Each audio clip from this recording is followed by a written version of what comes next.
All right, check, check, check. 1, 2. Hey, everybody. Lazy Ben. What am I gonna do?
All right.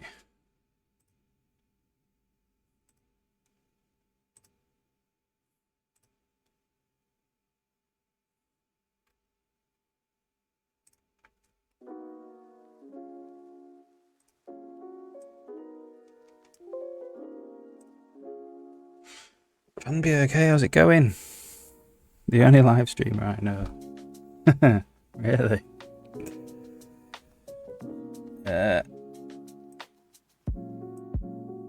All right.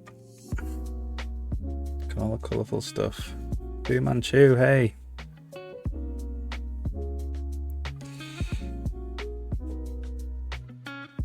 There's a crazy. So I live on the North York Moors, and there's a crazy moors fire happening at the moment. So getting swamped in smoke. It's absolutely insane. Looking professional. Oh, I try my best. I'm not very professional, really.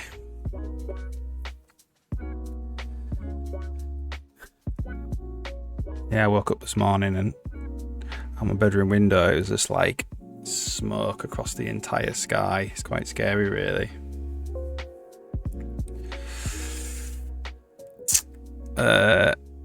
Where are we? What even day is it? 25th to the 29th. So it's a new week for me.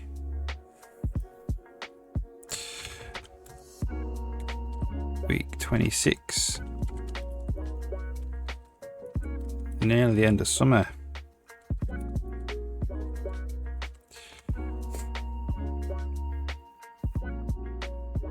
Senior dev for nothing. I have no position in development because I'm not a professional. It's not my profession.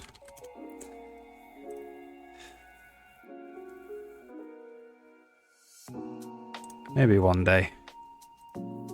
Right, I've just updated Visual Studio, so we have to see if it even works anymore.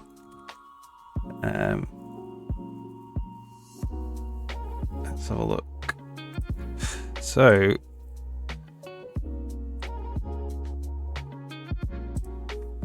goals this week. So I'm working on the content cache, and that's kind of rippled through a lot of the editor. So I'm just having a look at now how we put levels together in the editor. Should be quite fun.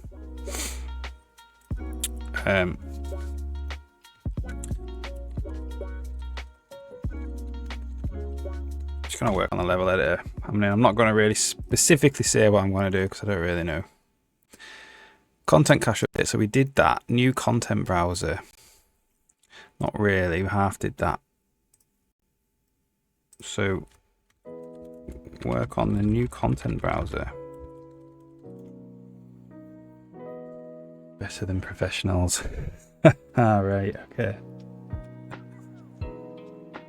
There are some crazy good coders in the games industry, I know that for sure.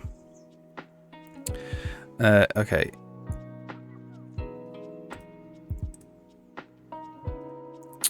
What are we even building here? Okay. Let this build up. So, if we go to game board content, this is what's getting reworked. So, the analogy I have is the canvas is the thing you draw with, and then you draw onto the game board. And the game board content is everything that can go on the game board. And this is getting kind of reworked.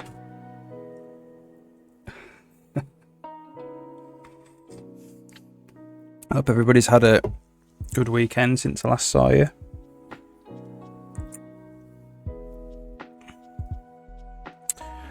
Alright. So this is what we were working on, or I have been working on. This is going to get changed quite a lot, I think. Check it still runs.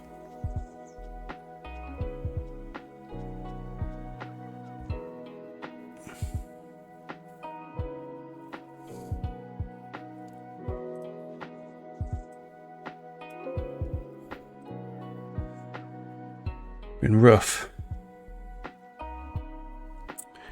Been rough. What? Your weekend?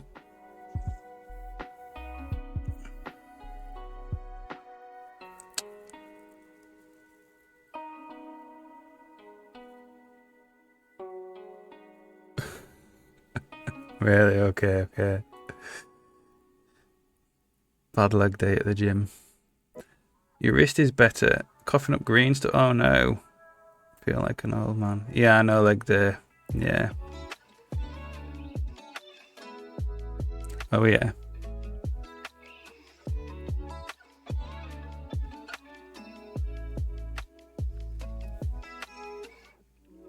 Yeah, here we keep getting just hit with like waves of thick smoke because there's a massive fire around. And they can't put it out because the moors is like peat. And when peat catches fire, the fire like goes underground. So even if it rains, it's very hard to put out. It's a bit scary. Not had a leg day in a long time. Oh, right, yeah.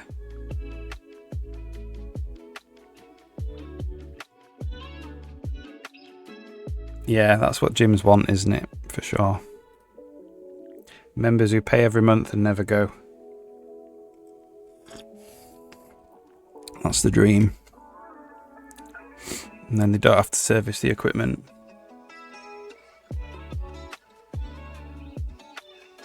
Two weeks. Yeah, I mean, when you've got kids, it could be anything that they bring into the house, couldn't it?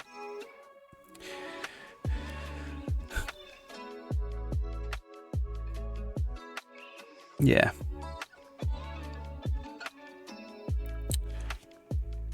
I was thinking of starting to do boxing. They do boxing at the gym near my town. That'd be quite fun. I used to do boxercise, which is kind of like boxing training, I suppose, without the actual getting into the ring and hitting each other, which was fun.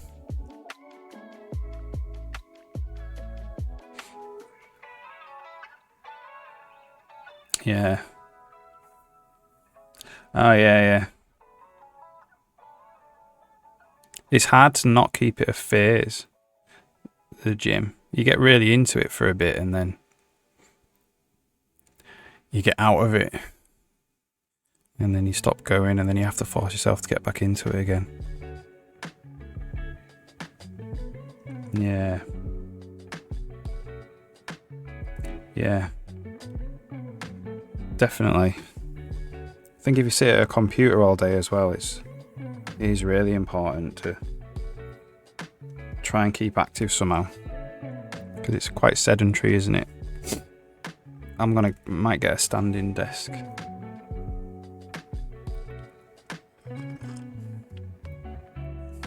New education. All right. So you're going to be moving what, to university or something?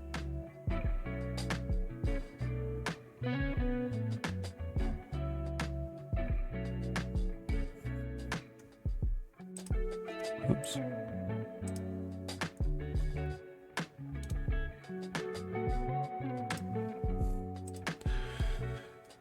Game development. Awesome. You don't plan to use it for your profession. So you're doing it just because you love it, which is fine as well. So what are you gonna... Do you have plans for your profession? Where you live, where it's free. So you won't go into debt. Yeah. Yeah, where Fu Manchu lives, it's free as well. For Scots. It's not free for the English though. Unlike the US. Yeah, the US is expensive. The UK is quite expensive now. Well, not the UK. England is quite expensive. Costs about... a 4-year course, fees nearly £40,000.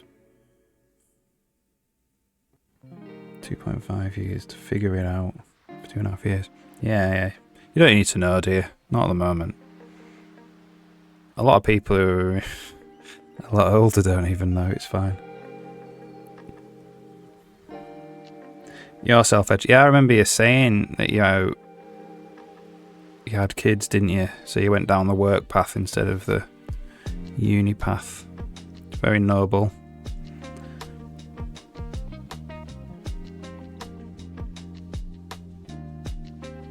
Yeah, I think if I'm right, Fu Manchu, if you're a Scot and you go to a Scottish university, tuition fees are free, aren't they?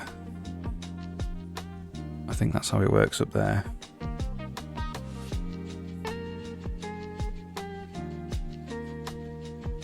Yeah, university is kind of good for getting you out of your parents' house. Married, divorced, moved to Scotland, married again. Sounds like quite a youth, that.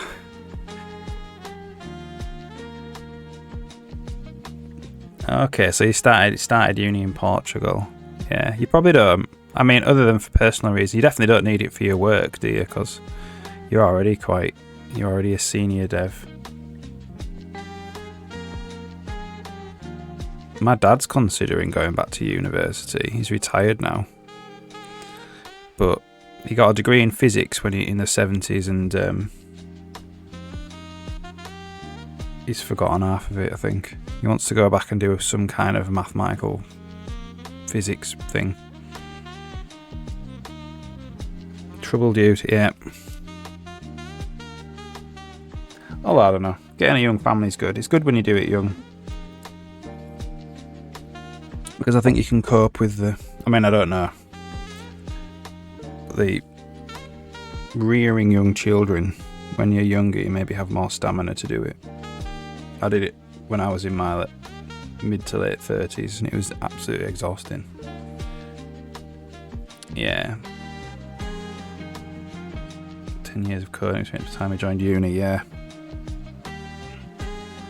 Yeah, I was already really into coding by the time I joined uni.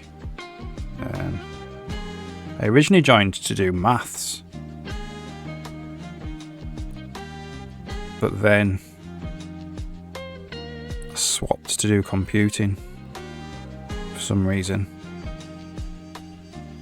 I think the maths course, the first year of maths had a lot of well, I elected to do a lot of computing credits.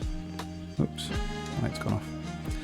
I elected to do a lot of computing credits, and I realised I just wanted to study computing instead. Although I love maths, it's a good subject.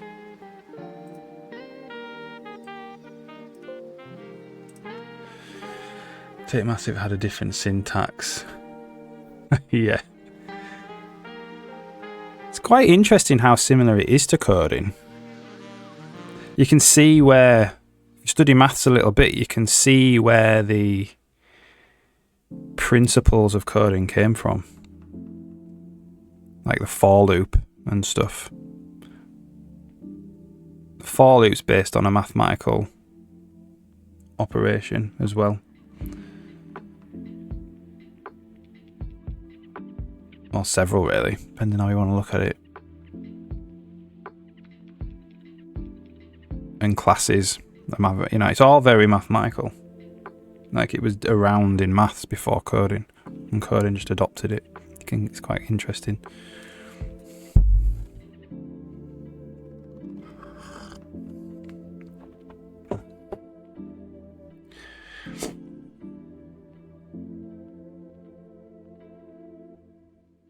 Really concise, yeah. That's yeah. They have a lot of one-letter stuff in maths, which is, yeah, difficult. But then they don't write mathematical expressions as long as this code, so they could probably get away with one-letter variable names. Can't deal with code being too concise. Yeah.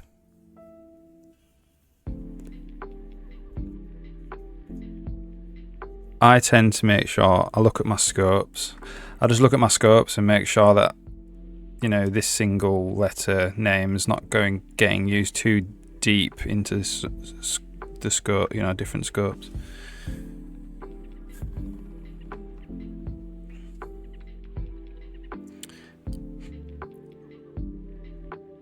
Can't do it, yeah. Depends how long the expression is. Oh, I mean in single expressions.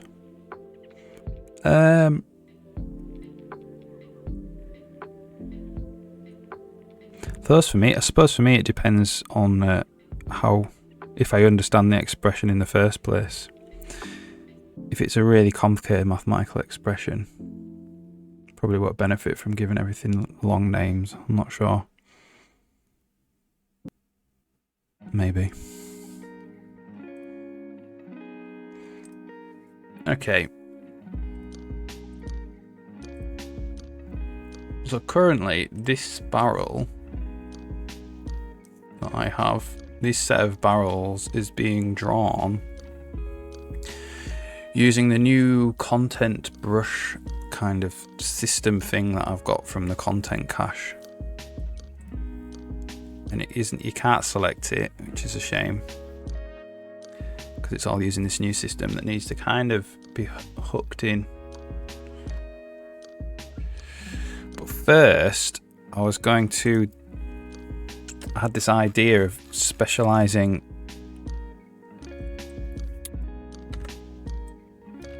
how to draw certain things like cloth. Just specialize in it, like a tile renderer.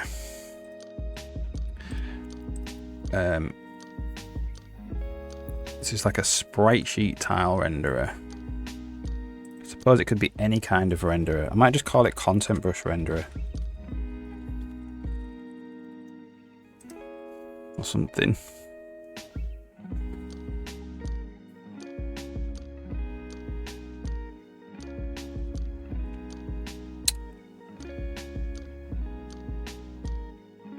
Go and do some light exercise, indoor cycling. Right, okay. Yeah. Walk around the block. Nice. Enjoy.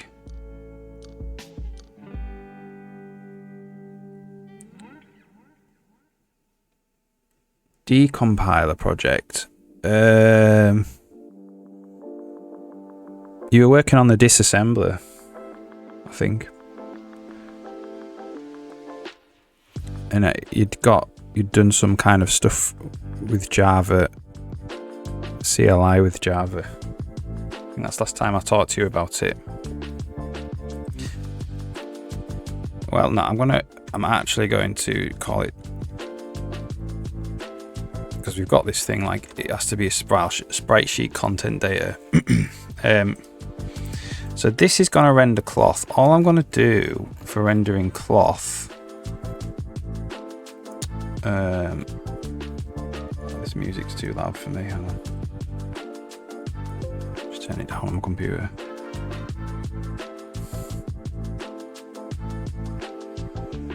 Make it high level. Ooh, nice. That sounds awesome. Yeah, do it. Do it, do it.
What I might do is pass in the content brush and the content brush instance.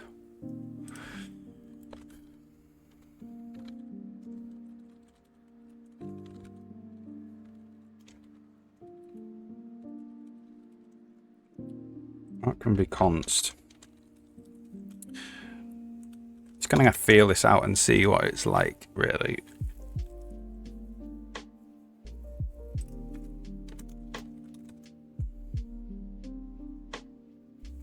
So what I might do is have the default one,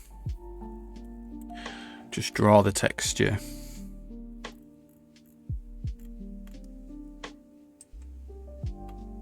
So I'll just copy this over for now.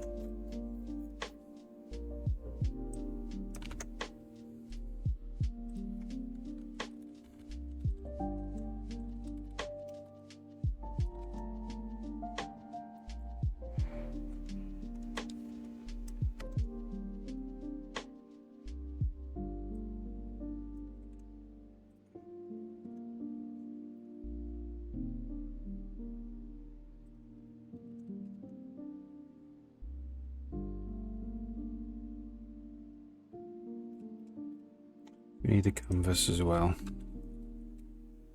What kind of canvas? It's just an ordinary canvas.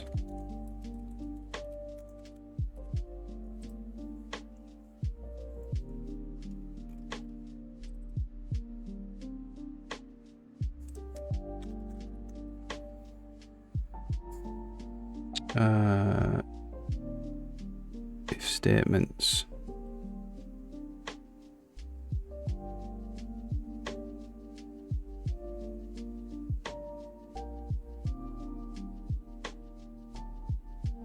Oh, nice. Yeah, so you're making it a lot more high level. That's awesome.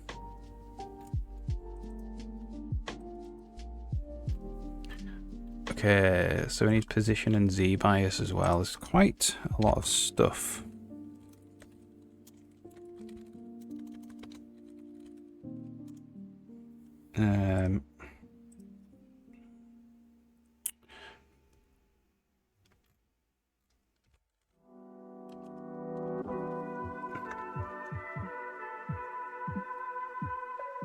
Very work in progress. Yeah, cool.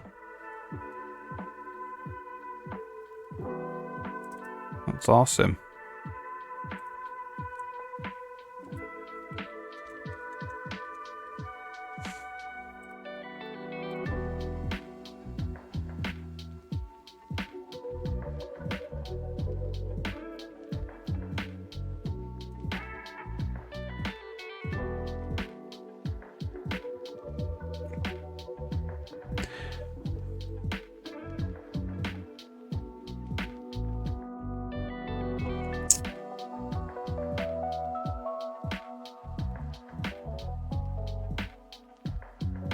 Is that even what we want to do? I'm not sure, really.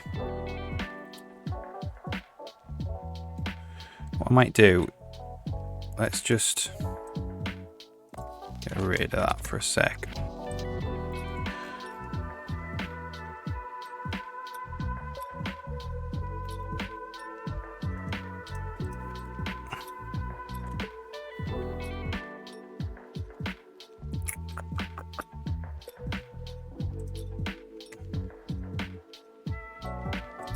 trial sheet content types. So what I might do is just go for each type.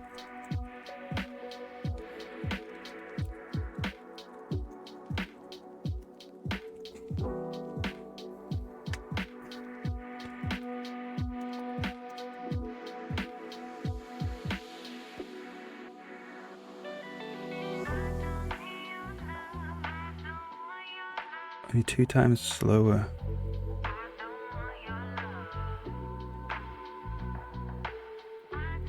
Heap allocated and not using an arena. Oh, nice. Nice one. I mean, yeah, you can, I suppose, work on the speed, get it all working. And then try and speed it up.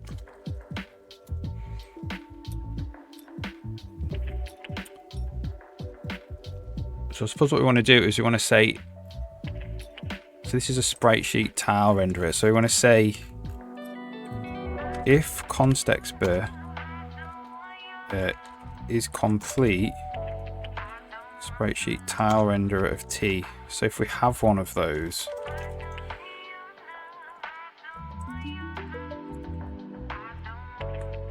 then we'll do it. We'll just make one. So we'll just go sprite sheet tile renderer T. What do we even want to pass in? Don't know. Don't know yet. We said the content brush in the brush instance.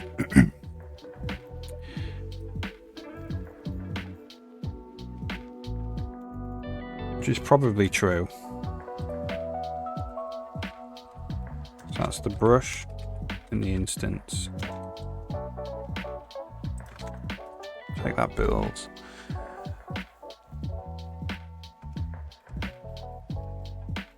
Nope.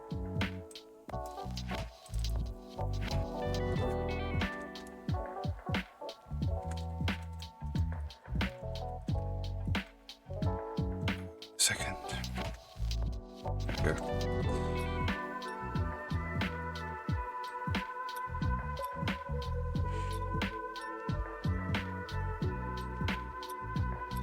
All my allocations go through a custom function that calls new. Yeah, modifying one place, yeah. Yeah, allow you to see the difference. Yeah, it's good. As long as you write it in a way that is easy to optimize later.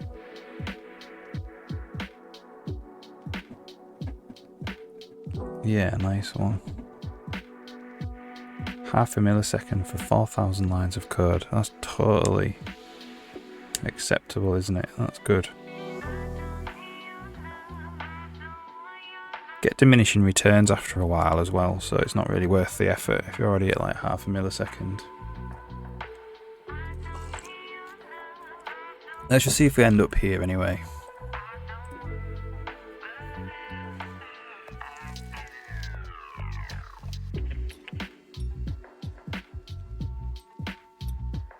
So what we need to do is put one, make one.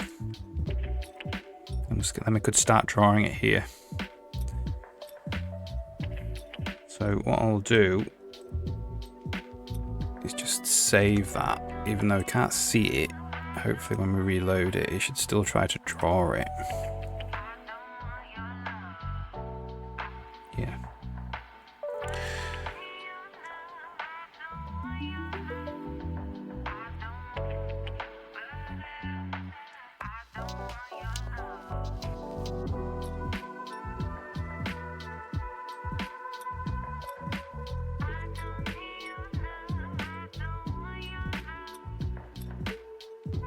So I think with cloth,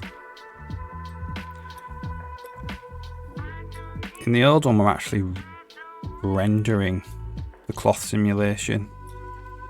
I think we don't really need to be bothered about that here.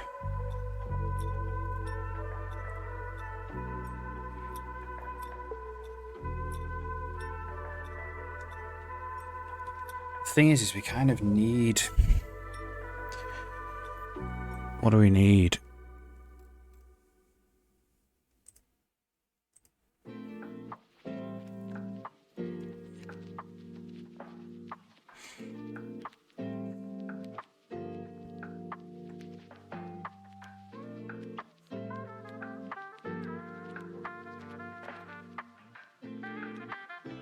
we need a bunch of stuff. Like we need like the canvas.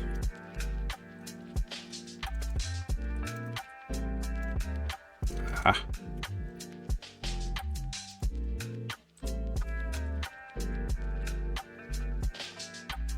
The actual position.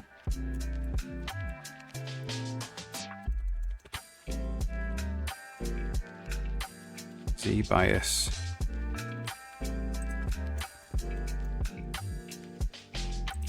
And the texture we've gotten out of the brush there, but what I might do here is put that here.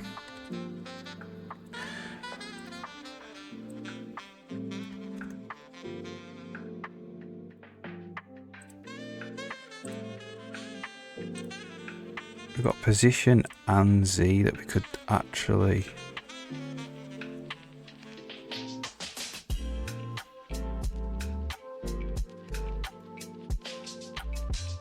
so this should be canvas easy brush instance.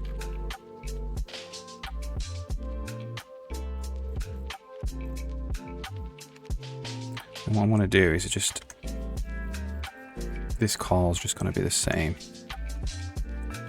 But now, there's no continues, it's just return.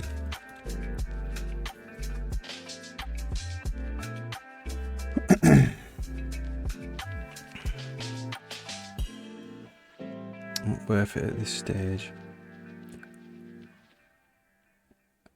Yeah, there's still limits on how fast it can read write to memory. Yeah, I mean, if you're at that limit, you're very, very fast. You just have to worry about how much you read and write in memory at that stage.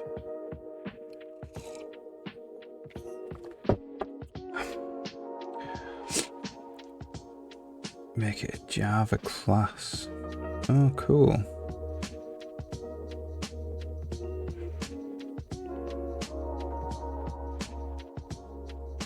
Restructuring passes in a way that doesn't make false positives.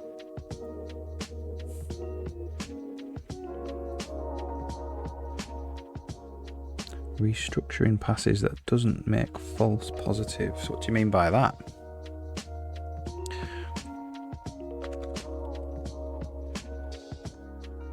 This is literally Z. Z if you're English. Okay.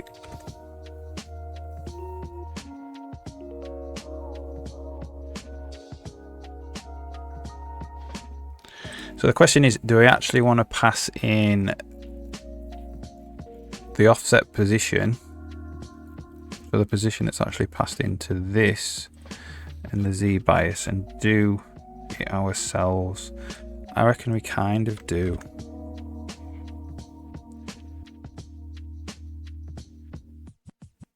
And that means we don't need to pass in.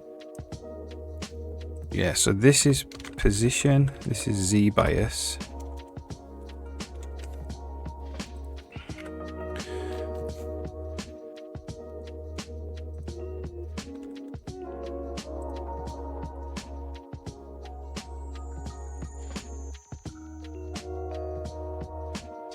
That's how that works.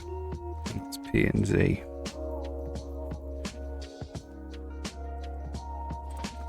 And then these also come down to here. So this is kind of a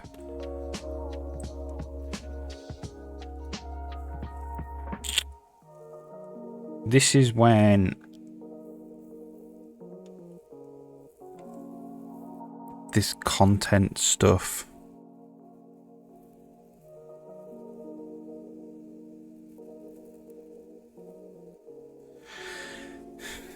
is empty. If I use the wrong logic, it might detect some branch pattern as the wrong thing. Ah, okay. Yeah, okay.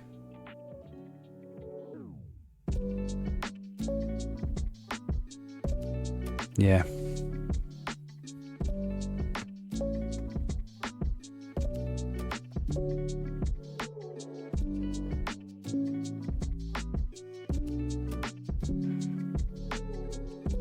if ever need hours to stay as go to. Yeah.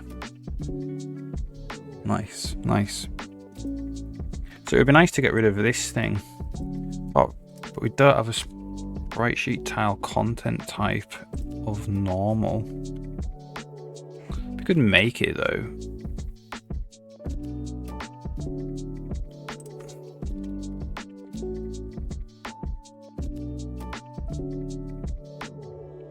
Don't need anything in there.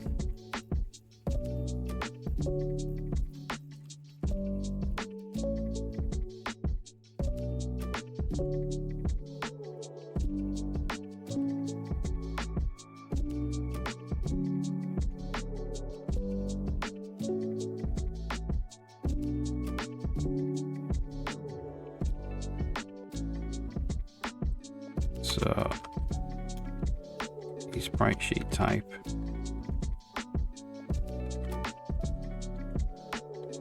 A sprite type normal. Sprite sheet normal. Like that. And then that means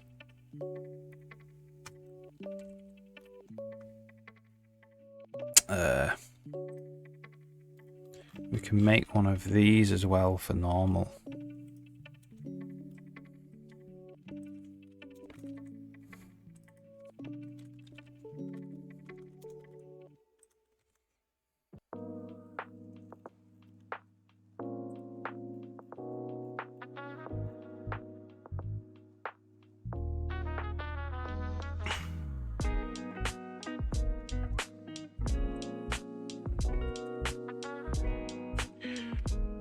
That means we need to set it.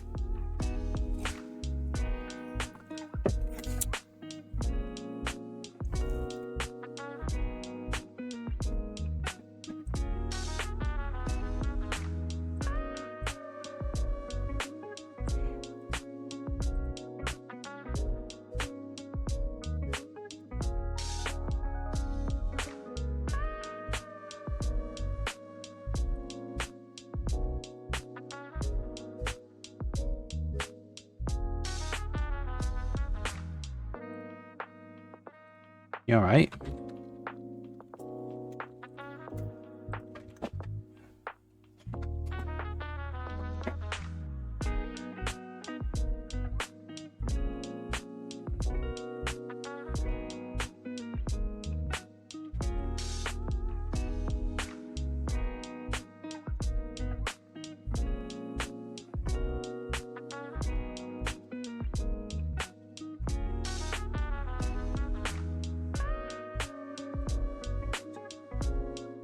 Yeah, she is, yeah.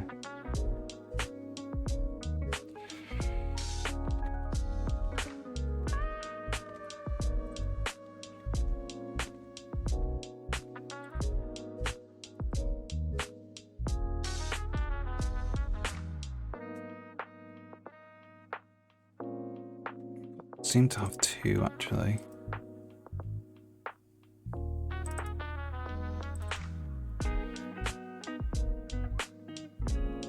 Yeah, that'll be fine. Immediate representation.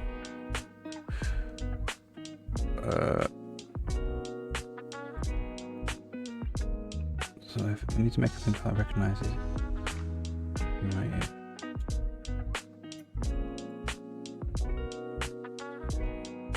Yeah, I'm alright, thank you.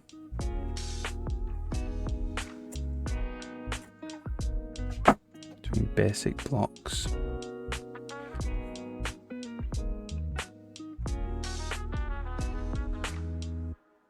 Intermediate representation.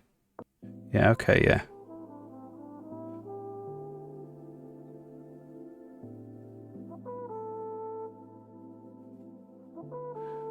Right, okay. Sounds pretty deep what you're doing.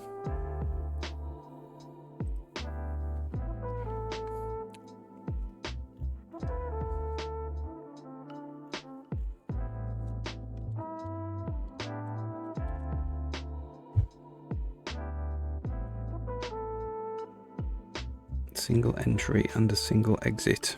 Yeah.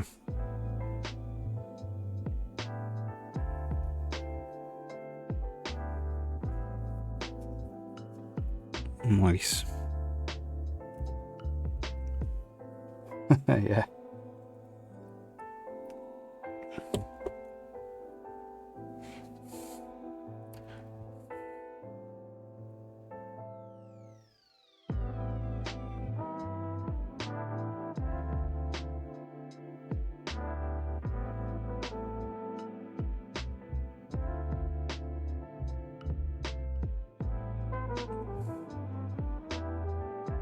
Sounds fun though, definitely.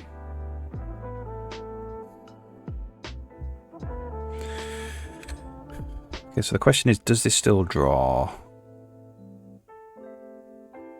It does. Awesome. So what that means, so what we're doing now is, by default, they're just normal.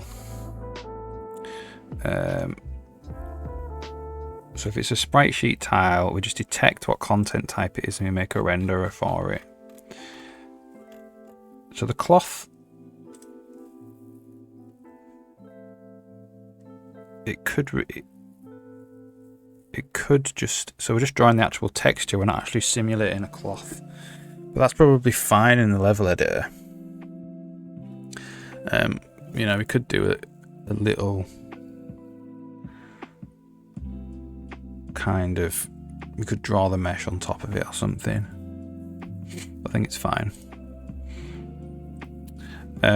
So now we need animated rig, or well, maybe grass first. Grass or animated rig? Animated rig's not a sprite sheet tile, so we could do framed animation or grass or tree. Let's do tree.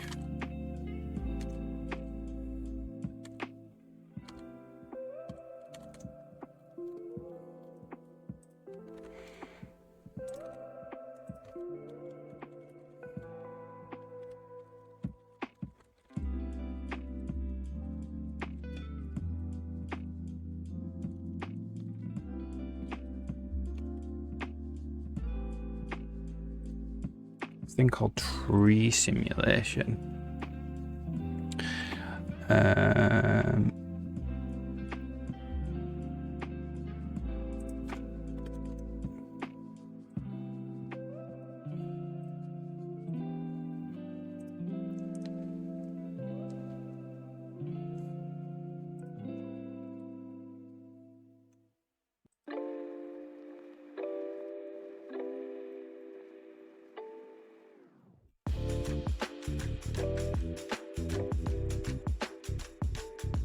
So it's interesting that I've got these two different, I've got sprite sheet data types, sprite sheet tile content pairs, which are ending up being kind of the same thing.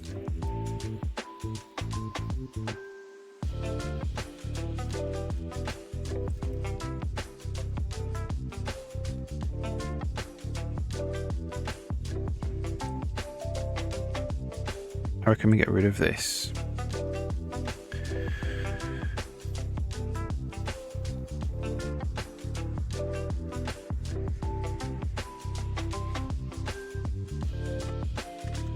So this goes here.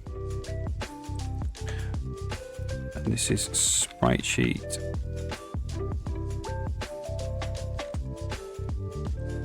So this is going to be called sprite sheet data pairs. And this is going to be sprite sheet data types.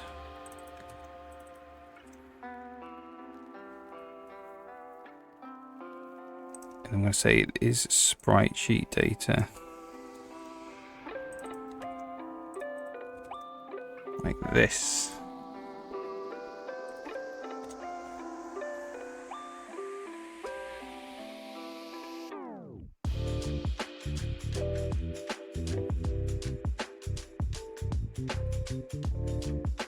On all the game code, there's 120,000 lines of code in total. Oh, cool.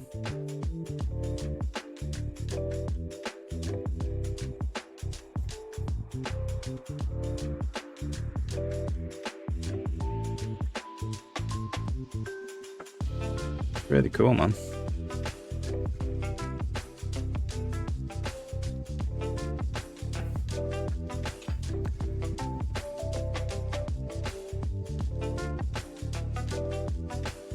You're like seeing into the Matrix now.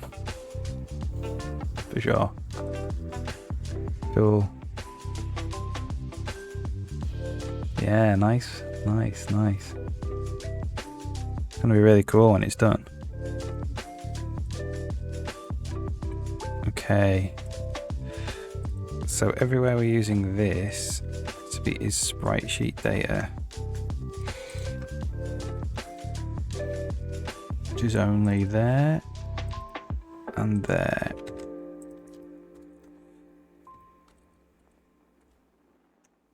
And this can go away, I believe. And this is sprite sheet data type pairs.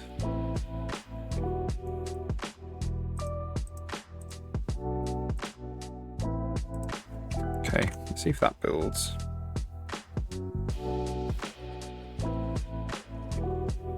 Oh.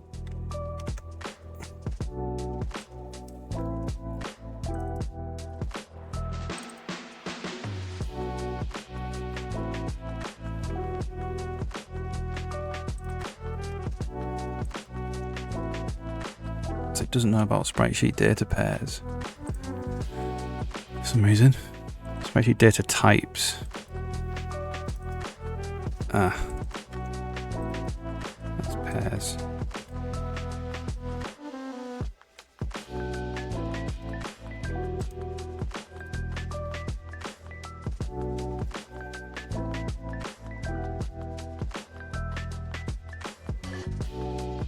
Wow, that's crazy.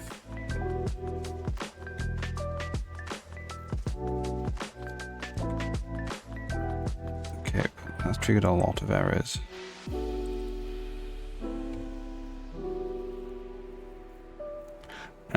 Okay, hang on a second.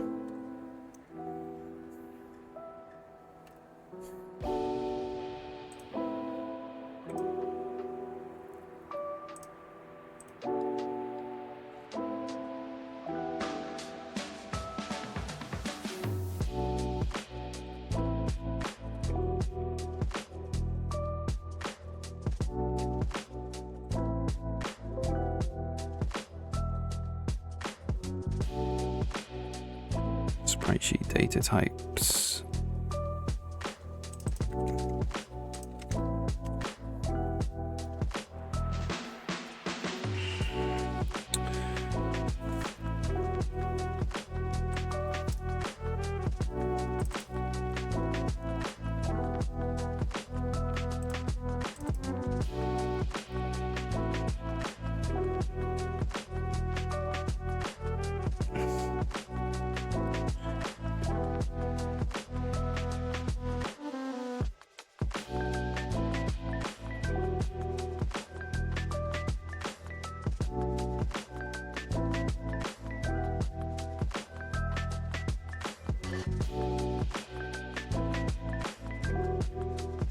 Oh, nice.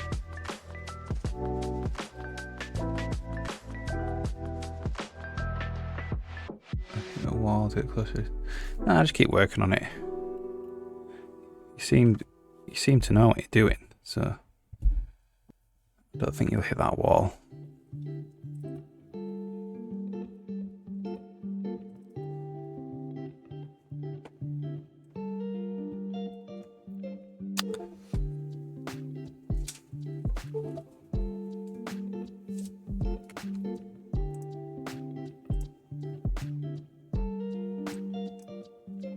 So this is, oh, because we put the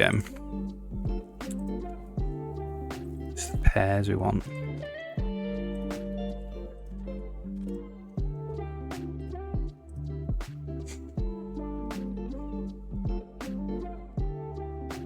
Yeah, okay.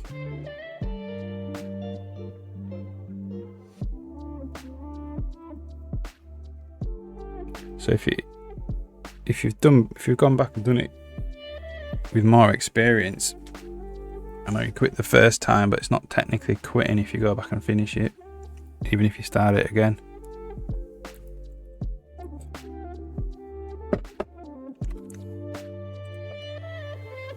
Alright, cool. So what we've got now is we've removed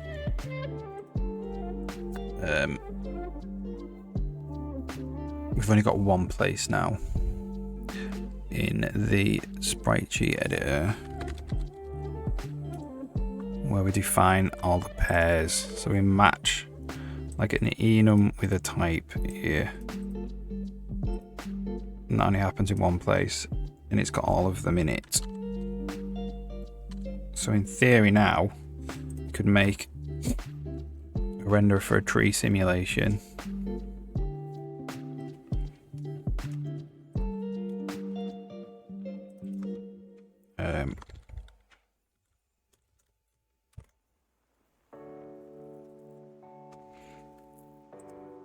And we could make one for every single type of tile sheet content.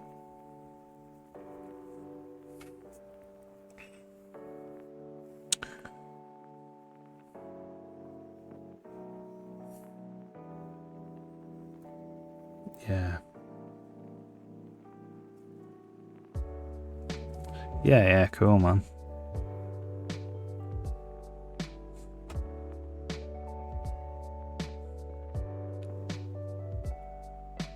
Yeah, if I leave something, I very rarely go back to it, actually.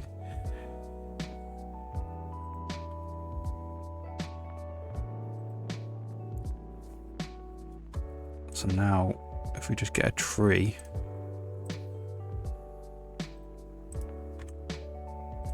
I can draw the tree. It's very dark, that's the only thing. Like this is there, just because we have no ground tiles. And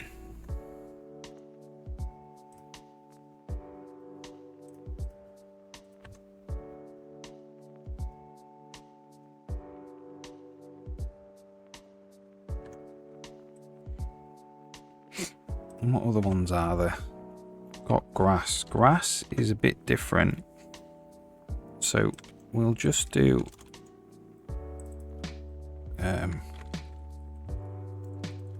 what did we call it? Sprite sheet grass, I think.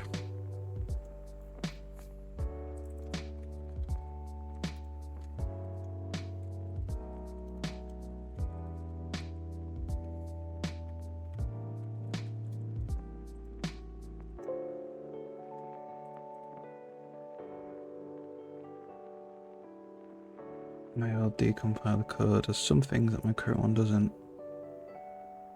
Alright, okay. New version is more scalable. Yeah, cool. That'll be having more experience, I suppose. Being able to write more scalable code.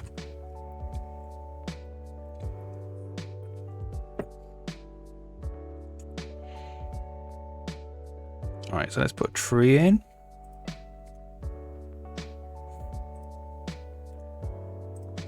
And then single grass blade in. So all these, so we've got cloth, it's just a default tile, so a tree, and a grass blade, and they're all getting rendered in their own individual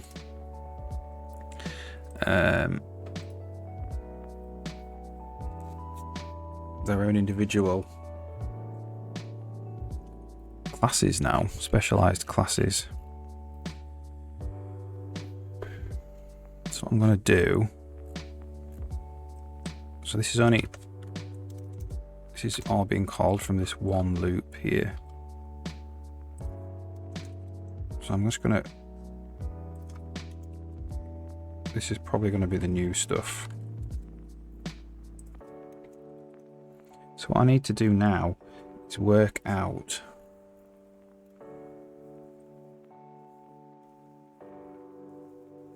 how I'm going to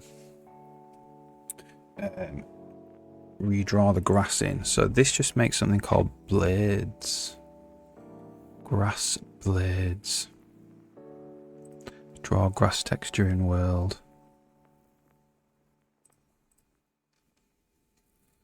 So the thing called the board grass group.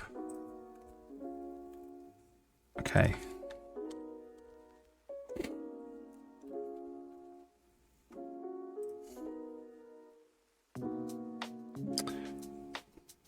Parameter declarate detection. Okay.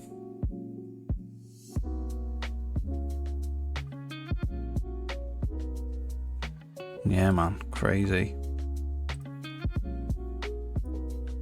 So if you swap to being a brush type,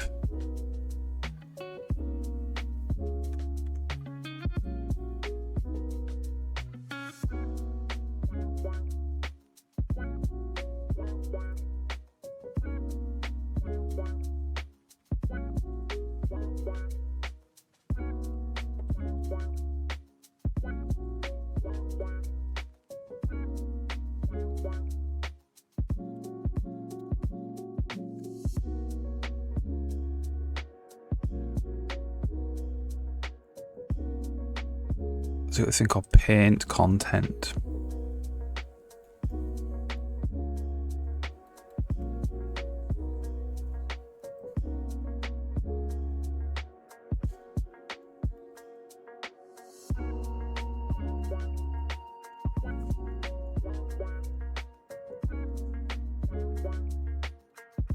And we've got normal for sprite type normal, for sprite type grass.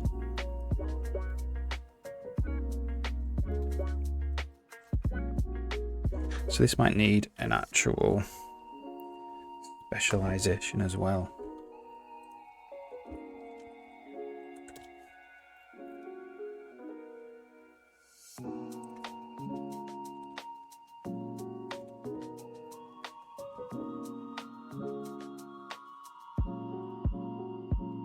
Let's try this. Is sprite sheet data.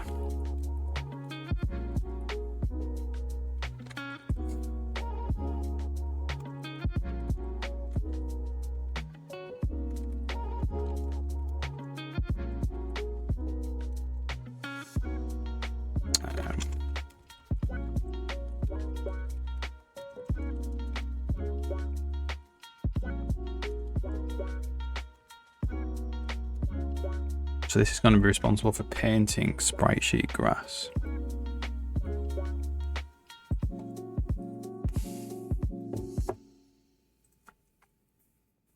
Hi flies, hey, how's it going? Welcome. Hope you're alright.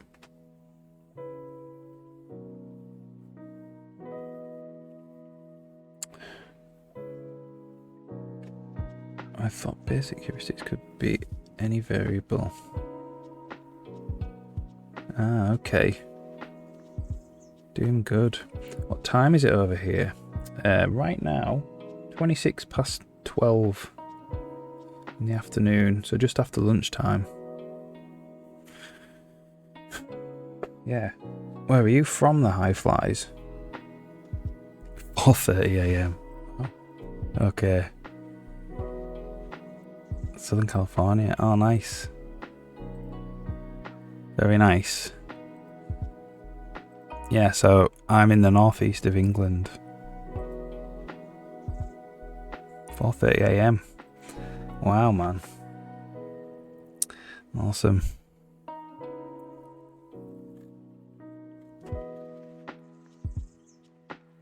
How's the engine coming along? It's very broken at the moment, unfortunately. I'm just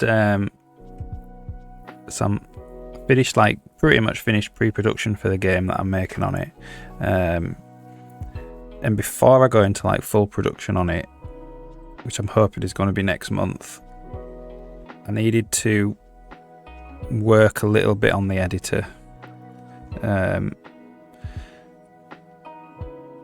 So when I add more asset types into the engine, which I might need to do, it's very easy to do that. By asset types I mean like custom data types for anything in the game that what the game might need or whatever, and it's all hot loadable easily, and you can just slots in nicely. So I'm spending a few weeks just going through the editor code, basically making sure that can happen. But yeah, once that's all fixed up, be into proper game. I'm going to try and make a game with the engine now. The engine's kind of there, apart from it's not broken as in unrepairable. It's like in bits, and I just need to reassemble it again, you know.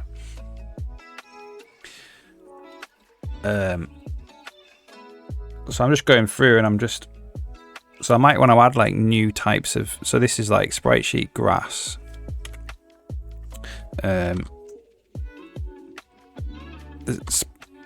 You can add different content onto the level.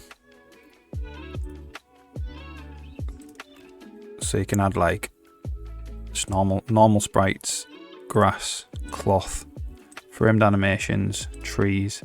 But you know, when I'm into full production of the game, I might decide, oh, I want like, I don't know, anything. I want a destructible rock or something. And the goal is just to put it in this list, and then the engine just knows about it. And it can draw it, it can hot load it, it knows what asset types it's associated with it and everything. It can save it and load it from disk, it can compile it into the game. That's the goal anyway.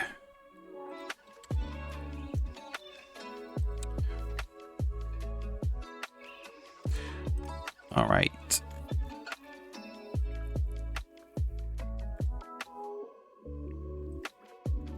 So this is to do with actually painting stuff into the level, which might be easy to do first. So paint content, sprite sheet normal.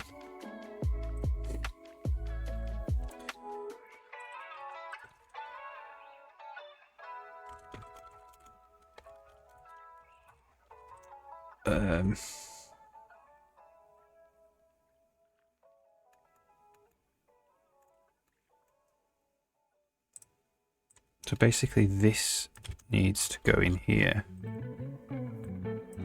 We need to know what stuff we need. Mouse position, stamp position.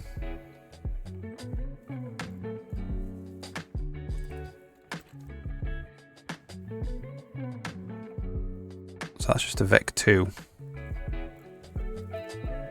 Mouse position is the canvas's cursor position in world, so we can get that. So let's do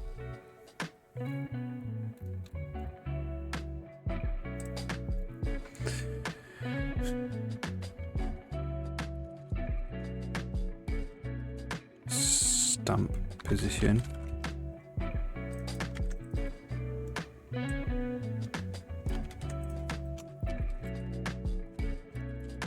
So we need the canvas.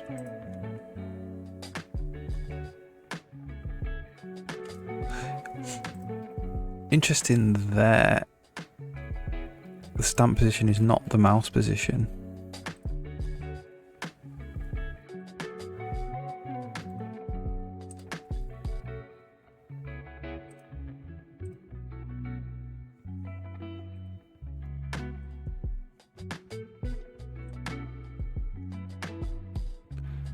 Let's just down.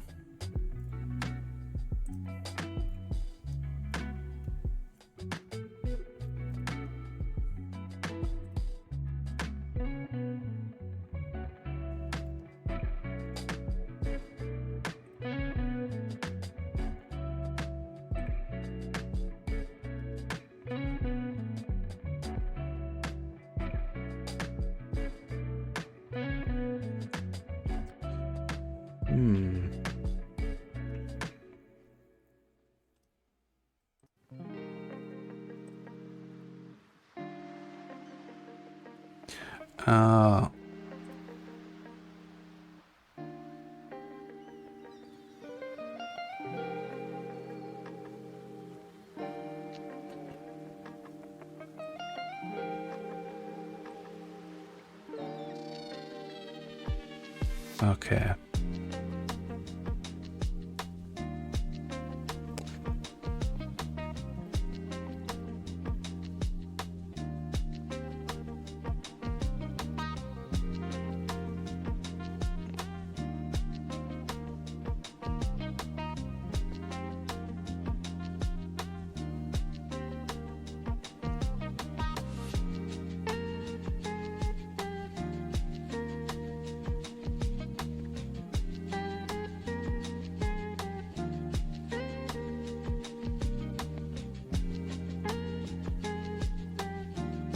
Go back to coding. Okay, yeah, no problem. See you in a bit.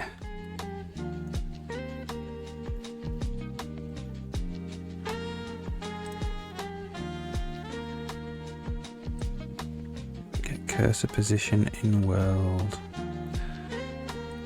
This is an editor canvas.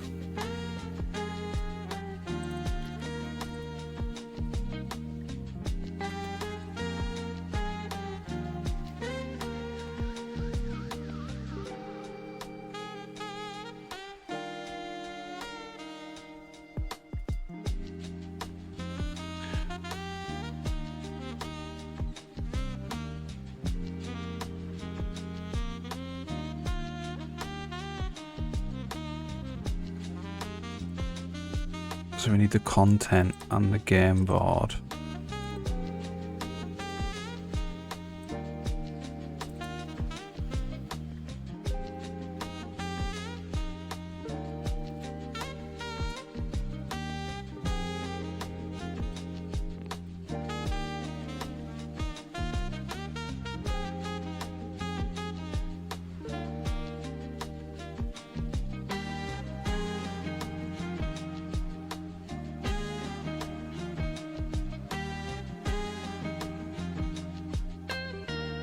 So we might actually make a paintbrush thing.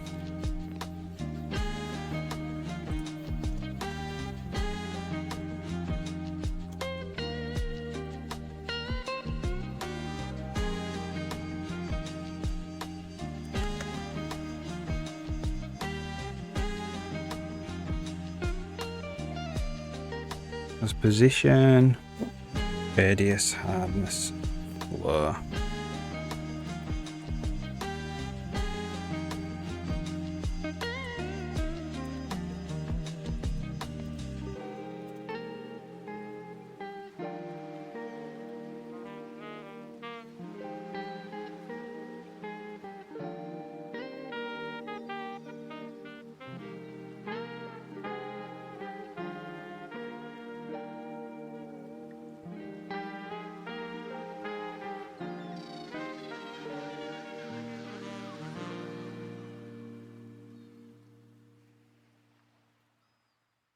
Okay.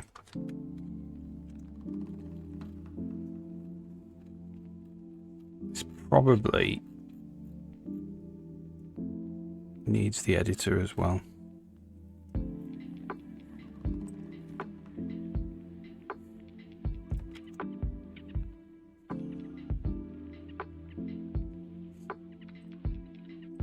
Probably needs all those things like that.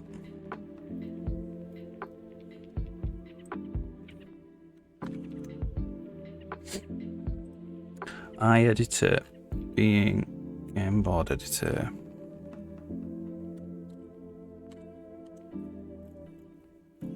No.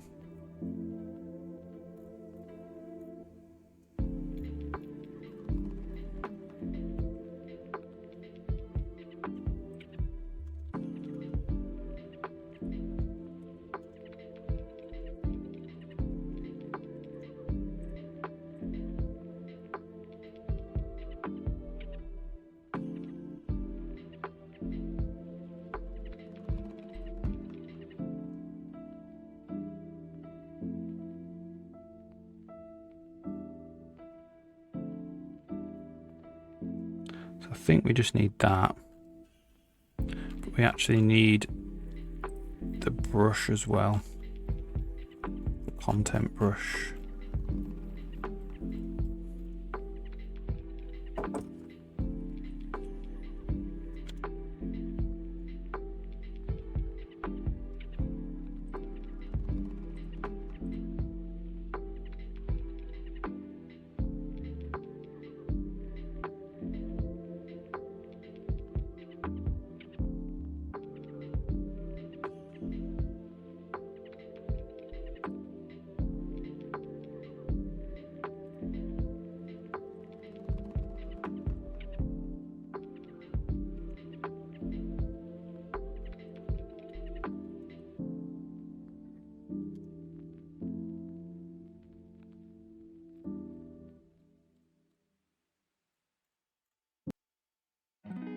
Okay, so let's make paint content 2.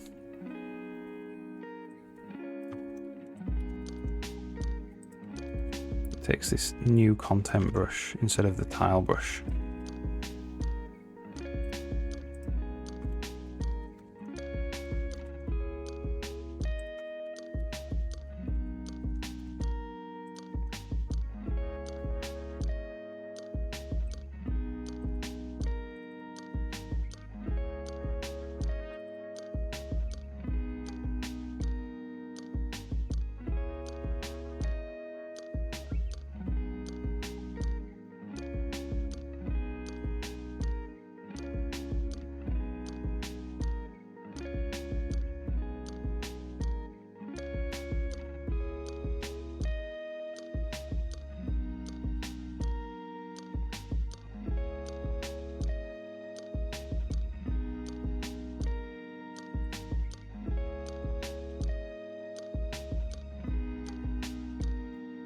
Who's calling paint content? Because I could set up the brush.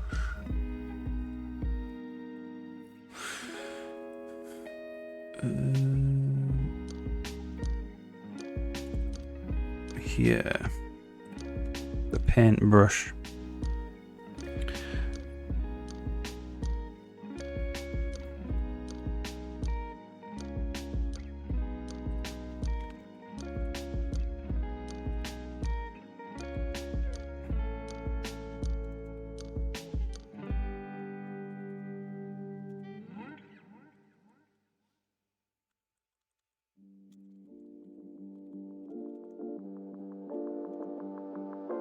So the paintbrush can have a Z bias as well.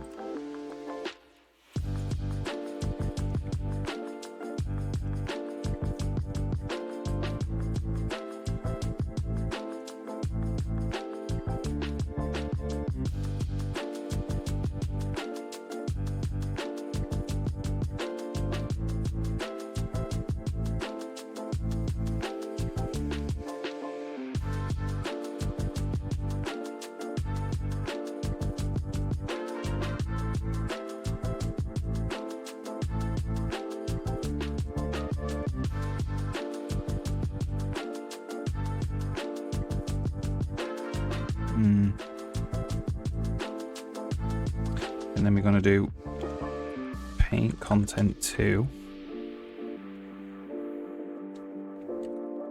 content brush, game board, editor,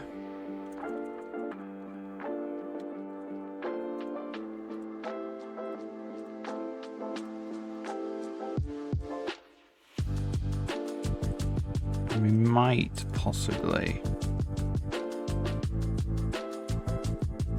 not even need to do that because they're in the paintbrush.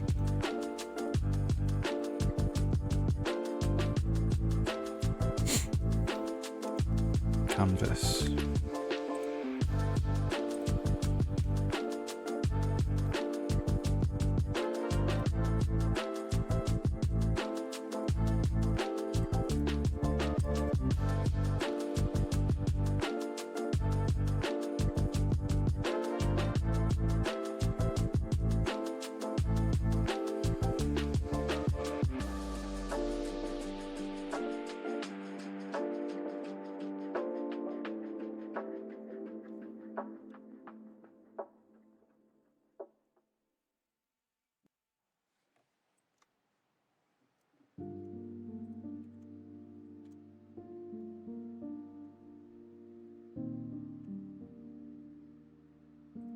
And then we need to go for each type.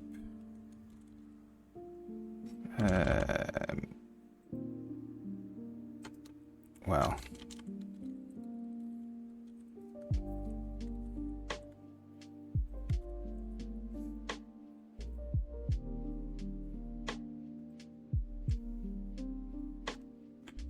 let's have a quick look.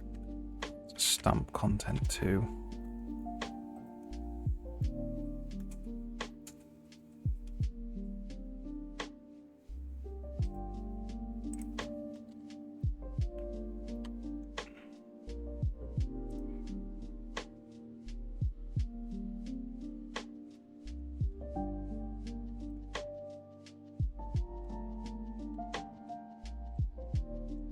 I'm going to say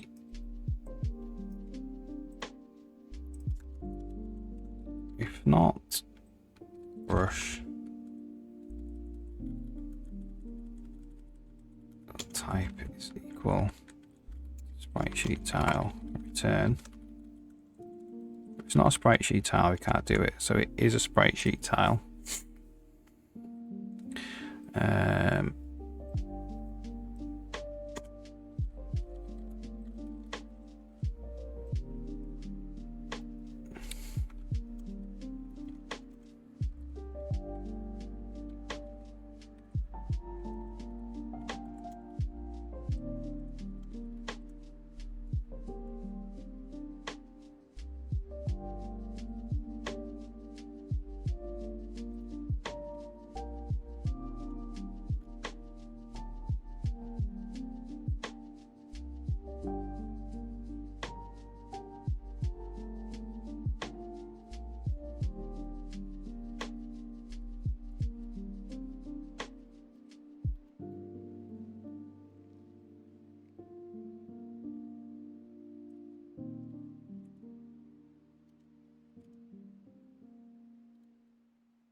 It's this I think we're wanting to do.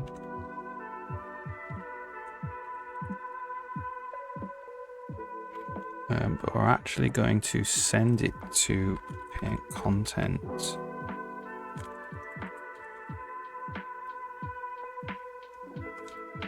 For a particular type, for T.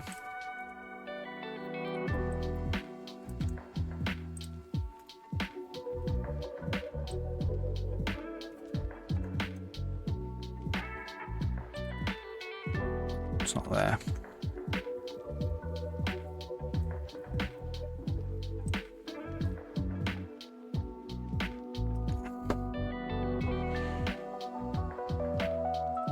So we want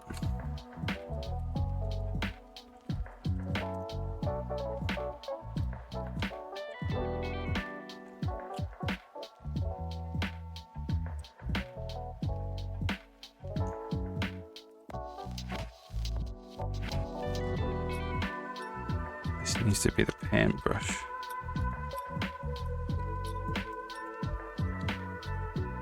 We could get the paintbrush out of the game board editor.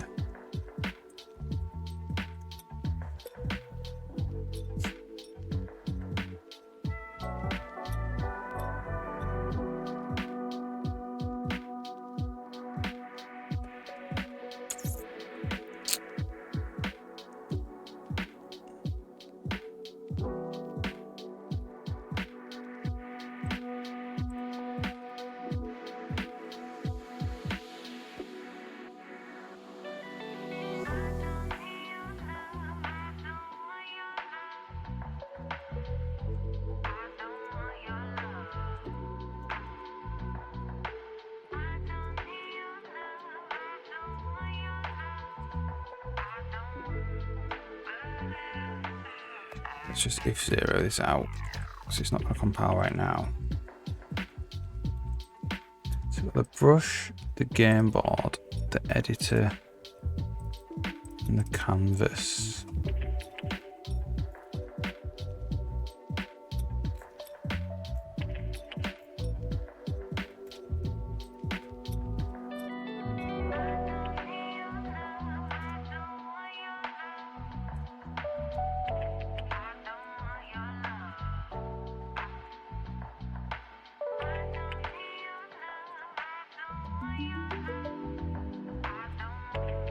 So brush,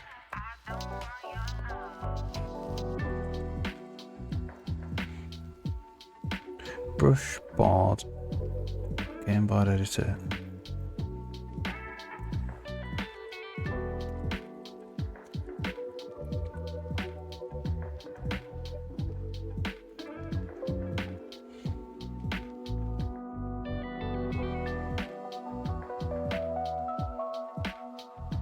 Okay,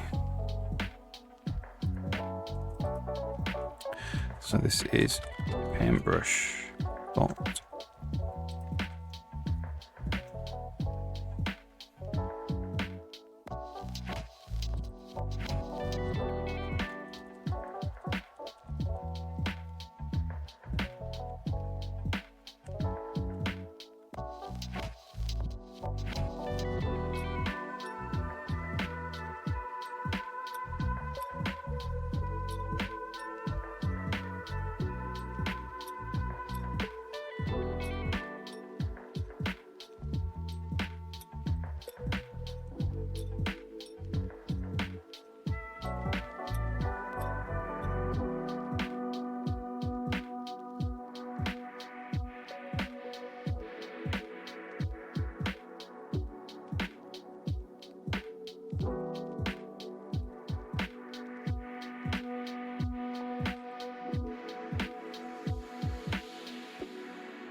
Ooh,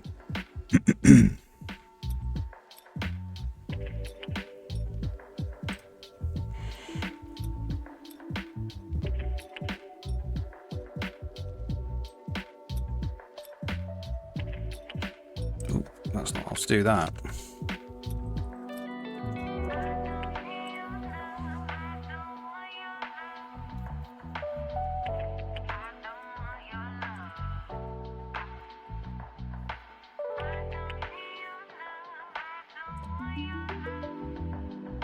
I have to call it something else. Content painter.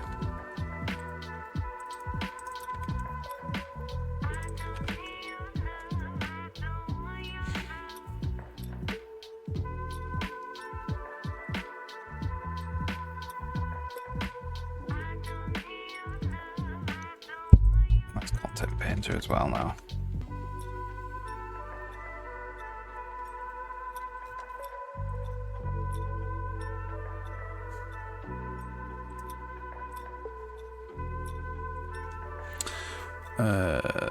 So it needs the content brush, the game board,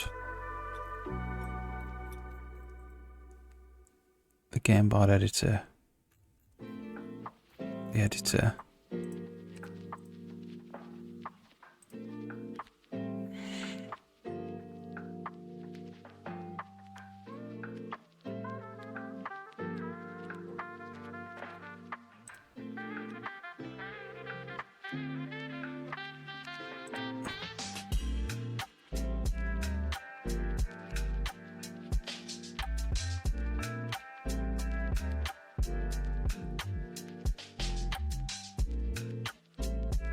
and to remove this one. At least put that in there.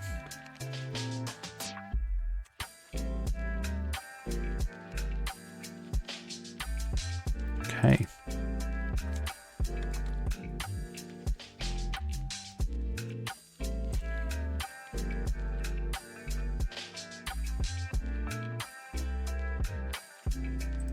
These need renaming. Radius. Hardness. Floor.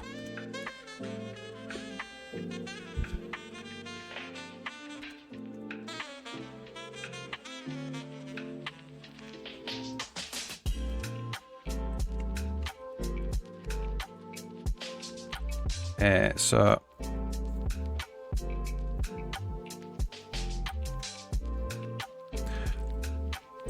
can start bringing this in now.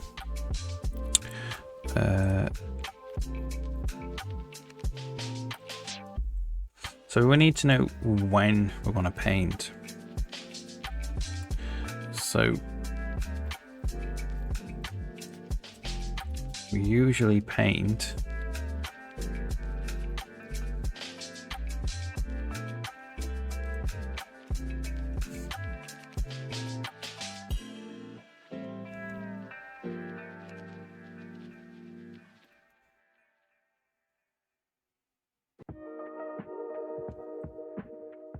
we've got stamp P, drag delta.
So this is just basically saying this is where we put the mouse button down.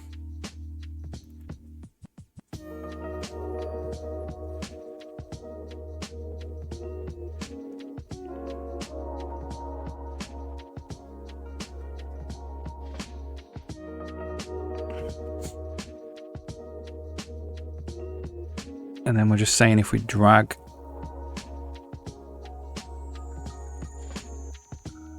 a certain distance,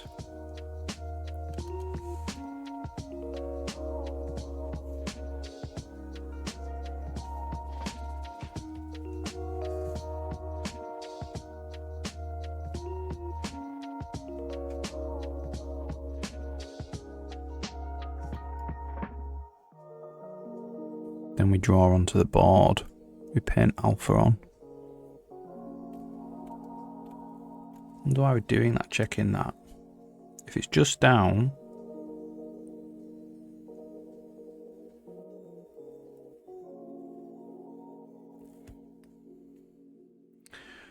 or we get bigger than the radius over 8.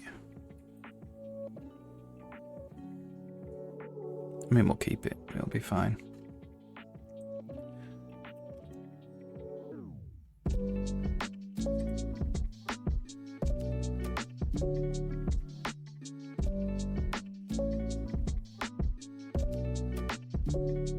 So the paintbrush, we need to get the paintbrush.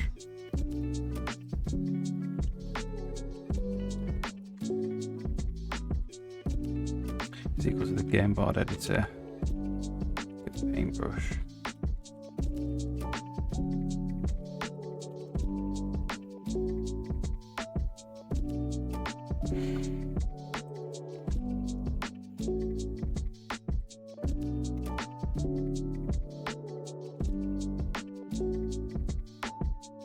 We could just make this a friend as well. Might be easier.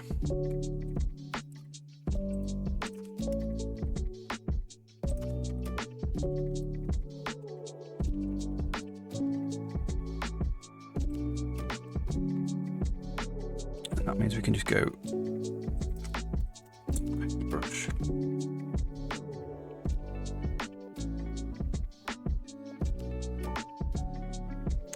And the paintbrush itself probably needs to get bounds.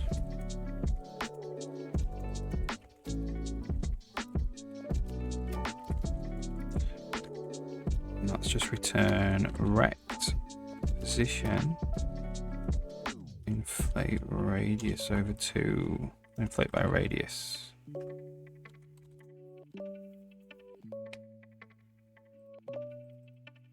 I believe.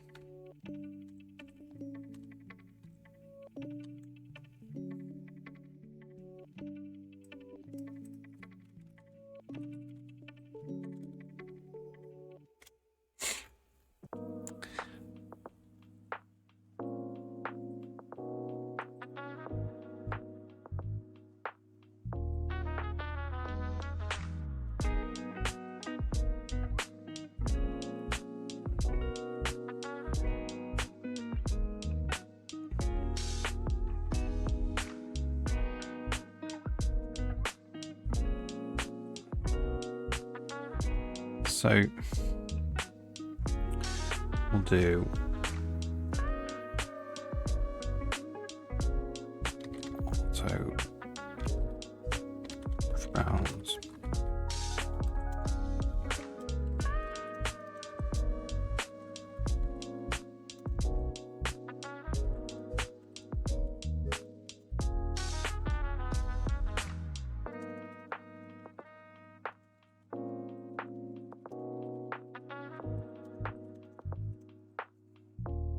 Okay.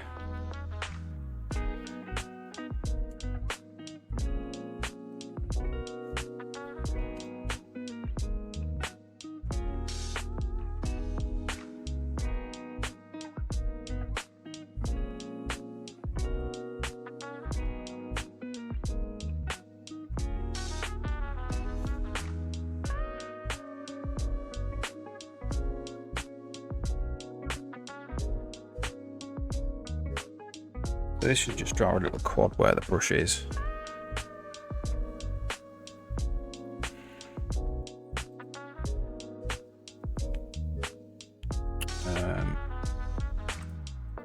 That's what I want to do here. I'll select this piece of floor brush. There we go.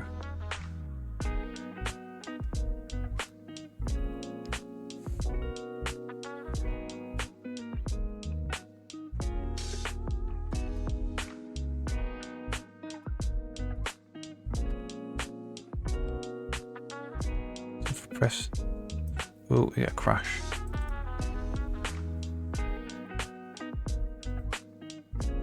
Brush is empty.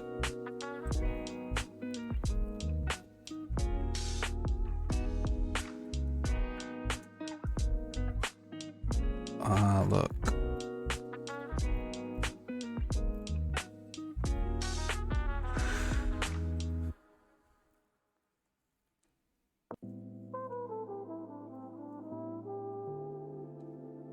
So I think what we want to do here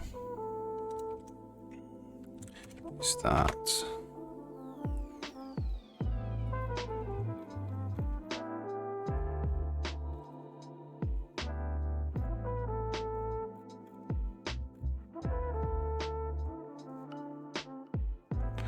So this is actually drawing the texture.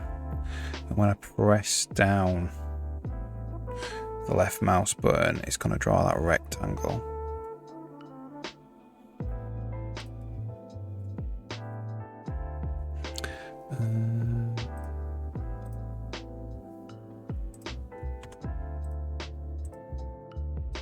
There we go. Okay.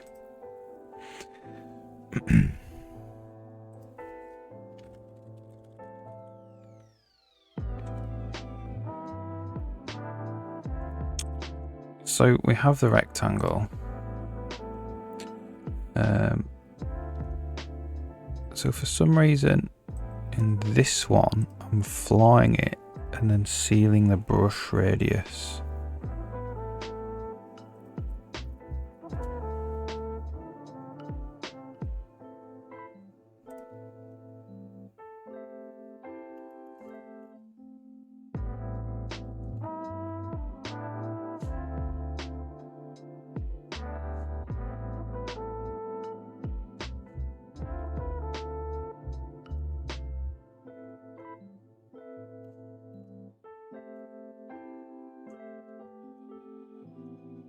Not sure why I'm doing that.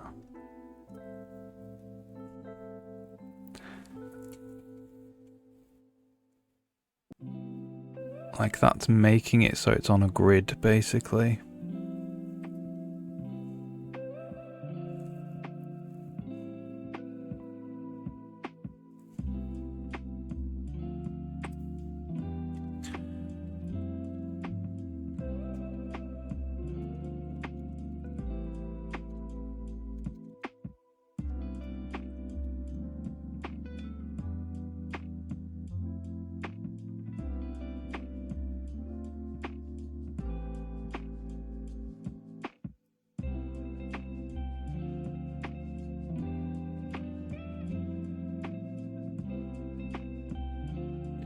Just delete this.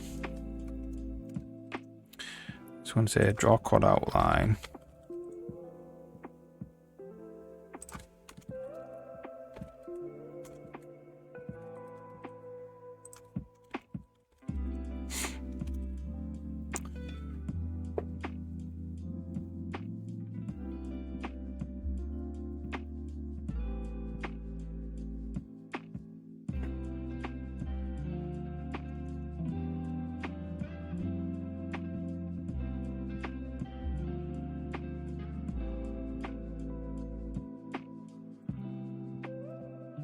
Need the window.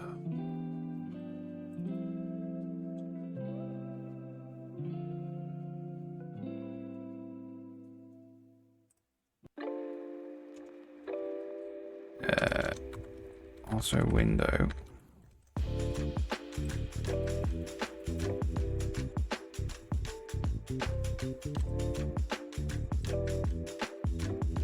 if window left button just down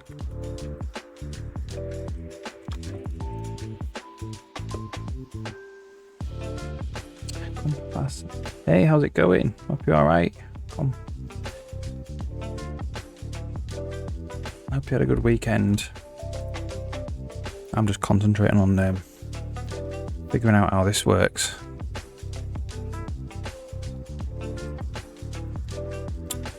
So we did this, so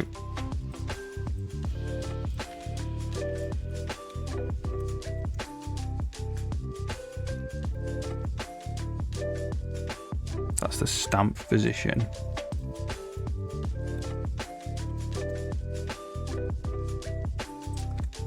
Stamp position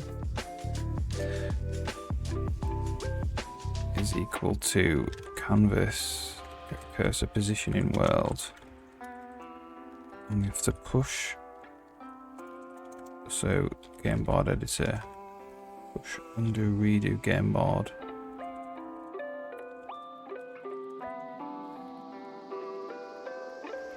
There.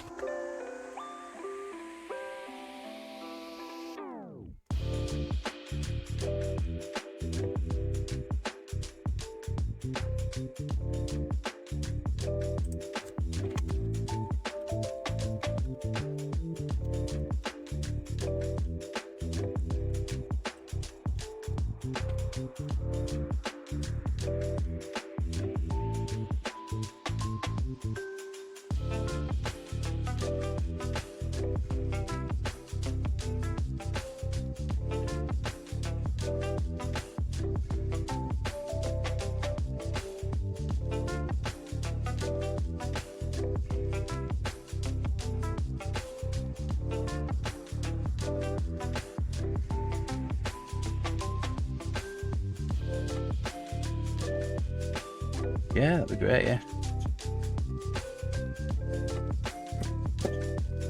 So we want the actual mouse position in world as well.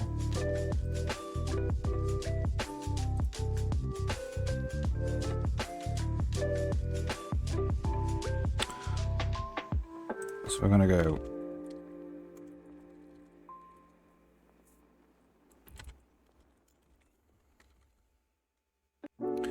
get cursor position in world.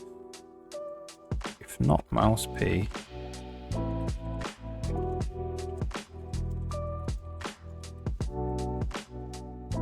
so we're just setting up really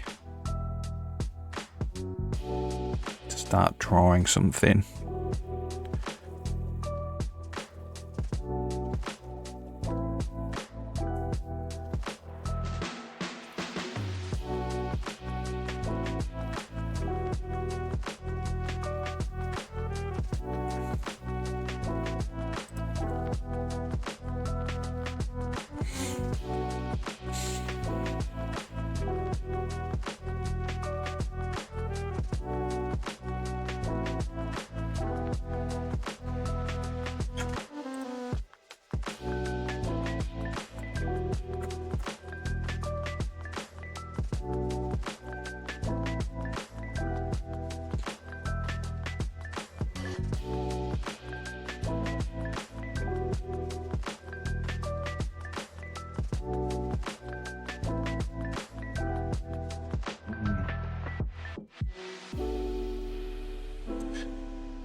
So we're saying we're getting the D, so distance auto D equals mouse P distance stamp P, and we're saying if the mouse button is just down,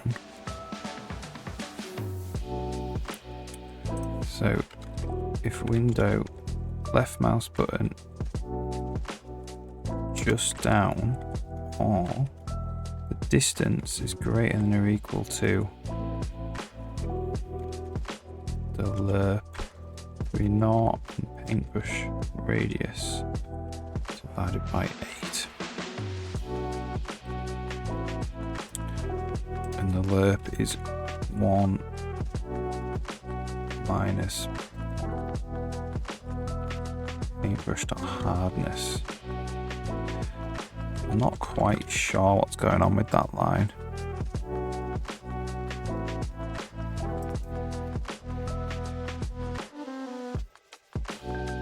So this just draws a vector. So this is like the world space drag vector, really.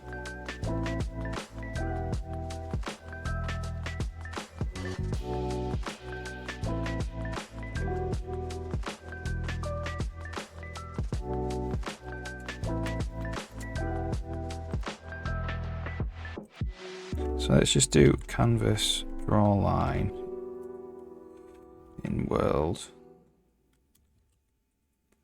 from stamp P to mouse P. Draw it green.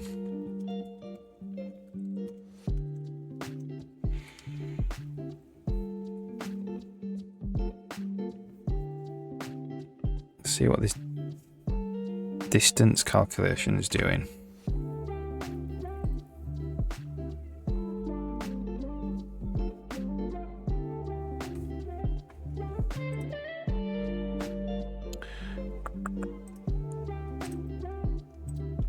Oops.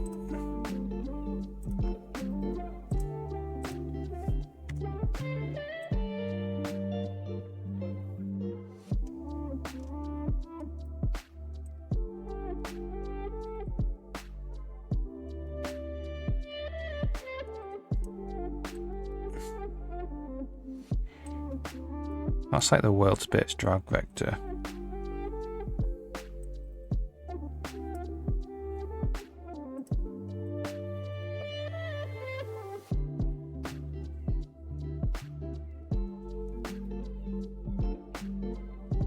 Really, which we have, I think.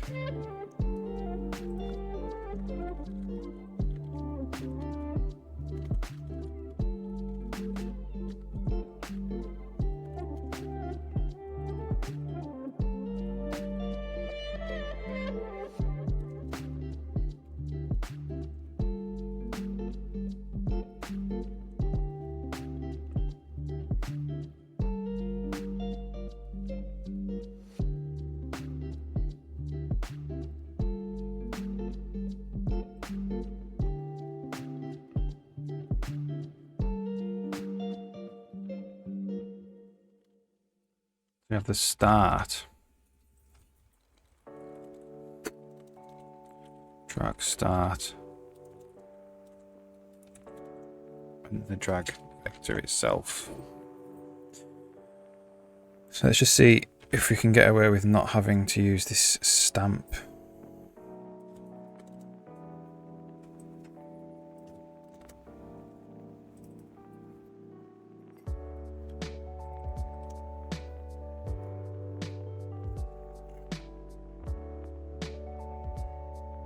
And the distance is just the length of the drag vector.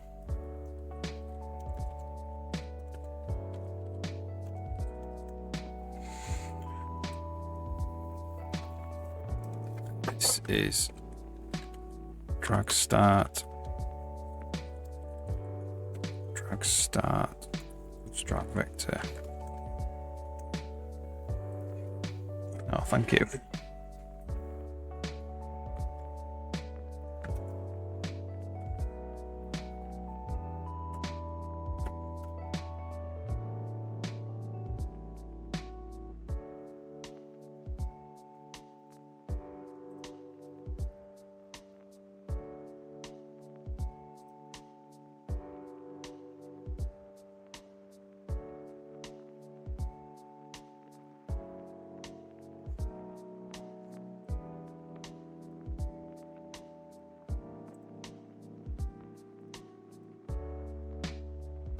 So that's the same, which is good. So we can get rid of stamp P. And so we can get rid of that.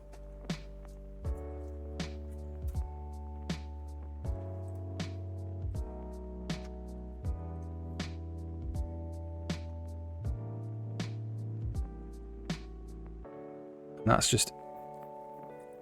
Ooh.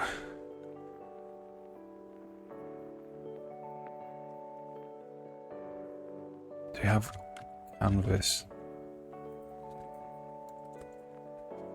just dragged? We have something where we can test whether it's just been dragged.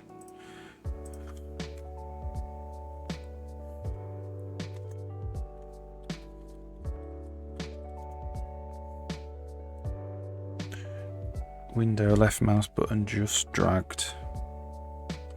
So this can be window left mouse button just dragged.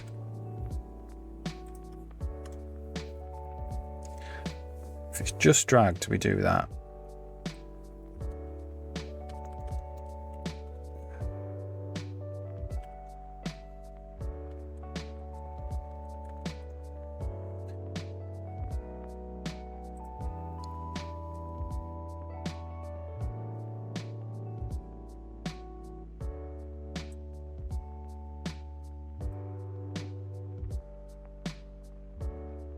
So the question is, do we want that to happen there?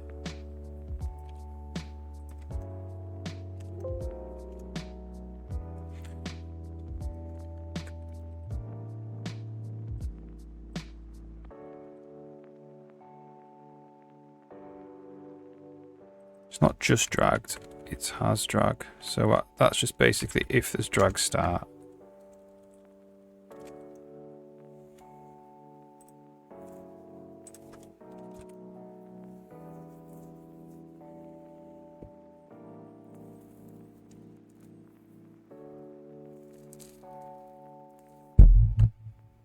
And we do this thing after that.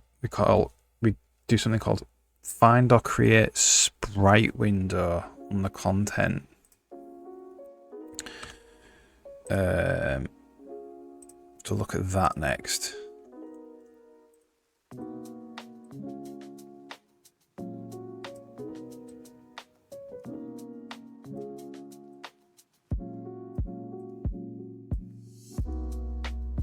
Let's see if we can push this undo redoing the same.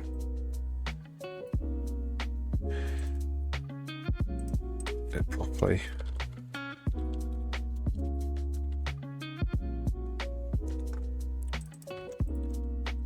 I only want to push this once. We just dragged. It might actually. I don't know about just dragged. I don't know if just dragged will fire multiple times when we stop the mouse.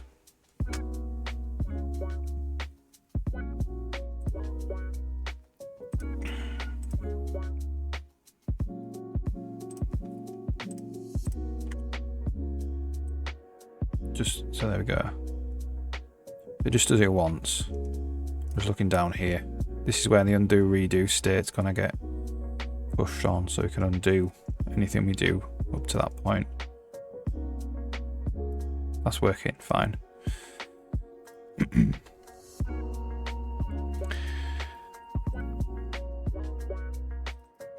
So we're doing if not drag start return. So that is basically like that.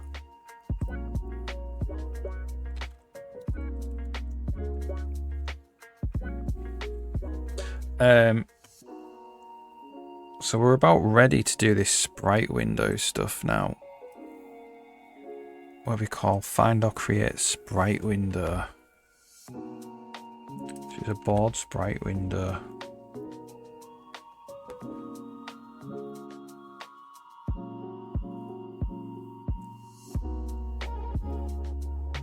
So this is the thing that I might want to change. This is like now a brush instance.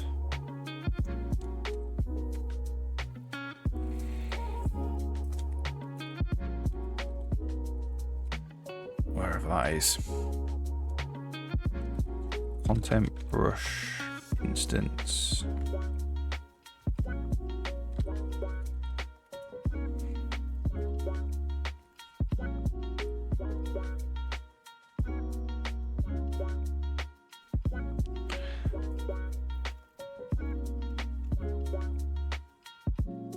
So this needs stuff in it to do with grass, so what has going to happen here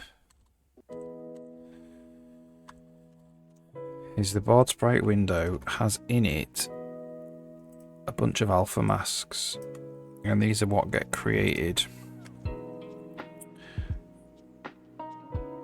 These are what get created so I can paint. So the alpha masks is where the paint gets hit, you know, where the paint appears, or the thing that I'm painting appears on the board.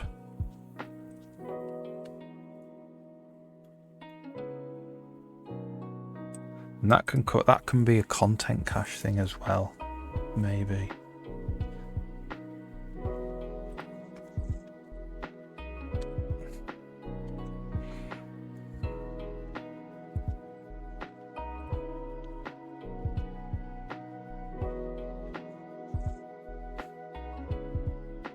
So we want content brush instance data, really.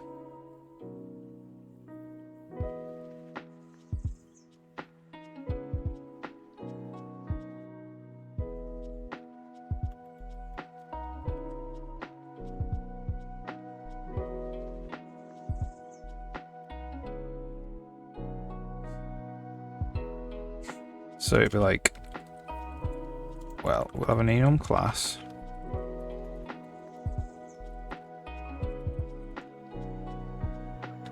Instance data type. And then we're going to have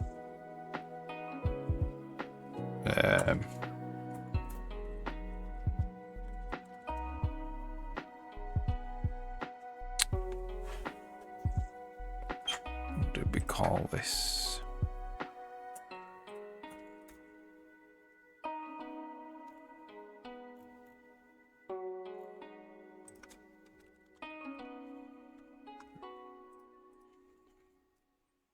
Sprite window data. Call it sprite window.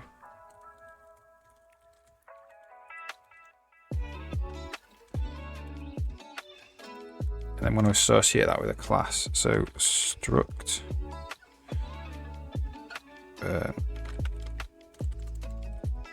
sprite window content data.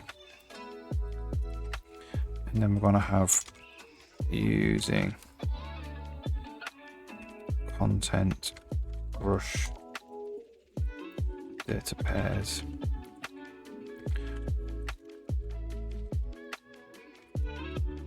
So we're just going to make a list. We're going to associate. So we're going to do enum type pair, content data type, sprite window content data. Like this. There's only one in for now, but we'll add more. And then we'll do using content brush data types is equal to the types of this, which is just basically all these types. They're going to come like when we put more in, and then we're going to say template class T concept is content brush data type. What is content brush data? Equals type in tuple T content brush data types, like that. And then we can put the storage, so we can say enum pair storage, those pairs like that. Data. Thank you. So this is a place to put anything, any of these that we define in this list. Now, this needs to get saved. So data, what is it? Brush data reflect data.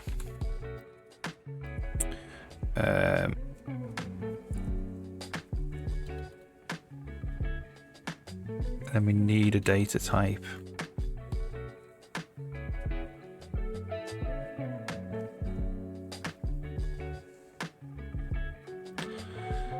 So this would be the content brush data type.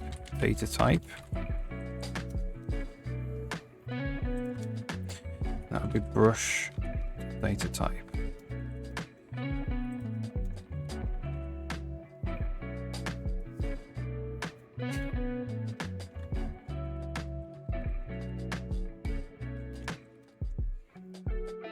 And then this would be brush.data.writer. And this would be auto result. If result is okay, then result is equal to brush data reader brush.data type. This. We actually need to save the data type as well. Something's happening here with the formatting.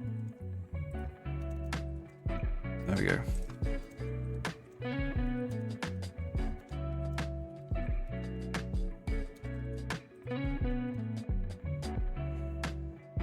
Okay, so now we have, like, when we make an instance, we can put data in it, specific data, as long as it's in this list, or in this list really, as long as it is content brush data.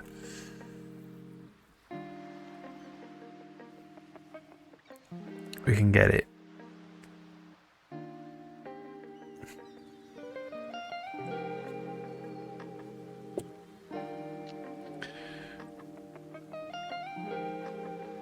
We can just do template is content brush data type, opt_ref data type, get data. That we just do return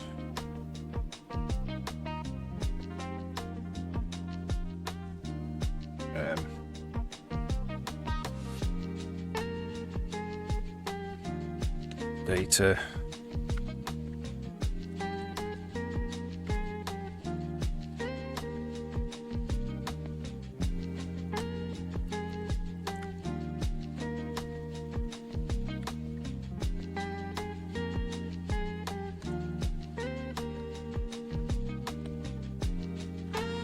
kind of want to maybe need a little bit another method on this.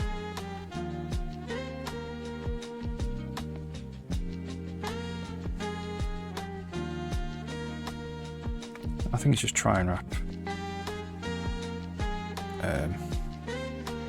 data type. I think that'll work.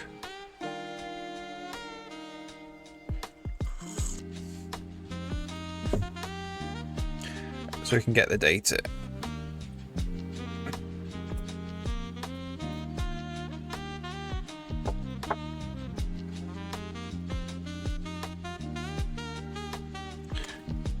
Void set data.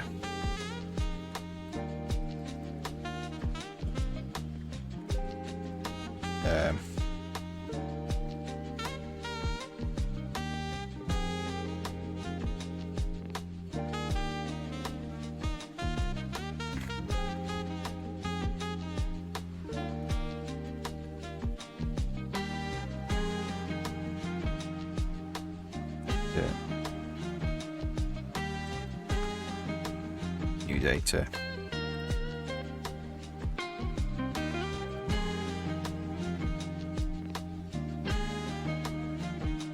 Set it by right hand side. So we can do set data and get data.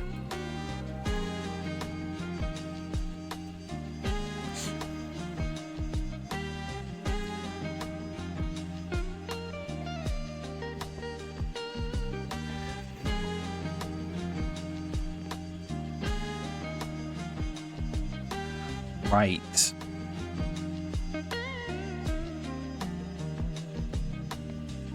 So this creates an instance with no data in it. This one. So this is going to do a similar thing, but we're going to set data.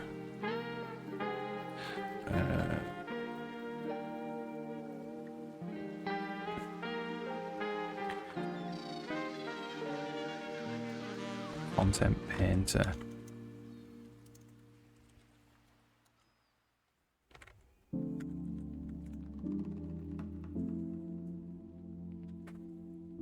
So this is where we want to get.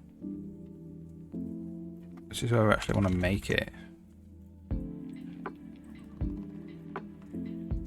So we need the content.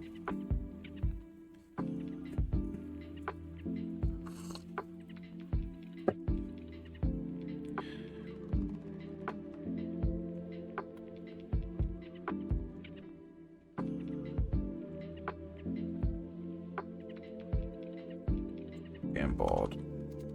Get root content. Is it?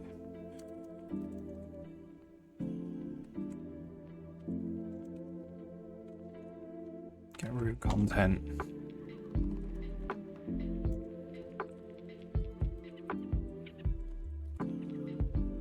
Should probably do that right at the top. Can't do anything if there's no root content. So we get the brushes and we're going to add one. And then we're going to say data is equal to that thing that we just made. Sprite window content data.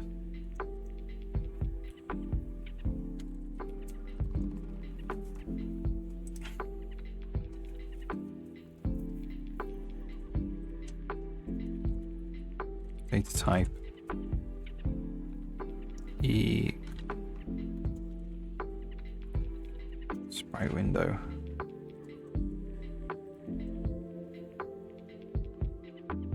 So we might just do auto index is that. We'll just do brushes index dot set data sprite window content data like that. And what that means is this is going to be a place for us to put all our alpha masks in theory.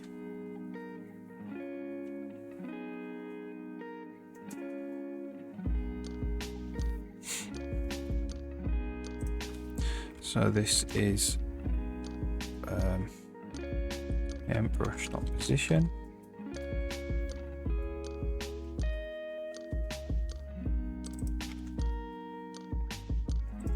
Brush.zbias layer. You need to know what layer we're on.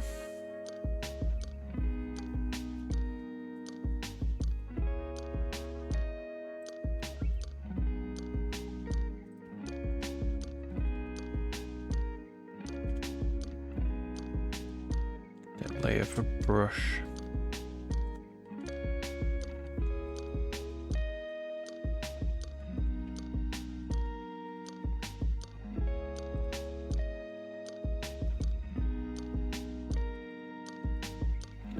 This is, that's brush.id. So if there's not a layer, we can't do it either.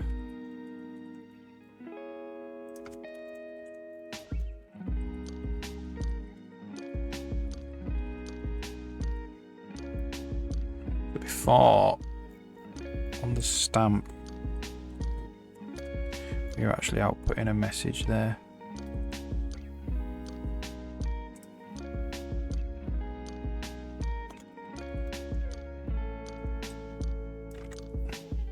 Saying that there was no layer. There's a layer, something set in the editor. Content should definitely be there. These don't need errors. These don't need output messages, only this one.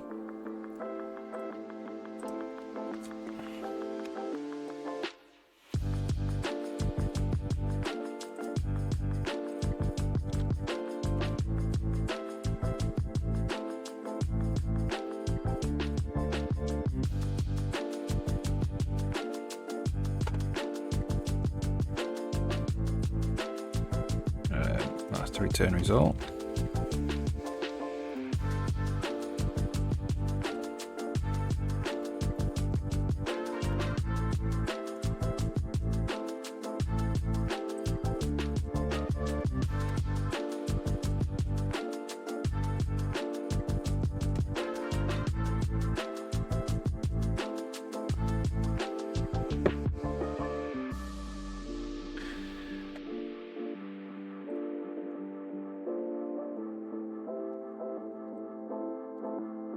Right.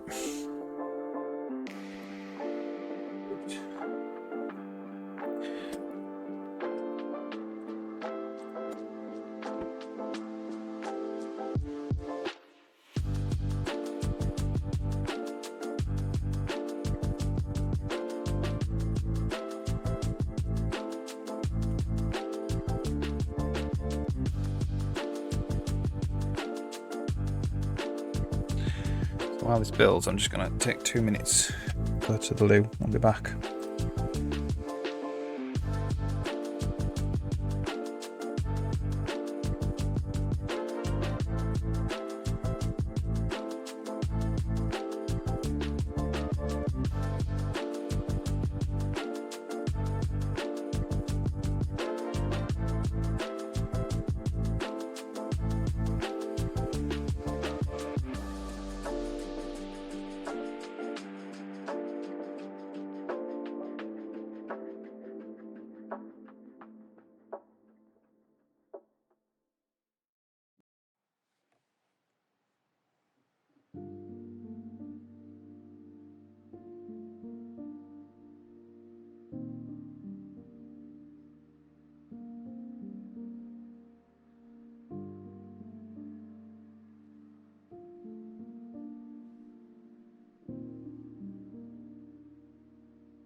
Alright. So this now, in theory, this works.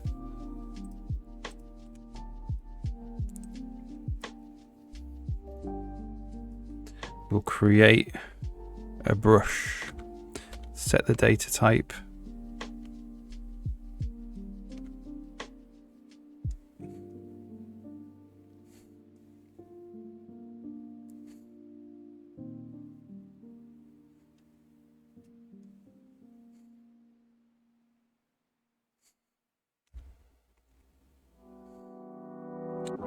Content, brushes, brush instances.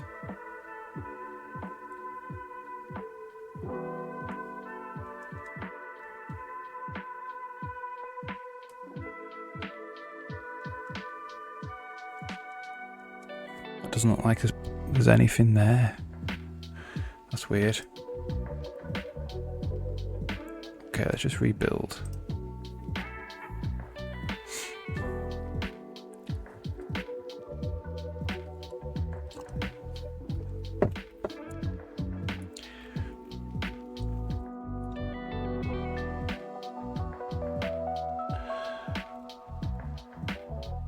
Okay, so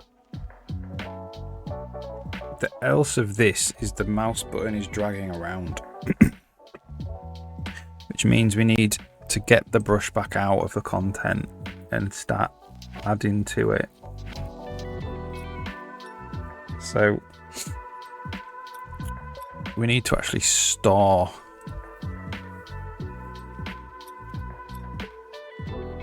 else. We need like an instance ID. We got that ID there, the brush ID. But that isn't the instance ID, that's the brush ID.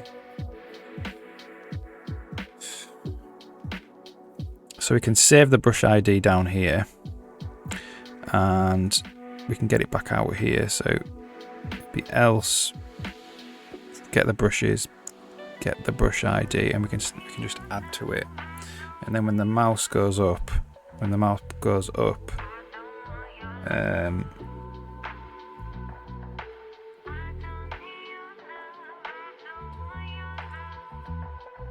to deselect it basically. The only concern with that is when the mouse goes back down again, we kind of do want to add to this same instance.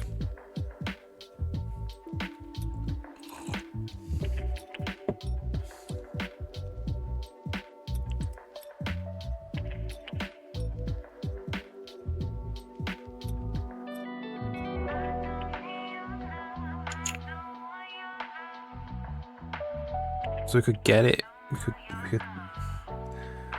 If there's a brush instance with this brush ID, that's probably what we want to do. We want to find or create it essentially. If there's already a brush instance with this brush ID, if we're just painting on, we add more alphas in. The only problem with that is Z bias. We might change the Z bias of the paintbrush.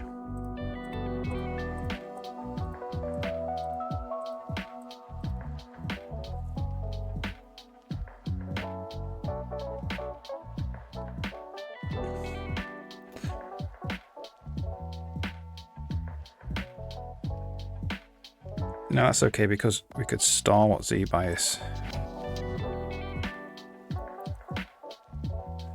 Enumerate. Cool username. How's it going? Thanks for the follow.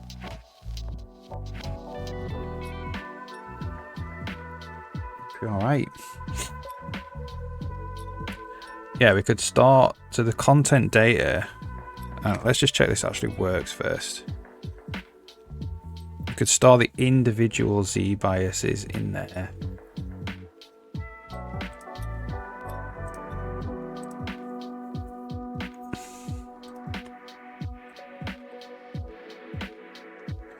So we do this. There we go, we've got real brushes now. We just want to set the data,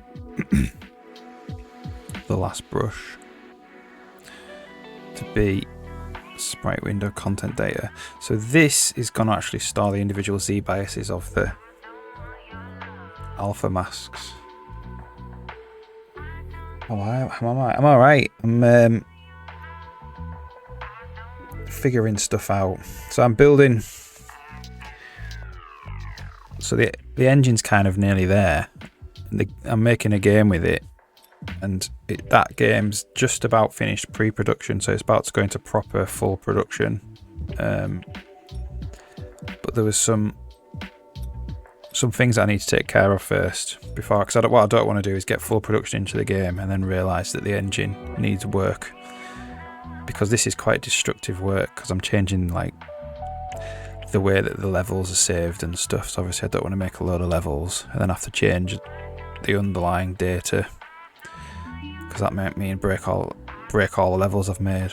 So I'm just going through and kind of like absolutely making sure that I don't need to change anything, or there's the least possible chance that I'll need to change anything when the game gets into production proper. And one of those things is like how you paint onto the level.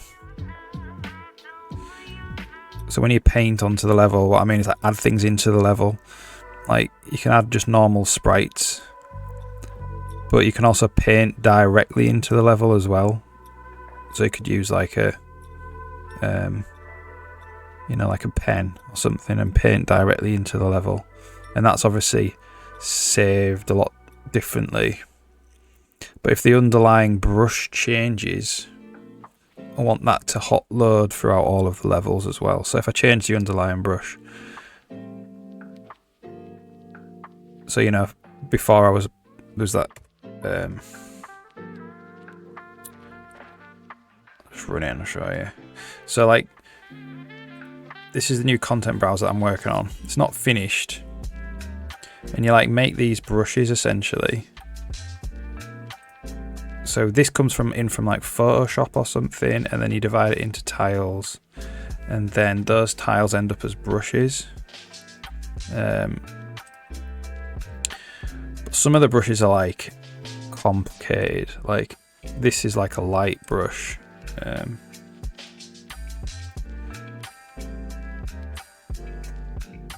So it casts shadows. There's no ground, so you can't see, but it casts shadows and God rays and stuff like this. So what I want to do is if I change it to say like I stamp down a light, and then I want to modify the actual base light. I want to change like how like the radius to like 20 or something. I want that to automatically update throughout the entire world where that light's used.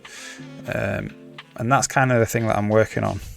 And then if you want to add new types of content later, make sure that all that just works without having to, I don't want it to break anything. Invossi, hey. Like CNEngine game dev. Yeah, this is kind of like a game technology stream, I suppose. Like a prefab. Yeah, like a prefab. So I have separate things called prefabs. Like this is technically a prefab. So what will happen is when I save this, that will get turned into a brush as well. And I can paint it in other, so all of it basically, I can paint all of it in the level at once. So I can make complex things, and you can put like, you know, I can put like collision and stuff on it. So I can, and save that as the prefab. So there's like brushes, which are like the base, and the brushes can be complex too. So they can have like, they can't have collision on them, but they can have stuff like, if it's grass, you could put like grass density, and you can control like how many vertical slices each grass blade has. So if it's a long piece of grass, you might want a lot of slices so that they can bend in the wind a lot. And that's all stored in the brush. And then prefabs are like loads of brushes together, and then that gets made into another brush. And then when you actually want to make a room, you can either use brushes, or you can to paint into the room, or you can use prefabs to paint into the room. So I'm not exactly sure if that's the same as something like a Unity prefab.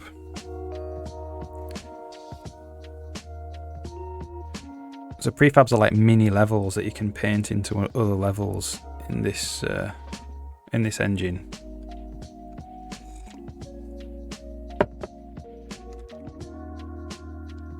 Oh, I just did an undo there and it broke it.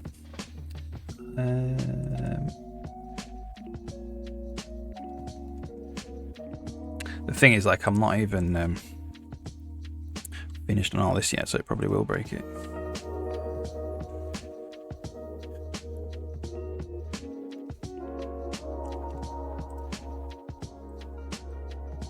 So this is kind of like a find or create.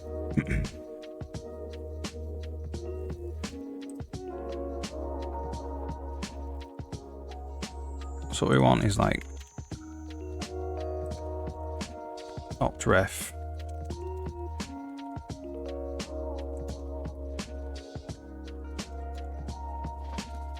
And that's the instance.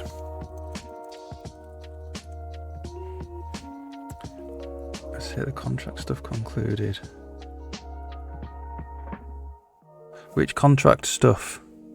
Can't remember, sorry. Remind me.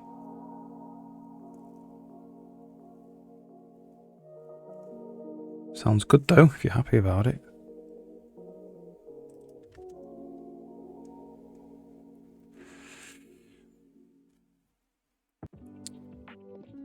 For 3D things.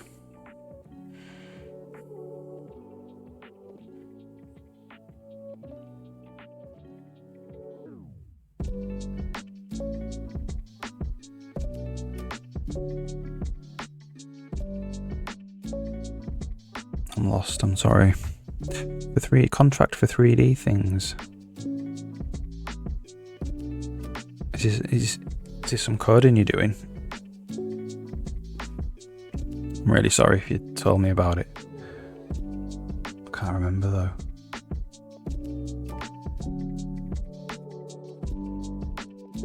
The 3D solution was which converts. Ah, yes, I do remember now. Yeah, the stereoscopic stuff. Yeah. I remember now, yeah. Oh, that's great then. That's really good. So you've got some work lined up. That's awesome. Congrats.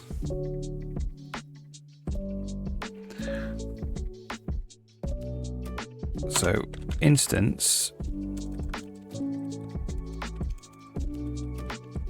equals brushes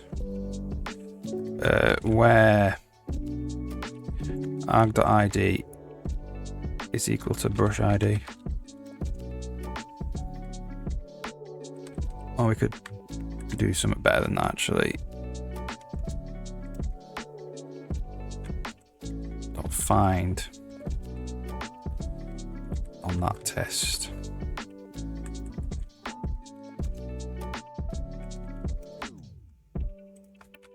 What do we have? Find first. Yes, if not instance.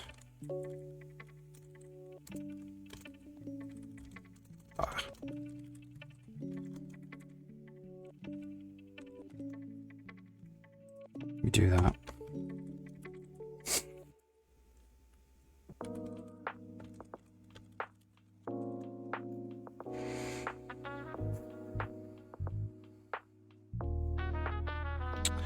So we'll check it's there based on its ID. If it's not there, we'll make one.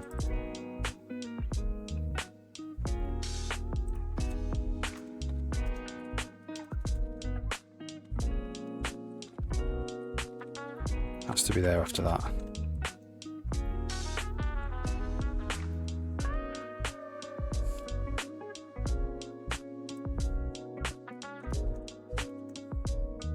Yeah, awesome. That's really good, Invossi.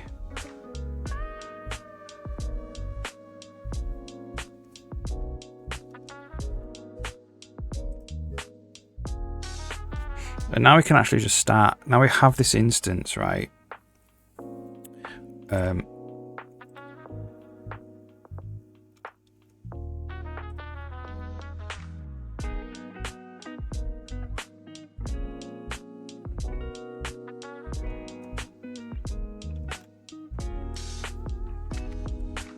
So that has to be there, really.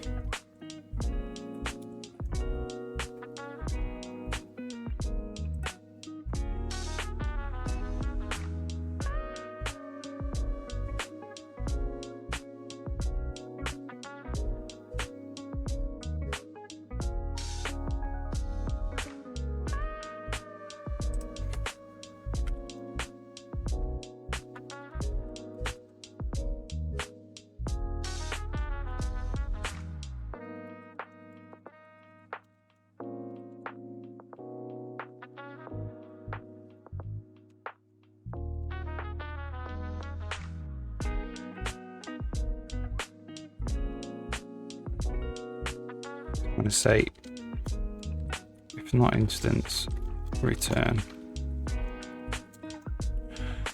So we'll find it. If it's not there, when the left mouse button just drags, we will make one.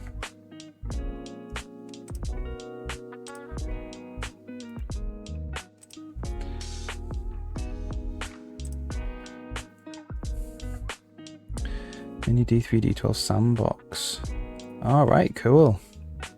That'll be fun.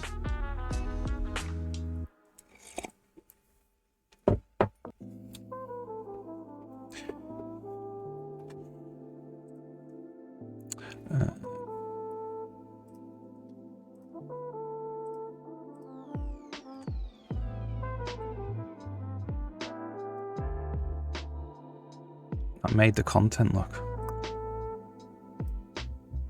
That's just finding it.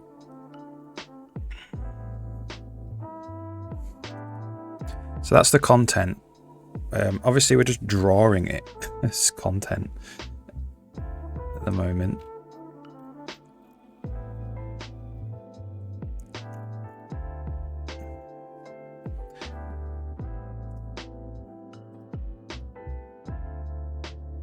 Because when we do that, it doesn't make more content.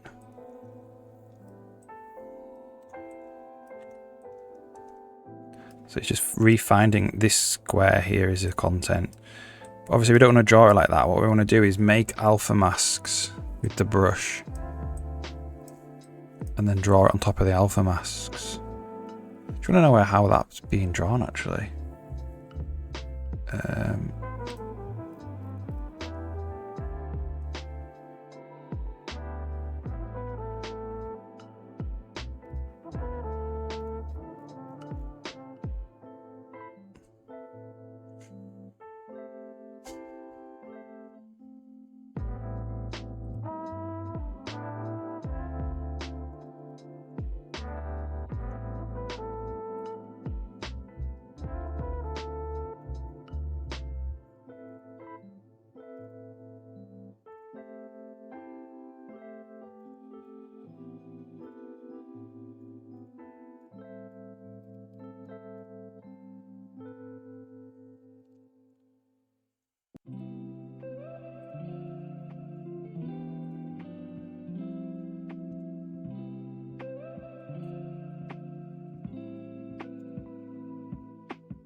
Doing the sprite sheet tile renderer on it.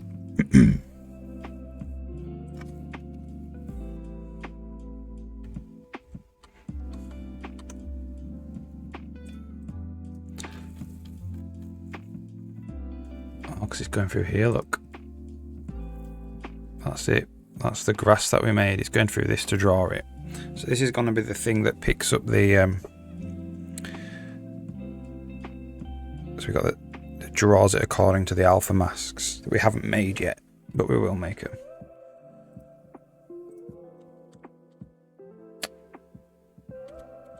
That's cool.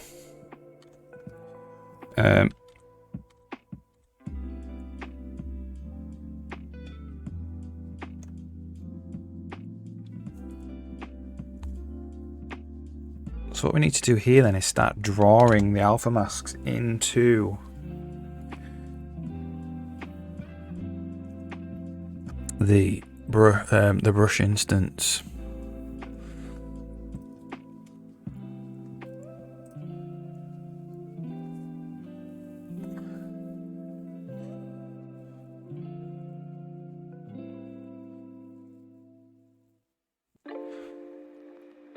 So we have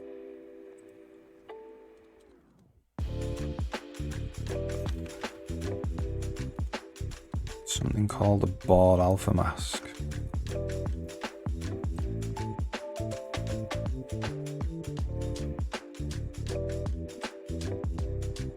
I want to know how we set that ID, because that's going to be the thing that is probably in Paint Alpha.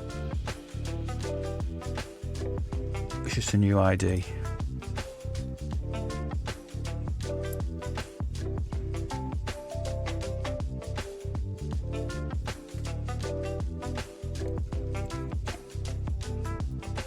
And they're just going to basically be DDS textures, I think.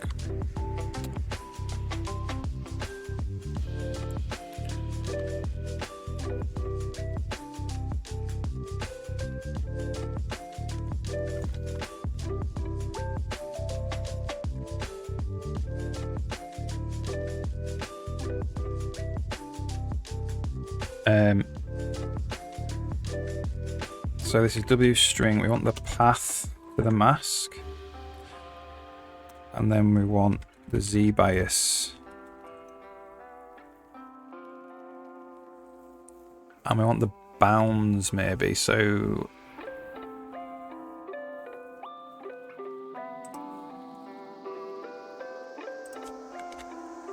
that has the bounds as well.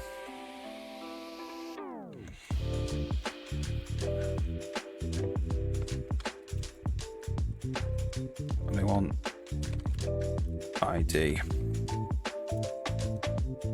like that. So we want those three things. So that's its ID. That's going to be the path to the alpha mask on disk. Z bias and its bounds.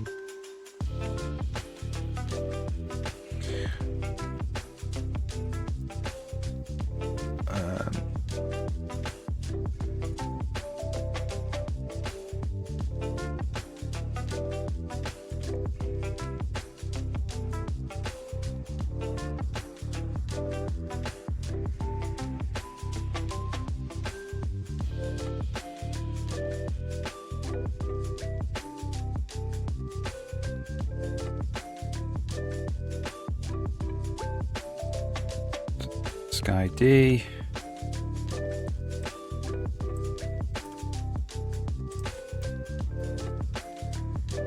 Path.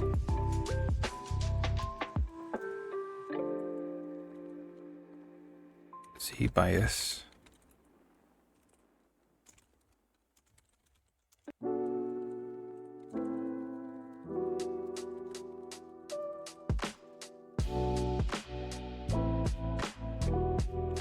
And this is just going to have an array of them.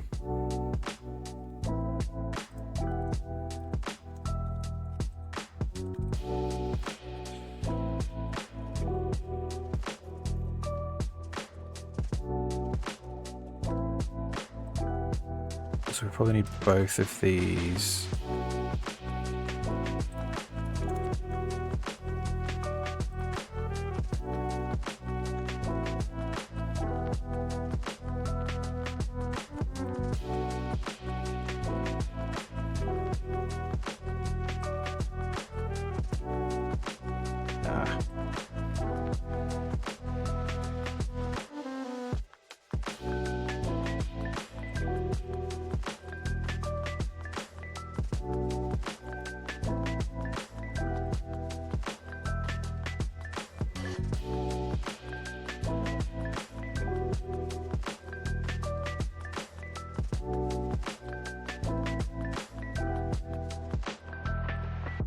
So this is just basically like how to save it in text form, how to save it in binary form.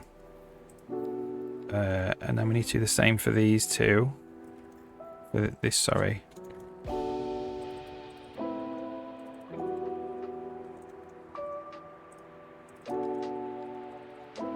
That's data.masks.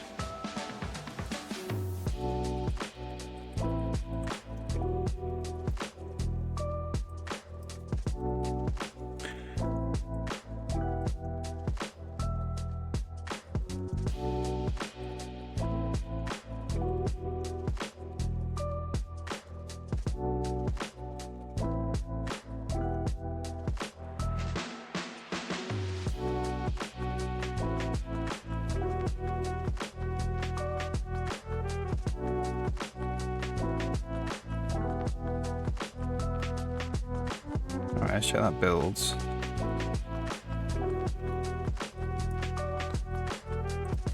What that means now is we can start actually adding in masks.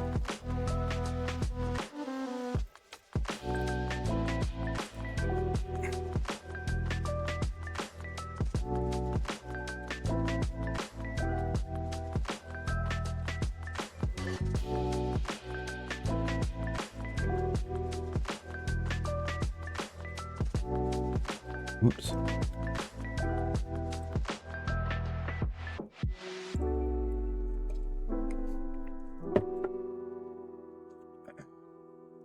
Sorry, Embossy, I haven't been paying attention to chat.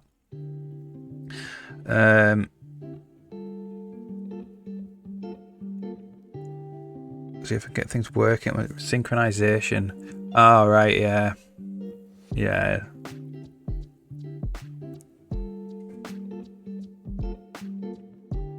Is it the first time you've used DirectX 12?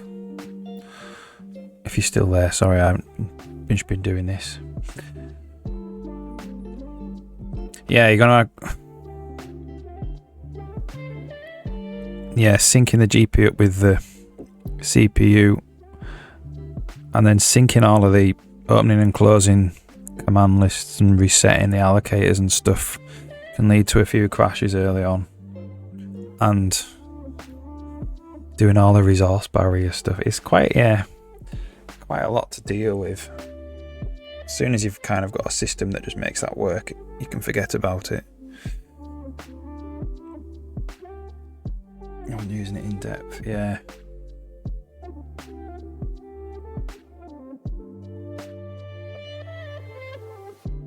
Yeah, like Microsoft have released a load of tutorials on GitHub for it, and I just followed all that. There's like the DirectX 12 samples library. Makes sense. Yeah, the only step up is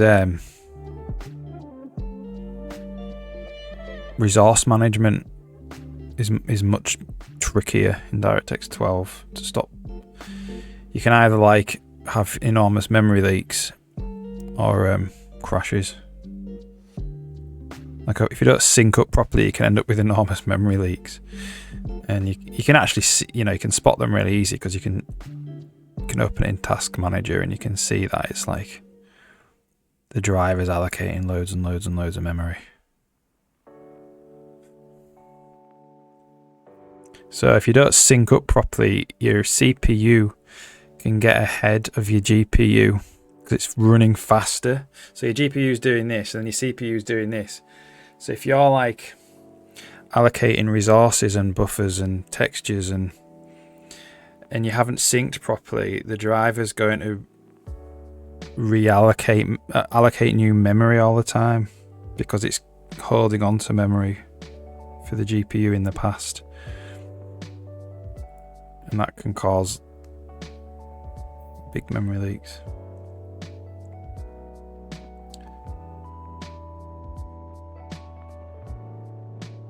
Yeah,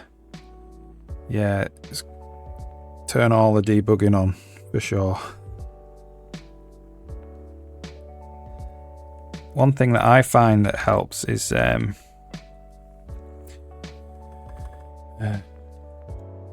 have this thing called, let's find it, DXensure, right, which I think is quite a handy thing to have. So I implement, so it's a macro which runs everything through this failed function, and that just checks. So this would be the result of a DirectX call, and it checks if it failed, and if it does, emit the error message immediately. Do you know what I mean? That really helps me along the way. And you could even assert, that it failed. And you could stop right there if you wanted to. Because sometimes things might be okay, and then you call execute and it crashes. But because you've called execute a long way from the failure, it's hard to actually get back to the source of the error.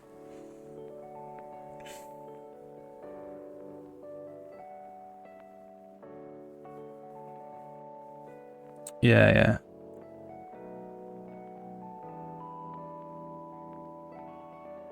Yeah, cool, yeah. Yeah. As long as you have some kind of wrapping mechanism that you can just wrap anything that returns a H result into, and then you can just turn this off if you want to, or whatever, you turn yours off, so you don't actually, so it's obviously could be quite slow in debug, but you could just always turn it off. And that helps quite a lot. And then this com error thing, which gets you the actual error as a string.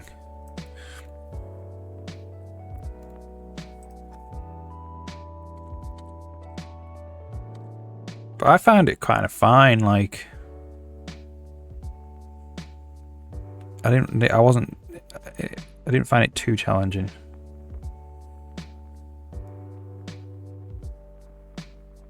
How do I wait for the GPU to finish whatever it's doing?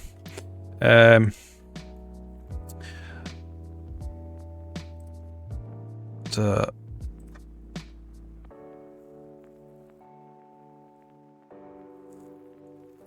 next frame, So I have 2 of everything, or 3 of everything, or however many you want. And I have a wait. Work is done. Which does the signals to the GPU, and then get the completed value. And then we wait if we're ahead of the completed value with a wait for single object. It's just basically, I think, the way that they do it in the tutorials, apart from it's overlapping. So you have like one set of things working on one frame while the other set of things is working on the previous frame, and then you swap them.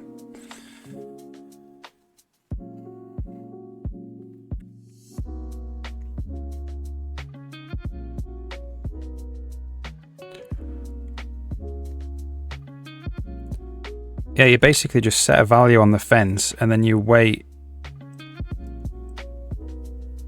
Then you wait with the event until that value has been reached. So you get the old value out, and if it's behind where we want it to be, we set where we want it to be, and then we wait for it. So that's the mechanism.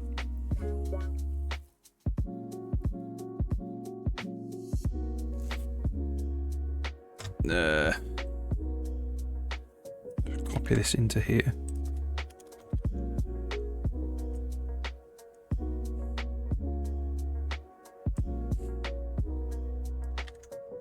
Do this.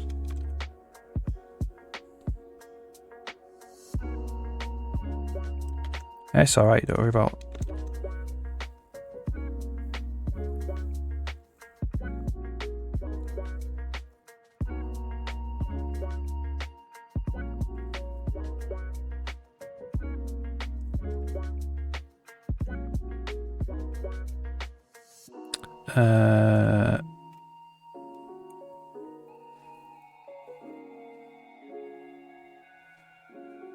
So these two are the same. That's what I'm doing here. Signaling the queue. Where do I do that?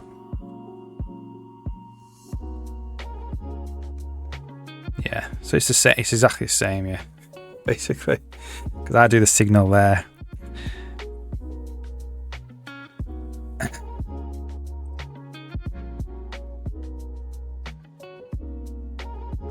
But I don't wait all the time, because the completed value in the GPU might already be done, so you don't have to wait.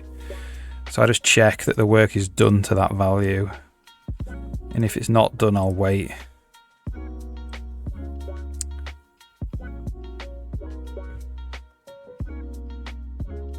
This is inside a function called wait for GPU signal, yeah. Check against the completed value. So yeah, the work might already be done and you don't have to wait. I think. So if the work is done, return, else wait.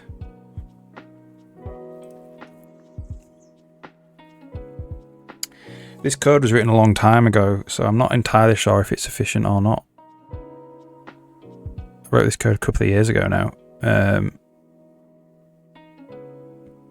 But I think that's the idea, yeah. Is the GPU might already be done, so you don't have to do a wait on. You don't have to call back into the operating system, you know, on waiting single object.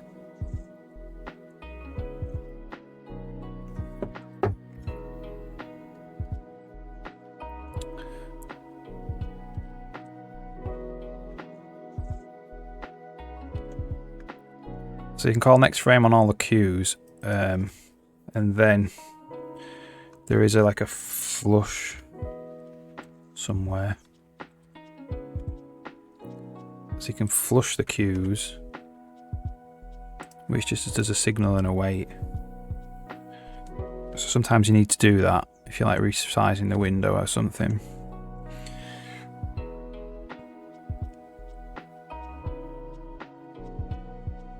Signaled, then it will never wait anyway.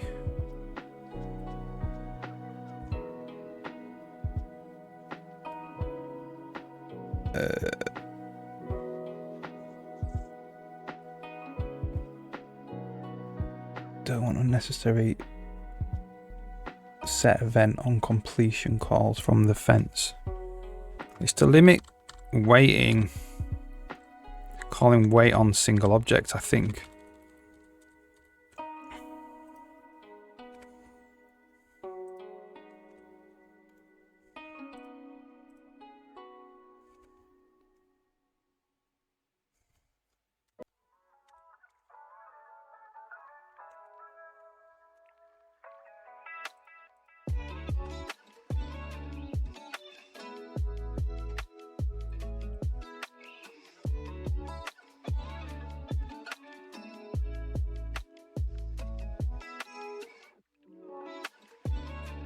It's very hard for me to say what's going on because it's so old. It's to limit calling this, because I must have determined that this can be quite slow even if it doesn't do anything, even if it can immediately run a return from the call.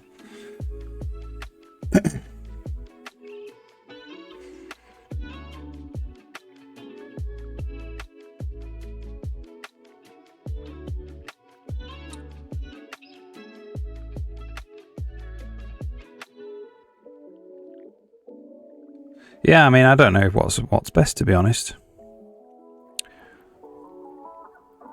I've kind of developed a habit of not calling into Windows as much as possible, because Windows always tends to be the slow, the bit that ends up being slow when I profile it. So I just don't do it if I can help it. Even though this is kind of technically calling into Windows as well. But like, limit the amount of time you do.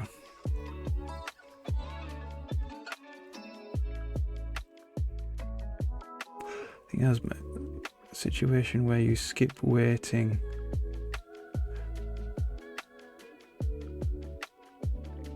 Where you skip waiting actually happen.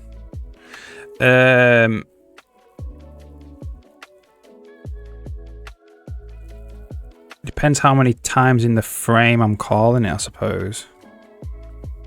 Multiple things could check the fence, you know, rather than just one time.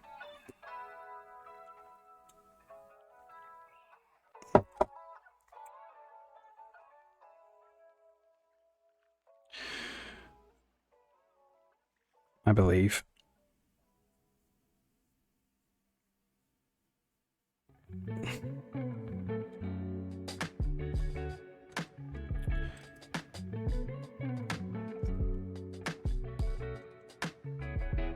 No, I think next frame's only called once.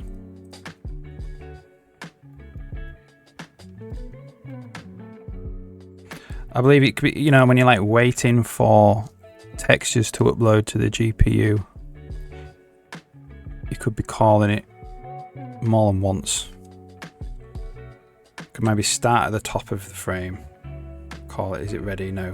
In the bottom of the frame, is it ready? Oh, it is now. I'm not sure.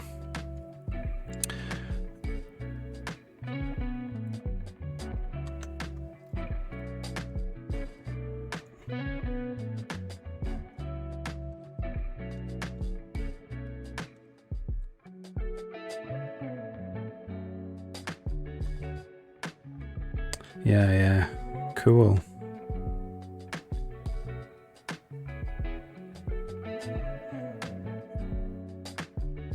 And then there's also resource states as well, which is kind of tricky. So I think I've got to do this in Vulkan as well. We've got to manage the column resource barriers. So if you wanted to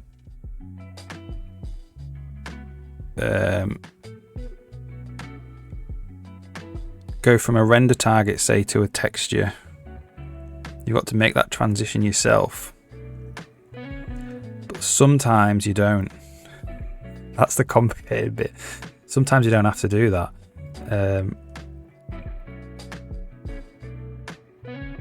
And then there's one resource state for each MIP as well. which makes it more complicated.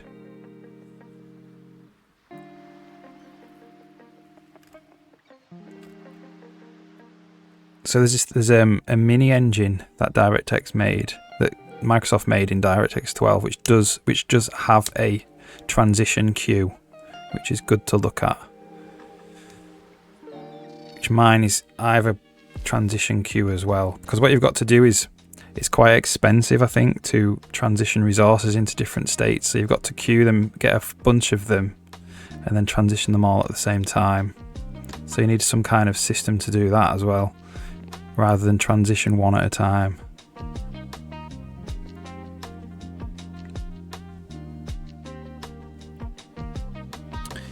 Initializes multiple command queues simultaneously. Utilize multiple command queues simultaneously. Yeah, this does as well. You can have one per thread, I think.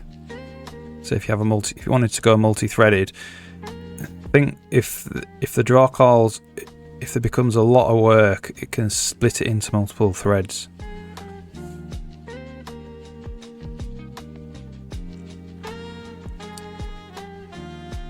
So I can call it transition. Render pass objects in Vulkan. Yeah, I'm not sure. Not really. I've done a tiny bit of Vulkan, but not really.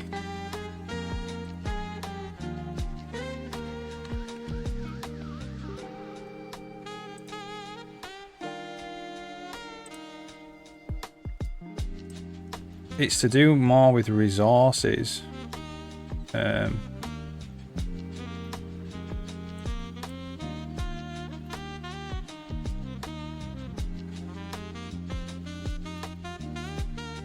Resource management rather than rendering. The render target to texture was an example, but there's loads of different things. I'm not sure if it's the same thing.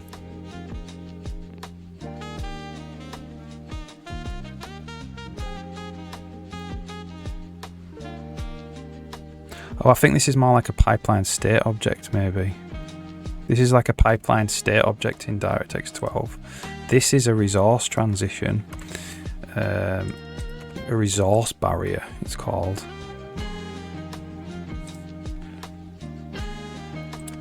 So you have all these resource barriers. I just remember that when I was writing the DirectX stuff, this was hard to get my head around.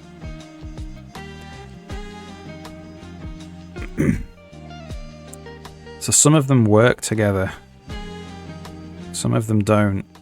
Some of them you need to explicitly transition, but there's not just transition, there's all sorts of different things. There's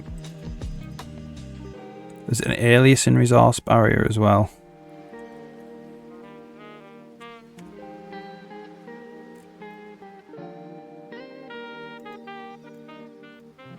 Which I'm not even sure what it is.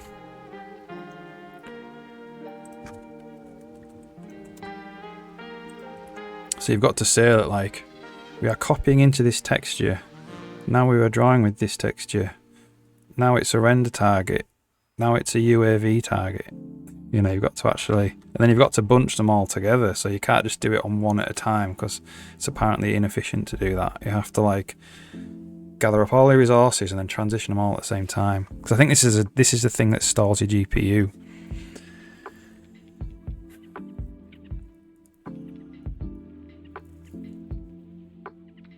But I think that render pass object thing is the pipeline state object in that DirectX 12.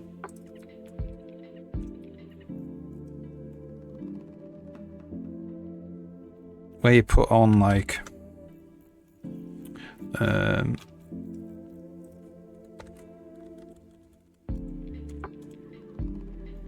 like your rasterizer and your blend state and your depth stencil state and all that stuff. Yeah,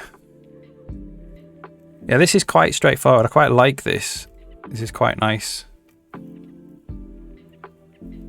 Because then you don't have to think about all the different things. You just set up the object and then you before you draw, you just like set that object and then go. You don't have to worry about lots of little bits, you know, like I've got to set this stencil, depth stencil description, and I've got to set this blend description, and I've got to set this shader and that shader. You just set them all at the start up, and then you just use them. Like, I quite like that.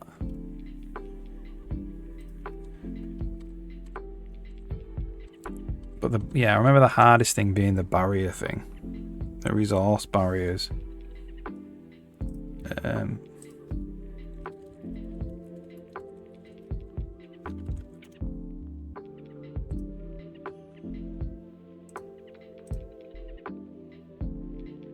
If you fancy some reading, this is it.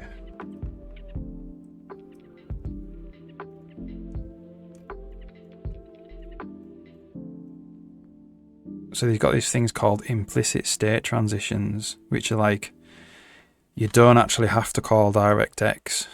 You can just promote them to the new state. So in some situations you can do that, and that's apparently a massive performance win because you're not actually stalling your GPU. And then decay to common.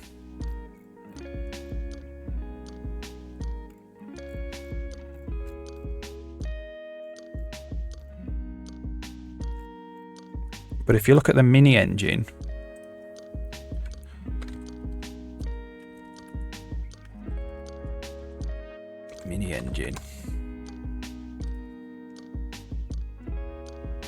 in here, that has a queue, a resource barrier queue in it, which you can look at.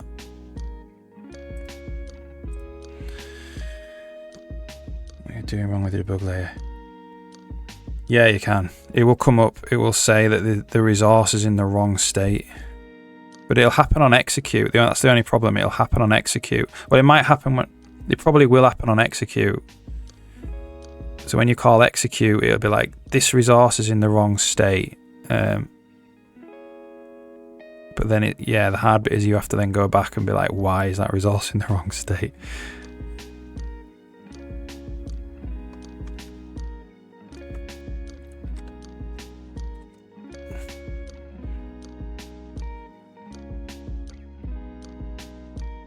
You can name resources. Yeah, that's right, yeah.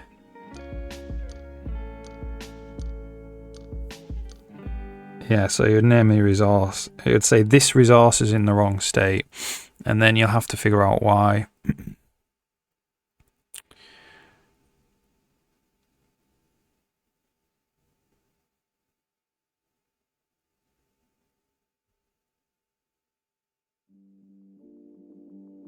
And then it's like, it's fine if you just, I'm going to use this resource as a render target, so I'll call the transition. But the thing is, like, you can't just work on one resource at a time, apparently. If you look at the performance implications section of that article. So what you've got to do is say, next time I draw this resource, it needs to be in this state, and then add it to a queue. And then when you come to draw it, you have to make sure that queue is flushed. Then what happens is you go, well, I want this resource to be a render target, then I want this resource to be a texture. So what you have to do is you have to have a flush in between and and then do the actual render target stuff, and then transition it to a texture, and then use it as a texture. What you can't do is queue a render target, then queue a texture, and then flush it, because it'll flush it to a texture, and then it'll use it as a render target. So, and then you'll get a crash.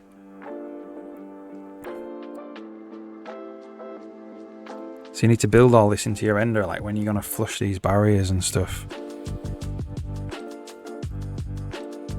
Like here, the flush barrier stuff.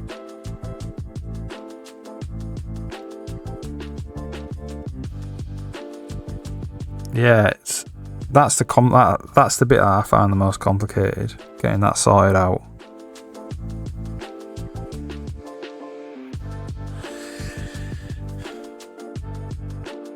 With all of the promotion and decay, because they don't have to be transition. They can be promoted, which means they just are that resource. You don't have to actually call transition to in DirectX, and then some can decay. So if you want them to go from this state to this state, it can just decay naturally, as in you don't have to explicitly transition. That also makes it complicated. And then the final thing is you've got to do loads of them together. You can't just do one. You have to do like 12 of them or whatever at the same time.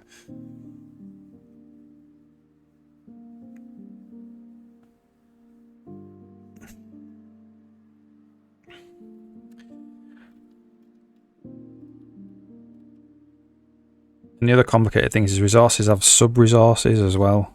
So a resource is just not one state. A resource is like 16 different states, I think. 16. So a resource is actually 16 states. So you have to make sure that all the states are compatible with each other, because you've got like one for each MIP. So it is like, it gets complicated really fast.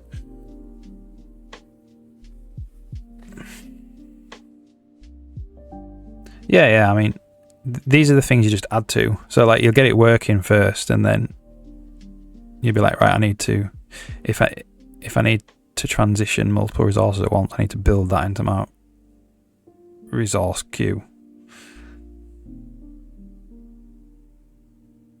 Spinning cube as the world. Then having a queue which copies the new color into that cube. Yeah. Need a way to have multiple command queues interacting with the same resource. Yeah. So you would record each command list. One to do the first part of the cube, and then maybe do the copy, and then the second part, the second command queue to do what it did. And you can record them simultaneously if you want, but then when you execute them, you have to make sure you execute them in the right order. The execution is all serial. So if you can record multiple lists at the same time, and they have no bearing at all really on the real state of the resource or anything.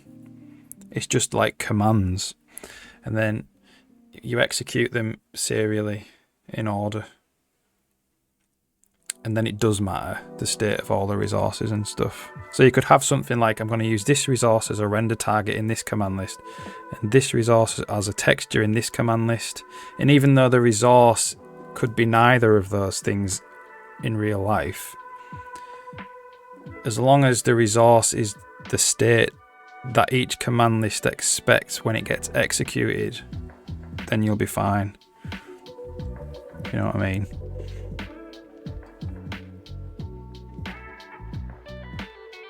That's meant to be one of the reasons why a DirectX 12 is performant, because you can do that type of thing. Because they could even be on separate threads. So you could just record it all and then execute it. And as long as the actual data state is correct to execution, it's fine. Another command queue will complicate things. Yeah, get it working on one thread with one list and one queue. And then get to 2 threads if you want. The thing is, one of the other things is that small queues, lots of small queues are apparently very, according to NVIDIA anyway, are inefficient. So small command lists. So it's not always the state of having the case of having lots of command lists means more performance. Like, you need to give each command list enough data. It's like multi-threading on the CPU. Each thread needs enough to do. Otherwise, it's spending most of its time spinning up and shutting down.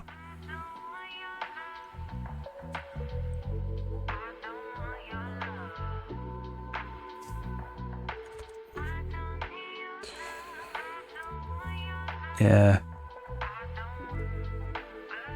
So you need like the really good renderers will look at past frames and determine how many threads to split the next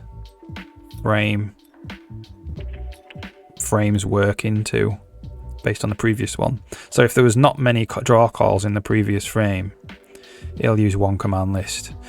If there was like 1 million draw calls in the previous frame, it might use like 8 command lists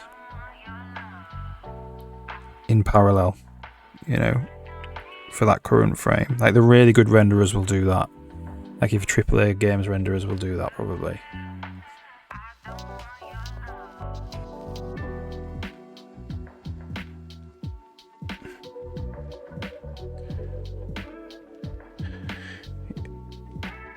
Yeah.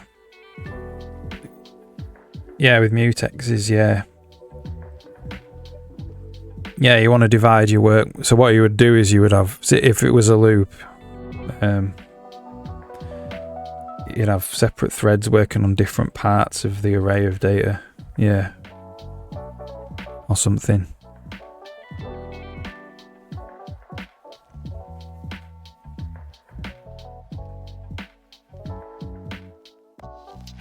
Yeah, locks can be expensive. If you can arrange your data in a way where you don't have to lock as much, that'll be a big win.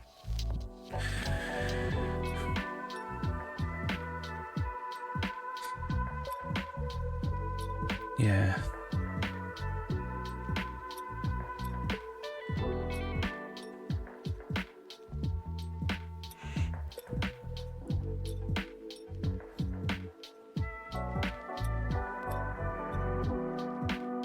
Yeah, if I'm doing like if I'm doing multi-threaded a loop through data with many threads, I just tend to divide. So say I've got like 100 elements and there's 10 threads, do like 10 elements per thread.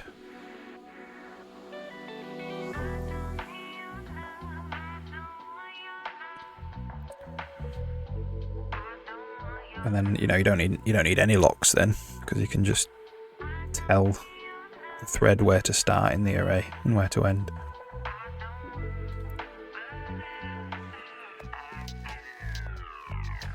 Alright. So where was I? Here we go. So we have our instance now, and we have masks. And an alpha mask has in it the path and the z bias and the bounds.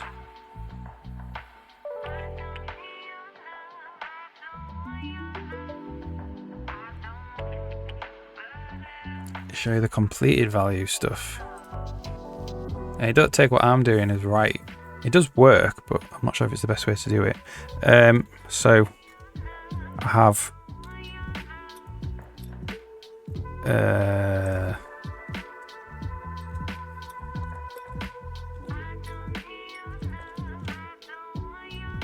work is done.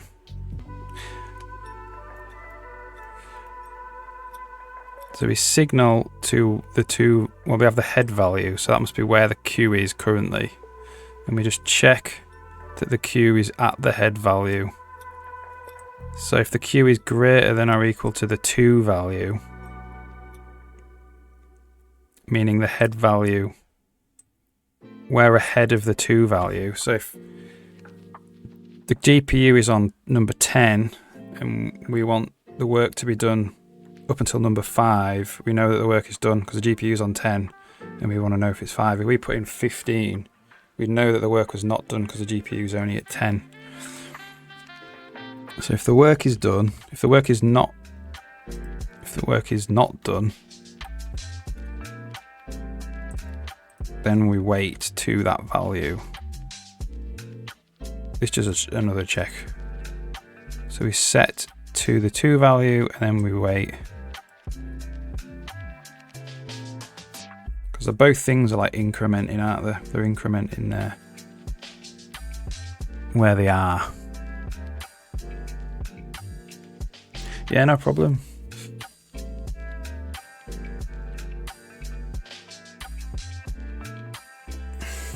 So if the value is head value is less than the to value,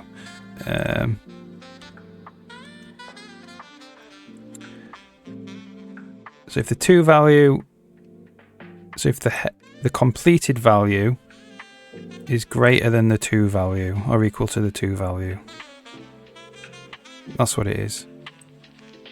So if the GPU is at 10 and we're looking to see if work is done until 5, we know the work is done. Because that's 10, that's 5. If the to value is 15, the work is not done because the GPU is only at 10. So we need to wait until the GPU gets to 15.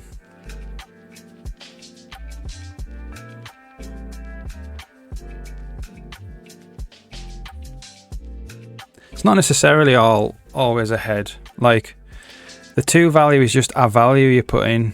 So what you might do is you might say upload a texture and then signal to the GPU that when you get to 10 this texture's done. And then next frame you just say, are we at 10 yet? That's how it works. Are we at 10 yet?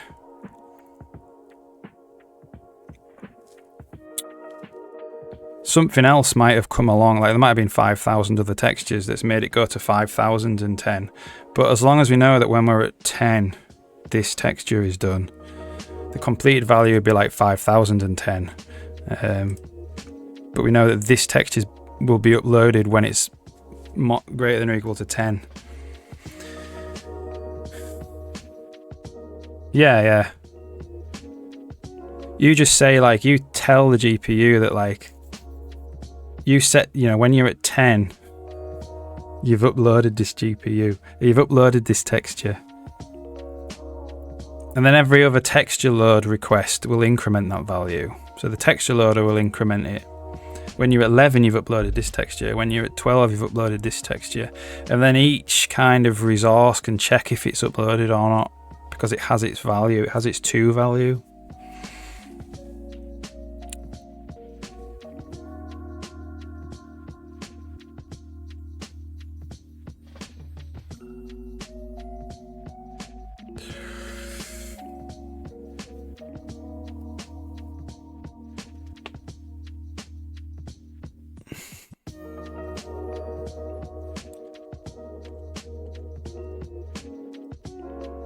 All right.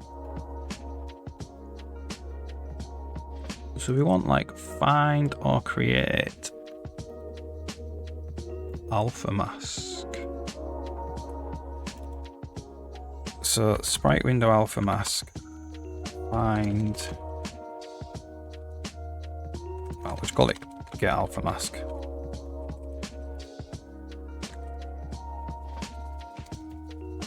And I suppose it's just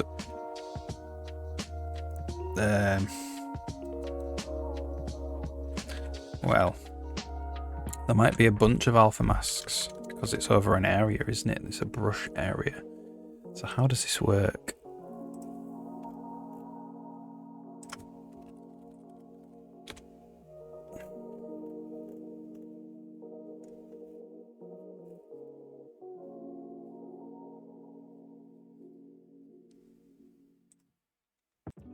So we're doing it incrementally. Tile size is 8. So that's actually an integer thing.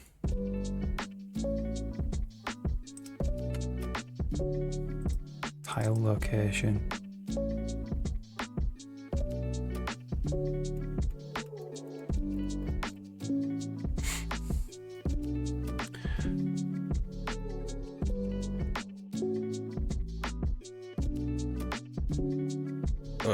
Okay.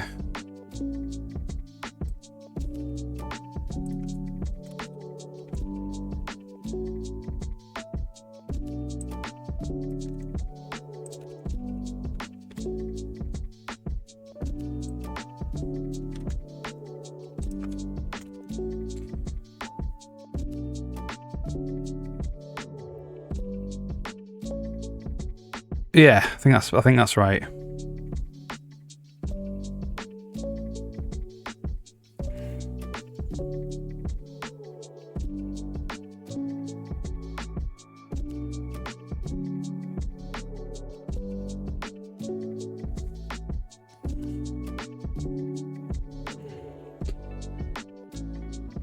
So this signal gets this signal gets called when you like issue the load,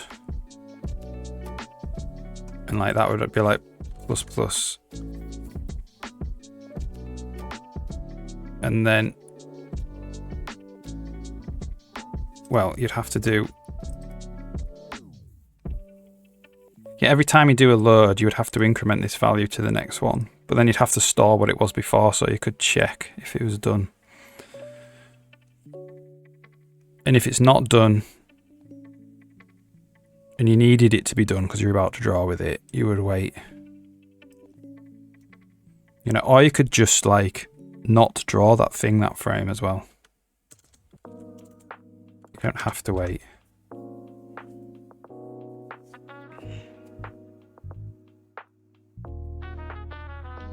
The time the fence value is sent in, it already has been pre-incremented. Just for some context. Yeah. That's it. So yeah, you just need to... This counter will always go up when you've got new signals. But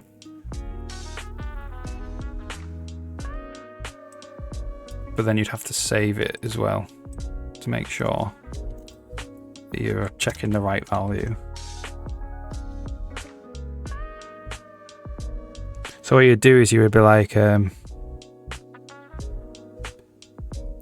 you'd decide on a number, which would be the fence value, and that number would be like save value, fence val, and then it would be like this.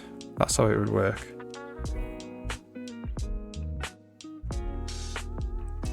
And this happens for every single resource that you're trying to upload, or anything you're trying to do that needs a fence.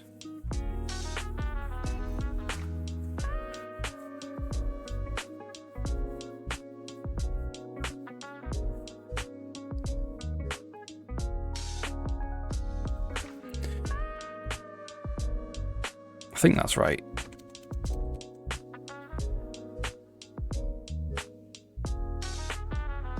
Yeah, fence value is still valid, yeah. Yeah, as long as each separate call to signal is an increased value, should be fine.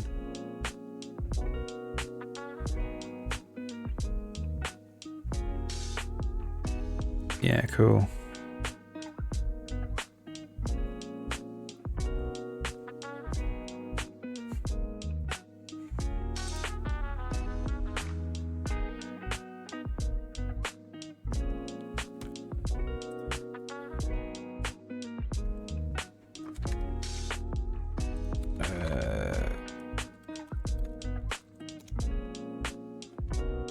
It's the wrong one.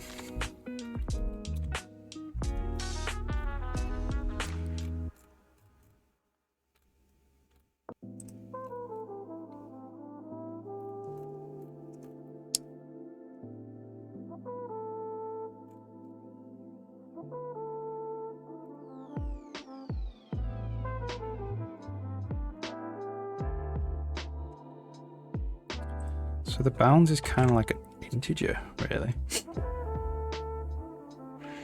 Hey, it's alright, don't worry about it. I don't mind, I like talking about.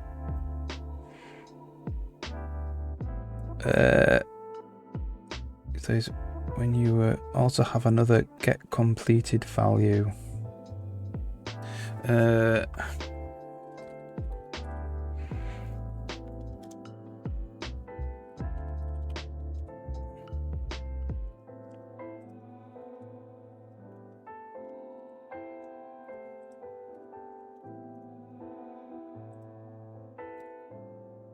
This one.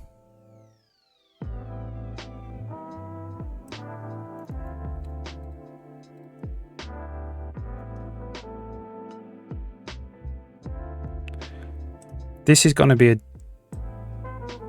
different number to the head value. This is where it currently is, where I was waiting.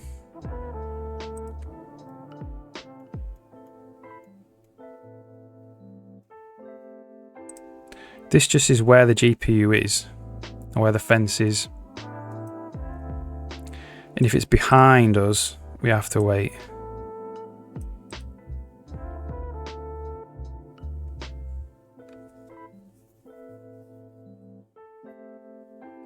You wrap it in an if statement whilst you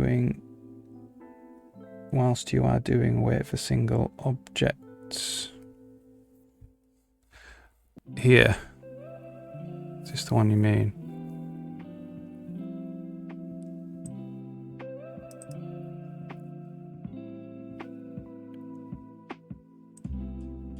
So this is where the GPU is. If it's behind where we want it to be, we wait to the 2 value.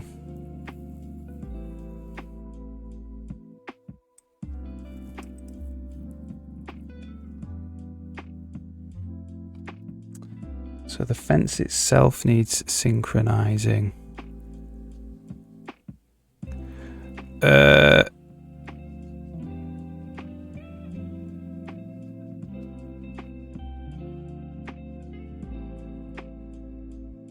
Is it because you're getting confused with this, you mean?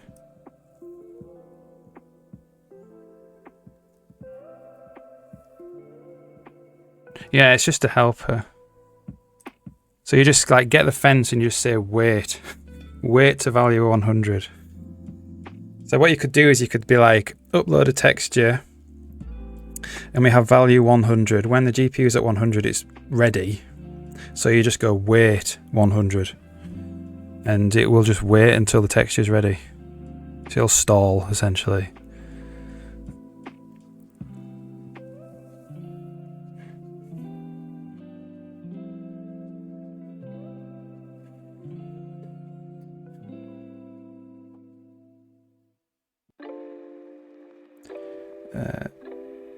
Yeah.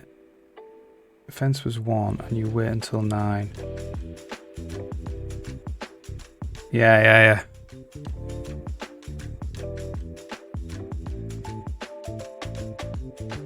So yeah, it just means you can just wait immediately.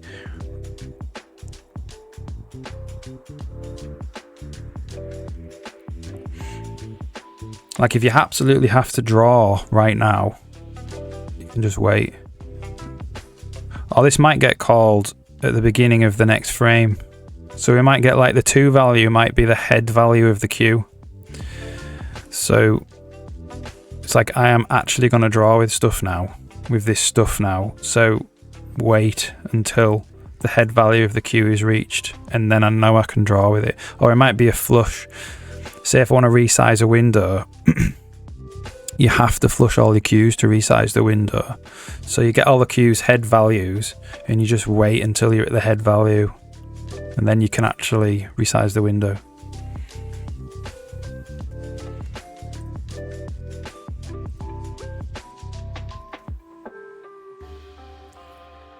Yeah, so the flow is, if the work is done, then return, else just wait to that value.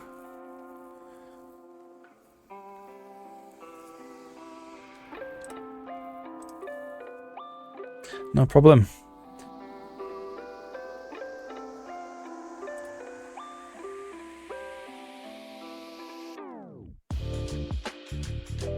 Right, I'm gonna go and make a cup of coffee. Then we'll work on this.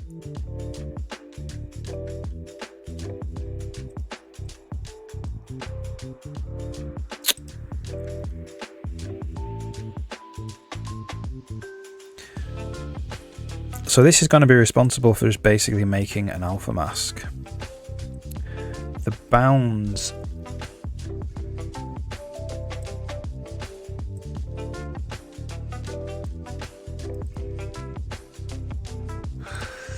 so the mask is actually going to be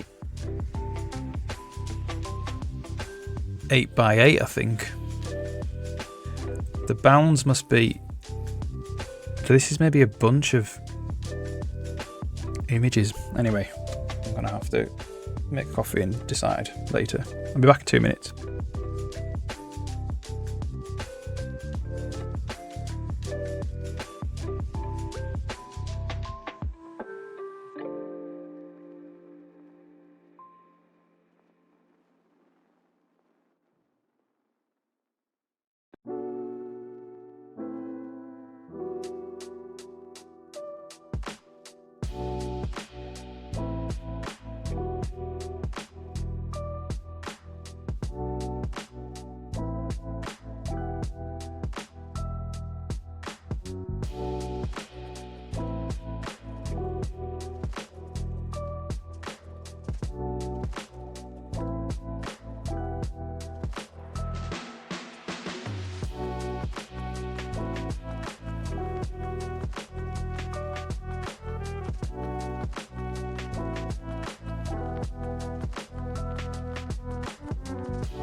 I think where I'm getting confused is this is not the bounds of the mask. This is the world bounds of the mask.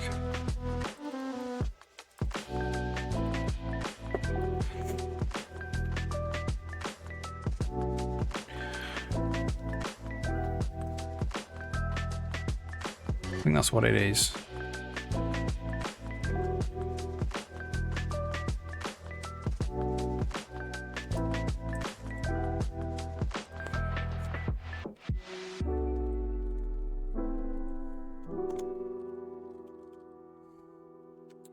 Content painter, grass, what are we doing? Content painter for normal. This is it. So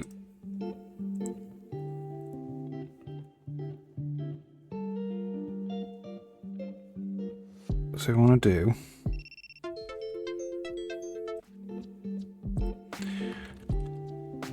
data equals instance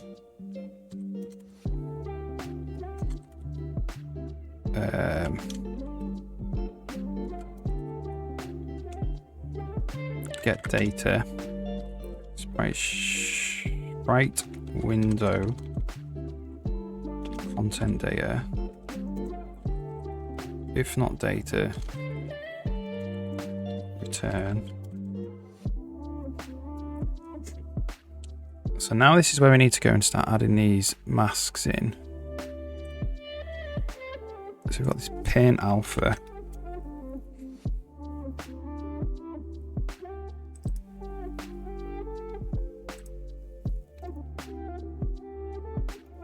We've got a shift to flow direction.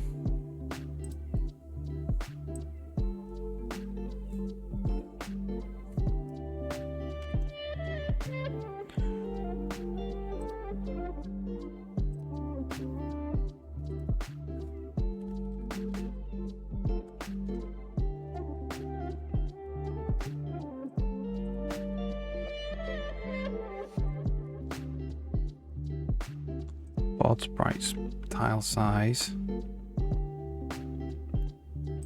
is 8, so we're going to put that in.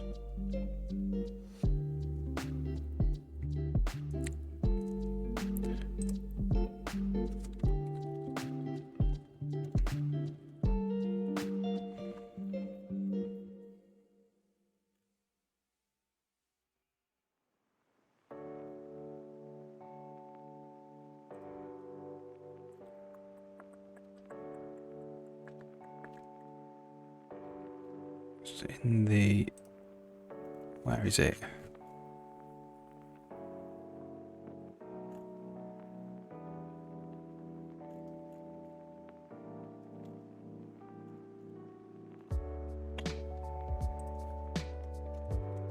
There, so that's the tile size.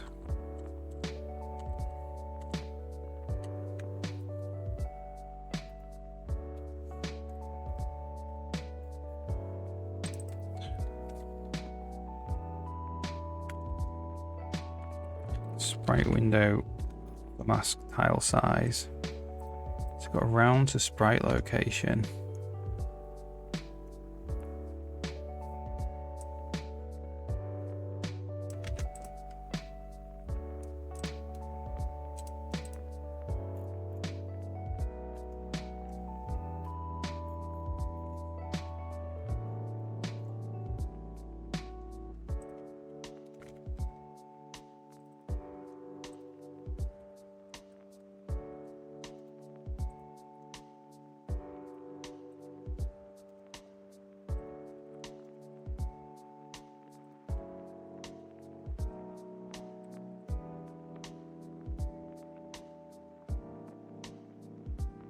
Integer version and floating point version.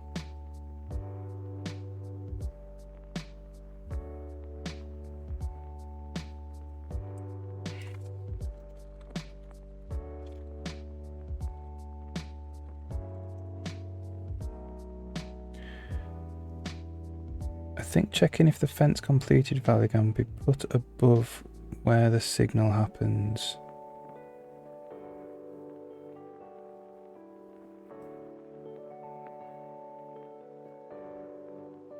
Since y signal, if the fence already equals the surpassed signal value.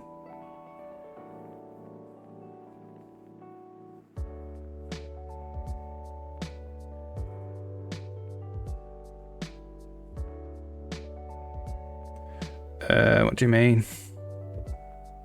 I think the checking if the fence's completed value can be put above where the signal happens. Since y signal if the fence has already equals or surpassed. Y signal if the fence is equal or surpassed the signal value.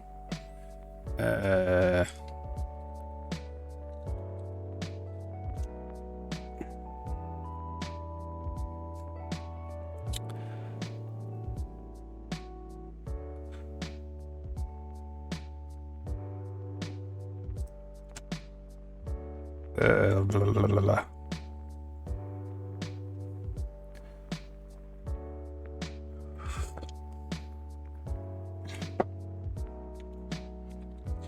Q, next frame.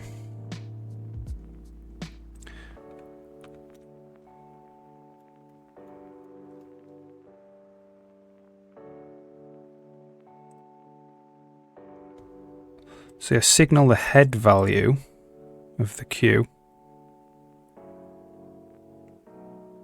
So this head value is going to probably be a lot bigger than the 2 value, could be bigger than the 2 value. Is that what you mean? So yeah, I'm signaling a bigger value than I'm checking.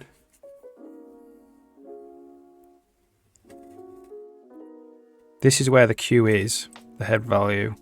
That's the end, like the head of the Q. This might come in as like, so this would be 10. I want to see if work is done up to the value 5.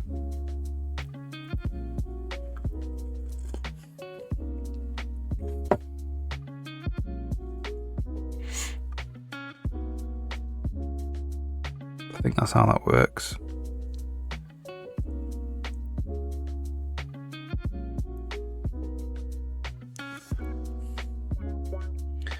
Fence values typically increment. The head value will get incremented, yeah, somewhere. Here it is. There and there.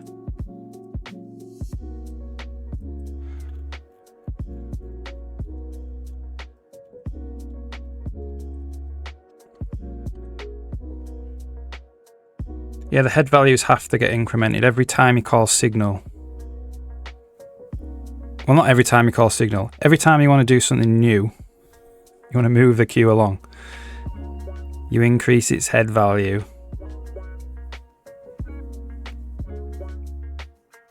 You know, that's like the end of the queue, essentially. That's like, you know, in an array, you would be adding a new element to the array. You would be incrementing the count of the array.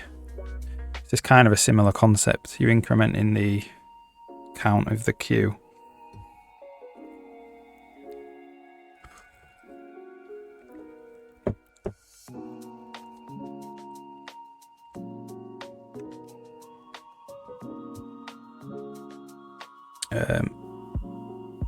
Yeah, so in my case, if the head value is already met by the fence, then why even signal? You would have needed to signal to get the completed value.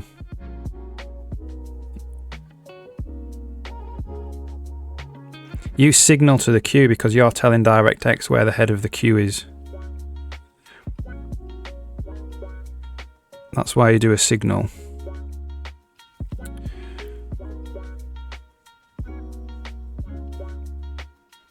And then as long as DirectX doesn't receive any more signals, when its work is done, the completed value will be the head value. If it gets more signals, the completed value might not be the head value.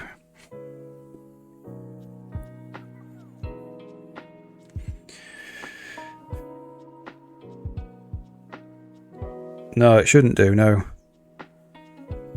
You shouldn't update. The completed value will never be more than the head value, the signaled value.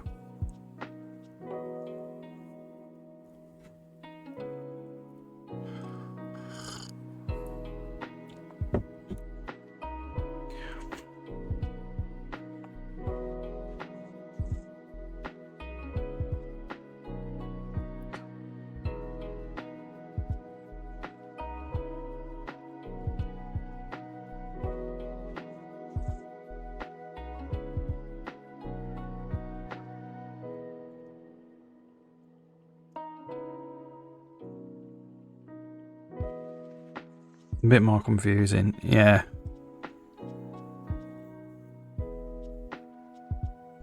Basically, you tell DirectX where the head of the queue is. It's 100. And then, when all the work is done, as long as it gets no more signals, it will be set at 100. So when you do get completed value, it will be at 100. If you need to use that resource, so you get completed value and it's not set to 100, it's set less than 100, then you need to do the wait with the wait for single object. And what that will do is that will instruct, so you're passing your fence event into DirectX and it will release the fence event. So it'll basically, like, you can think about it, it's calling this over and over and over again. And then when it actually equals the 2 value, it will release your fence event. It will release the object.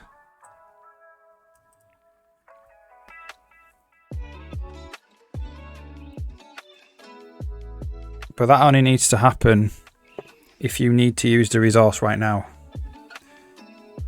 You know, if you need to use the resource right now, you wait for it. Which usually is, it's usually once a frame per queue. And that's how we keep them in sync, usually. Way to skip signaling in the first place. I don't think so. If you don't ever signal, when you do get completed value, it'll just be 0 all the time, probably.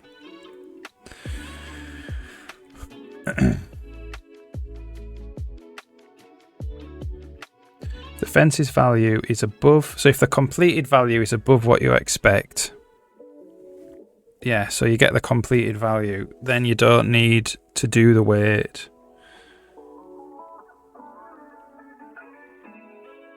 But you needed to have signaled before this, so the completed value could equal your signaled value.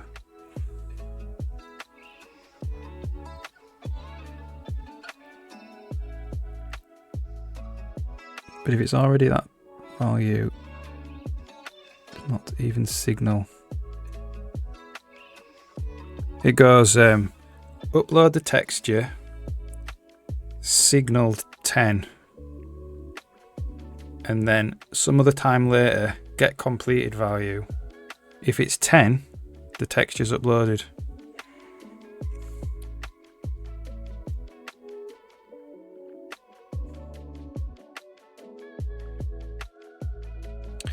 If we always skip over the signal, then we never... If we skip over the signal, then we never fetch the latest fence value. Yeah, so if you don't call signal, it will be... The completed value will be the previous signal, which doesn't include the work that you've just done. So it's like this, it's like do work, signal, get completed value. If the completed value equals the signal value, or is more, then the work is done. If it's not, the work is not done. It's up to the developer to decide what to do. You could wait for it by doing this, or you could just not draw the thing. That's also valid. You just don't have to do a wait. You just don't draw it. Something like a queue though, so that would be like on a texture. Something like on a queue, you need to wait for the queue, especially like the upload queue, the copy queue, to have finished its copying, because you're about to draw with all that stuff. If it hasn't finished its copying, you must wait, otherwise you'll crash the GPU, probably.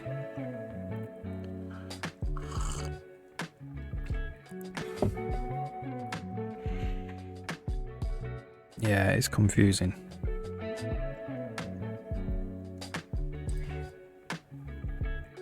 Yeah, upload buffers. Yeah, so you also use fences on that as well. So your queues and your any kind of upload.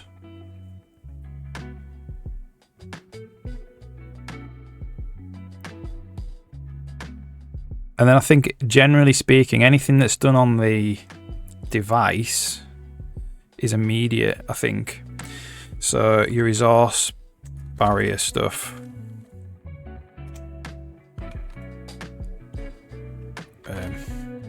Whoops.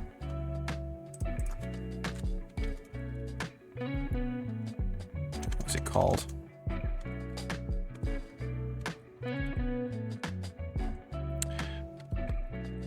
Can't remember where it is now.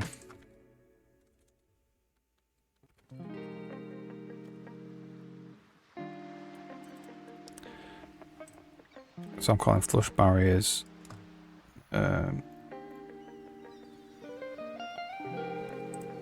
Oh, well, that's done on a command list, actually. So, evicting textures. I know it's done through the device. Evicting buffers. That doesn't need a flush or anything. That doesn't need a fence, because that's immediate. That just happens immediately, I think. I think most other things do.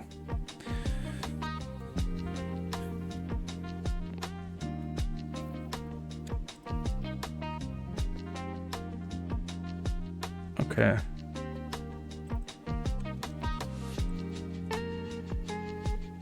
And then we've got sprite window, paint alpha.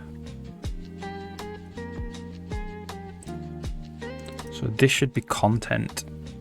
instance, that'd be data paint alpha.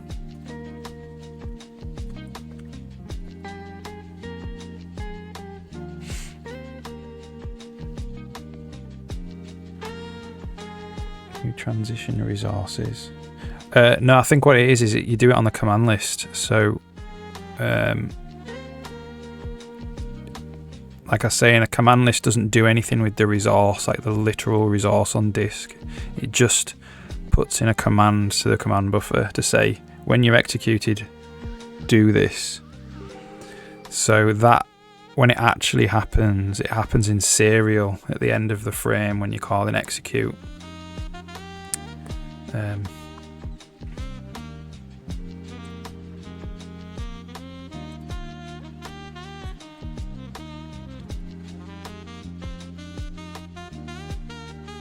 Where is that?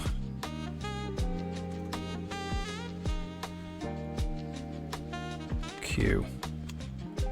Execute. So when you call execute on the Q, it takes in a bunch of command lists. So the command lists have been recorded in parallel. But the execute is all them lists are actually executed in serially in order. So as long as the state of the resource is okay at the time of execution, you won't get a crash, including resource transitions.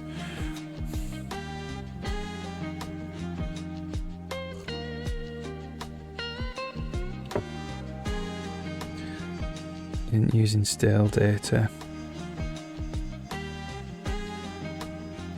8 heaps.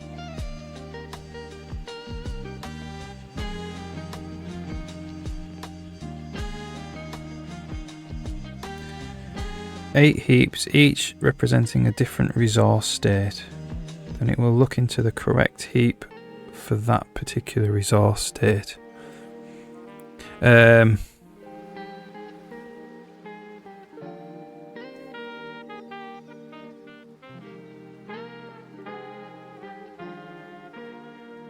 Yeah, if you had 8 separate heaps. So when you do the transition on the command list, you're not messing with the actual resource. The transition doesn't happen then. You're just recording that you want the transition to happen later when you call execute. That's what I mean. It's like delayed, it's deferred. Alright, okay.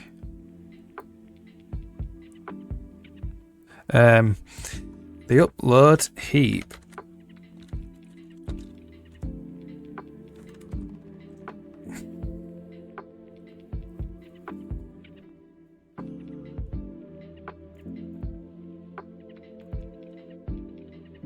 I think I only have one upload heap.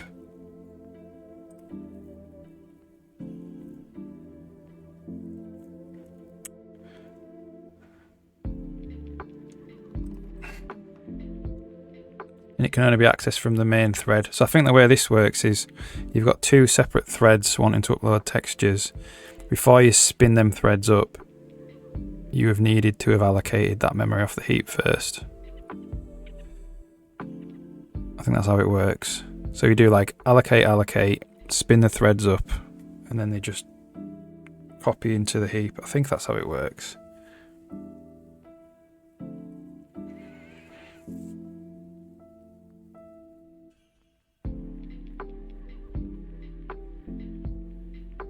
But by the time you've given this to DirectX, by the time it's executing, it's all serial anyway, I think. Because I believe that happens on a command list as well.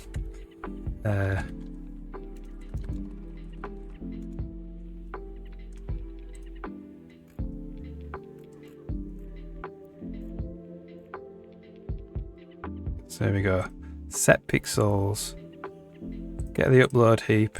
Allocate some data. That gives you a region. And then this is a separate thread, this. So this creates the resource.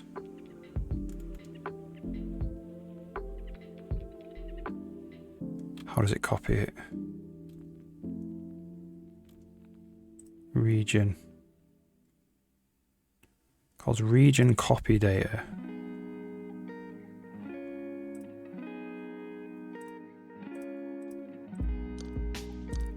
Oh, so it's not even a DirectX call.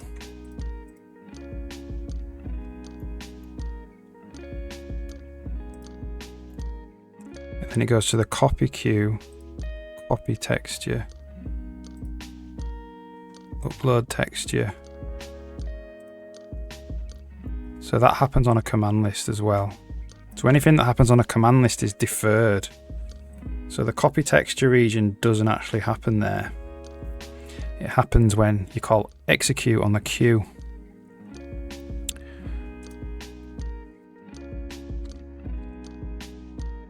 I haven't looked at this for ages.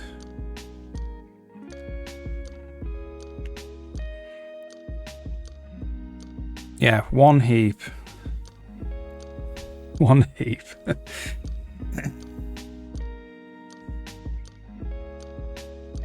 Yeah.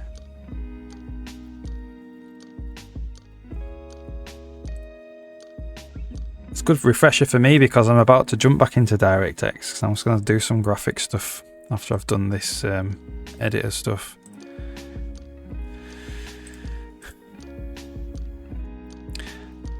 Okay, so paint alpha, which is an absolutely mental function.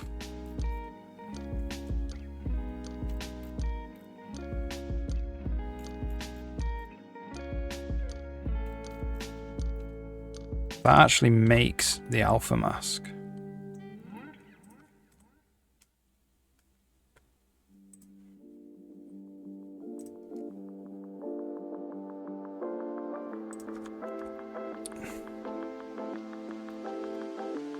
So that's on here.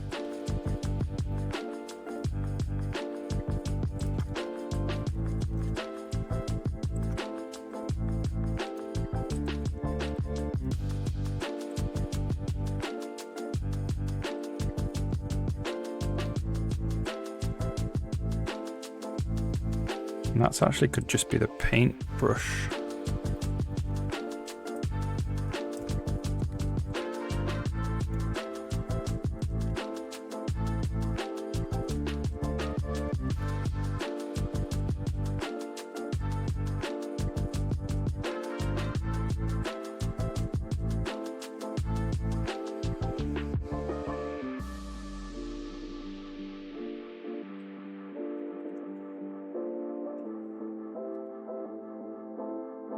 Yeah, I will. Yeah, no problem. I'll be, by the time I'm doing that as well, I'll be streaming Monday to Friday. So I'll be here all the time. That's going to be fun. This is kind of like drudge work a little bit because it's refactoring.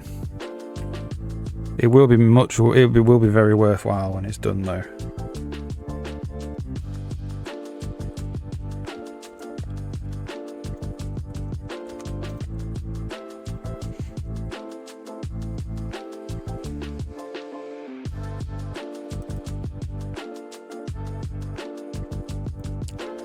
Sprite window alpha mask.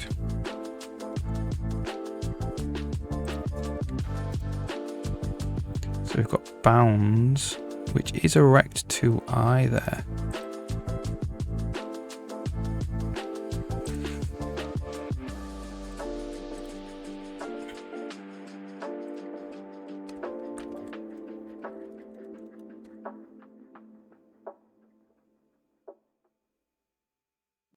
Or it is in what? It is in pixel space.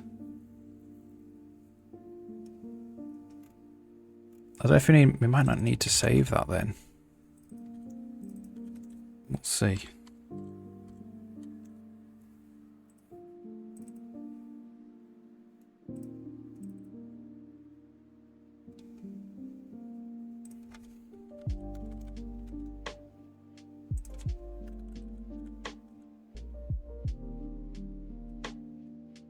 That creates an image there.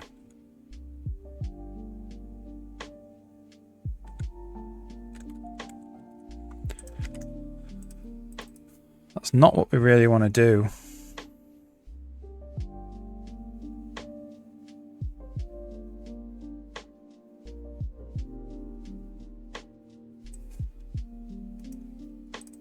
But I bet we're going to be getting this image back out again. What we want to do is make an image.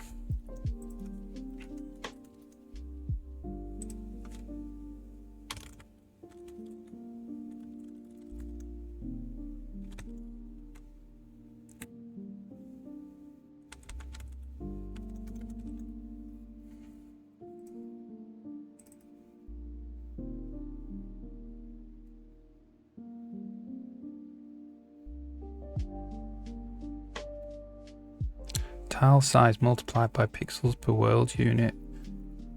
So this is tile size in world space. So that is world space.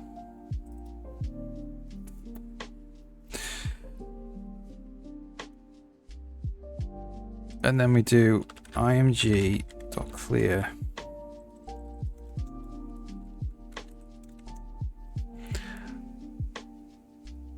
Then we make the path. We're saving it as a TGA file.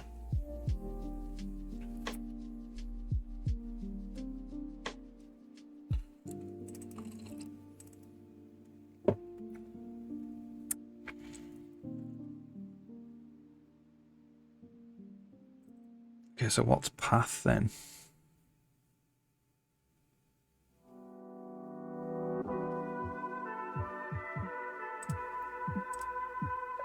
Mask ID.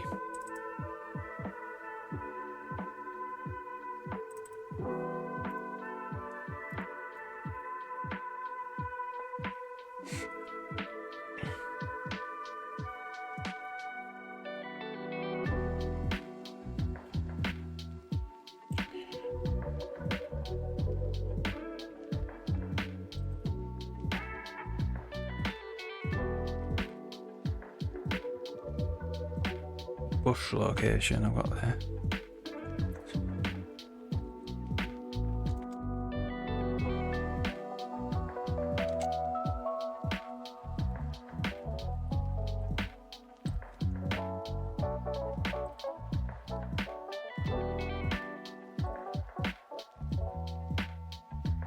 So where do we want to actually save this?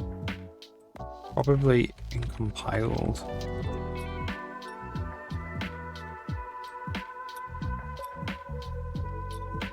So the mask ID is going to be new every time.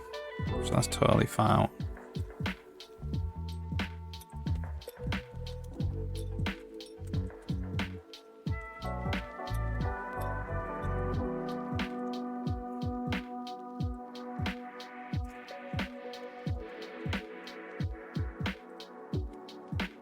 And then we're just going to do img write to file. Ugh. What is a TGA file?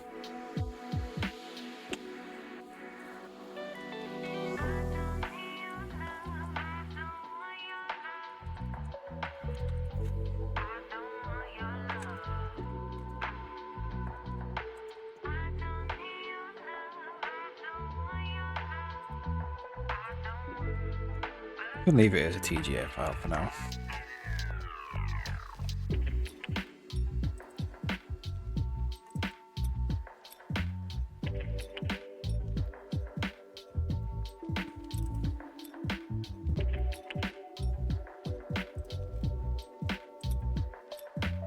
Okay, so now I need to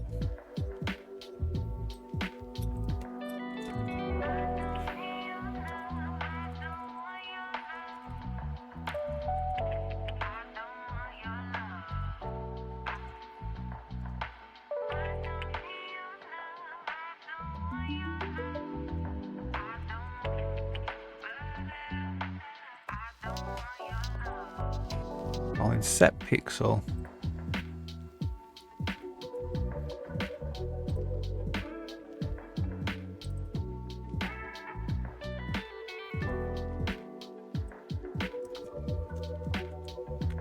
So we'll get it here. If not, image return.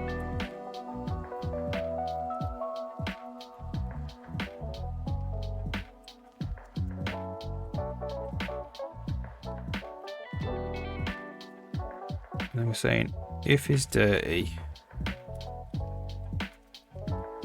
write it back.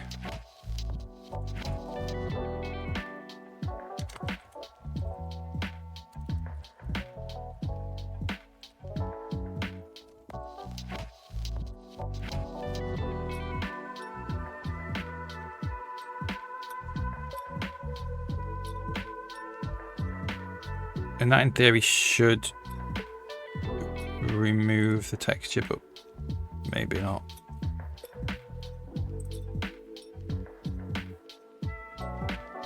Okay.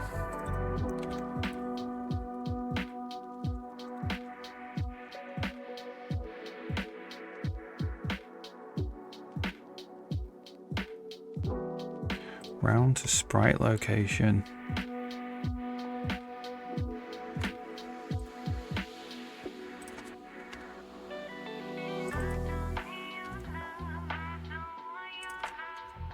So we've put that in actually the mask there.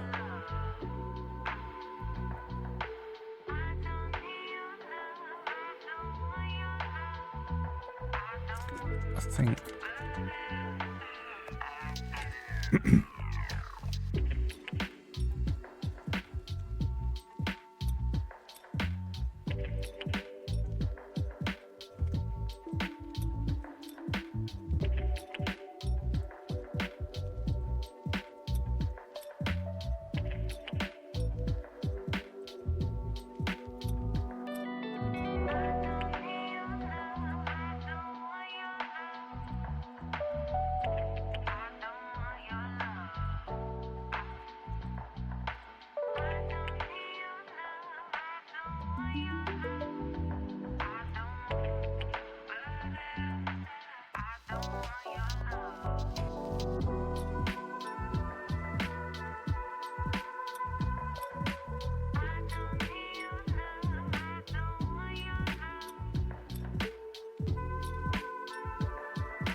So this is position, paintbrush.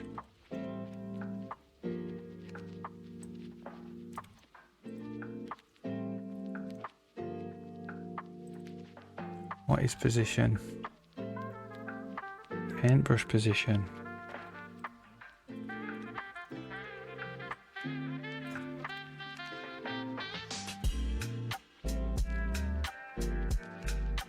All right. Literally no idea what will happen. Compiled. So in theory, he comes through.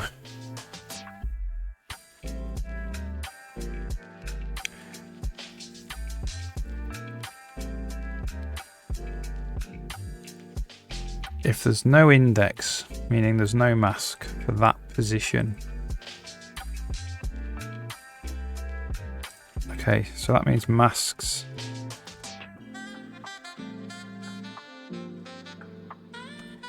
We need to know about that.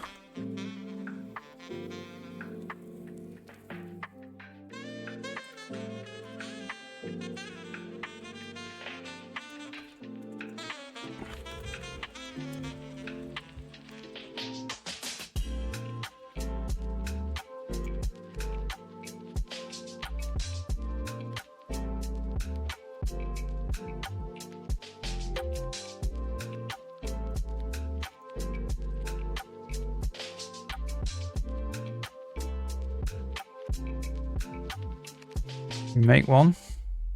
We set its bounds. We set its path.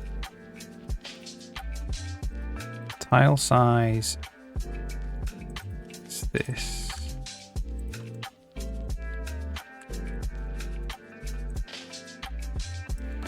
Then we make an image and we write it as a TGA file to disk. Then we immediately load it back off the disk. If we can't return.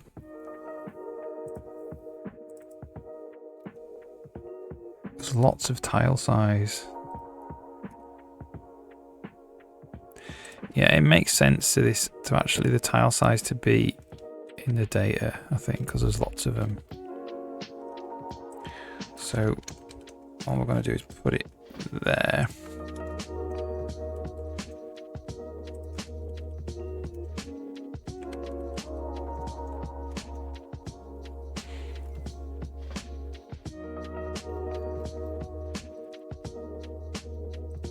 Use of undefined type paintbrush. I think that's in game board editor.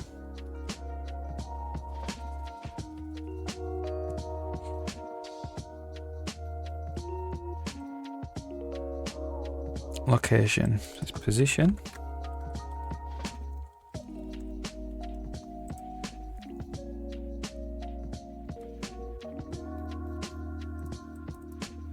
Radius. It's brush radius.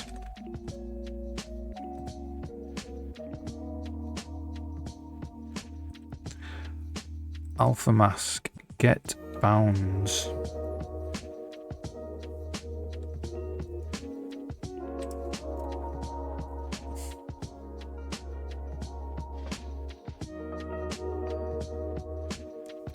So this is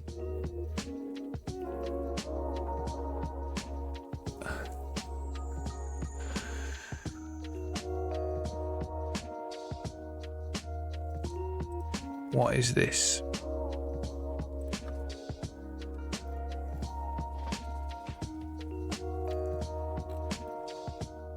So I'm actually setting the bounds. Ah, it's the bounds in world space, but in integer format. So this is just masks, index bounds. I'm not setting the Z bias anywhere as well. I need to do that. So we're going to go set that masks, index, Z bias, brush, Z bias.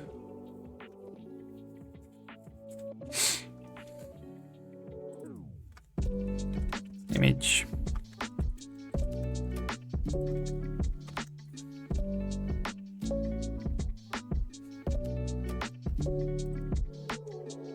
Brush hardness. And then brush flow.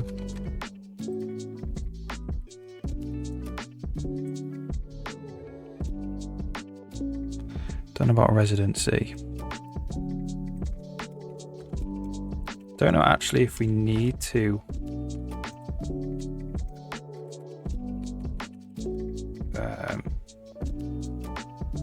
release the residency there, remove the texture from the residency. That's just tile size.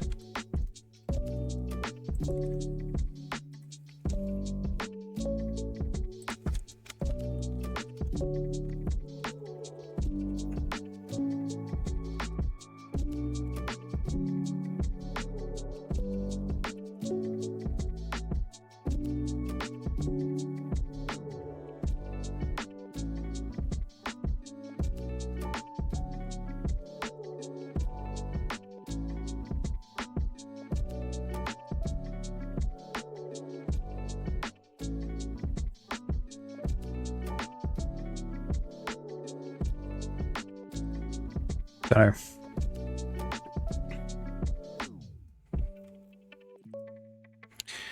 Ensure exists. No matching overload found. Really?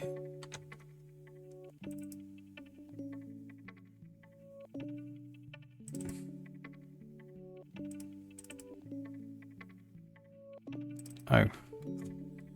It's masks index.path.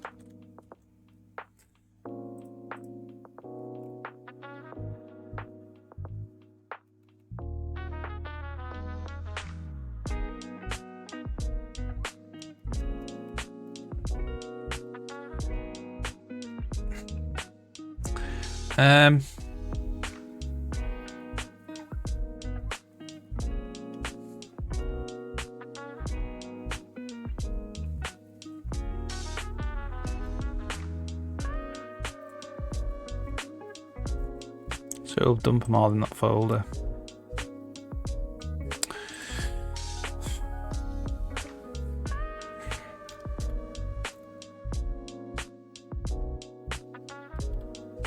Man.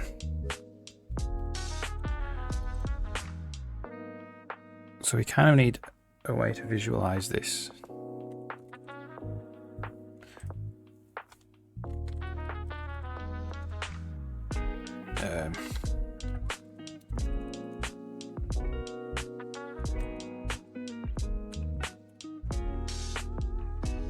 Oops.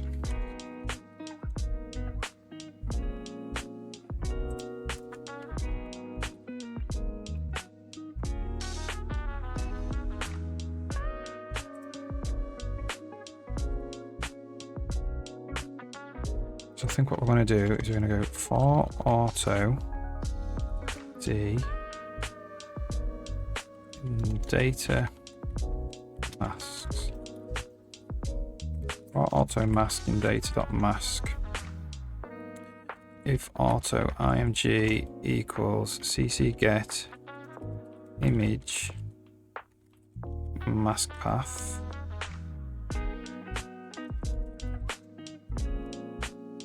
canvas draw image in world image mask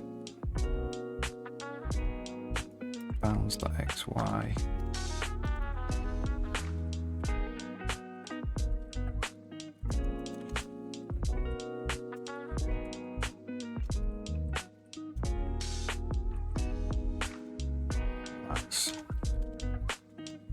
Should be a good way to actually see if what we're doing is working.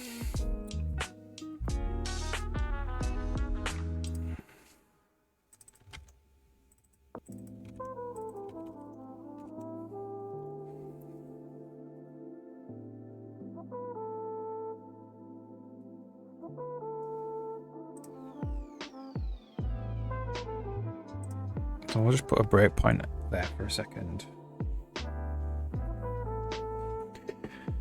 Check we've not made any silly mistakes.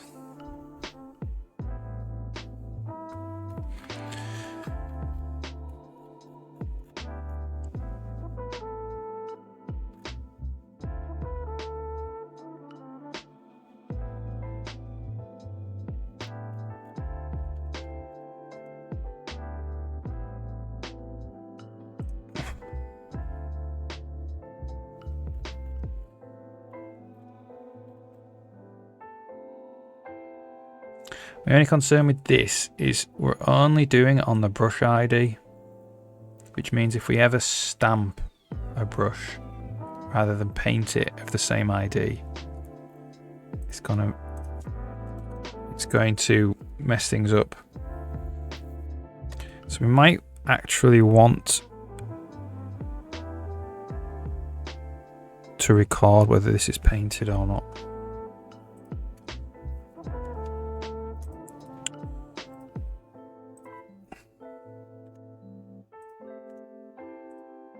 I'll brush it. So you're going to go paint alpha.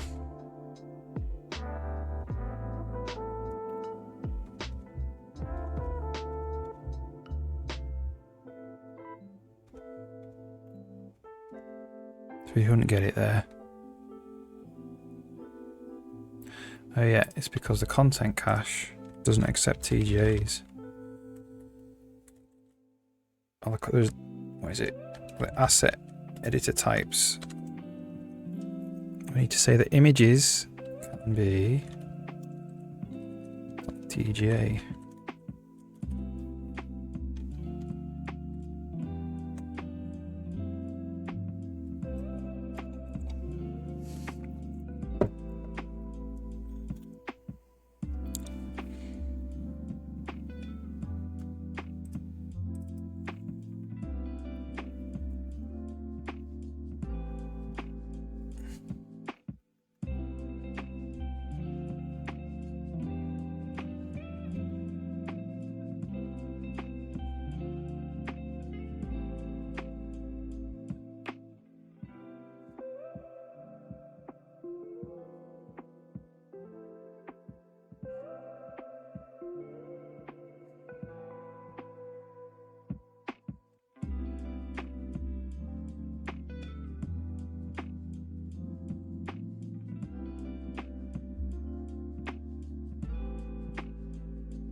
We did find the image again there.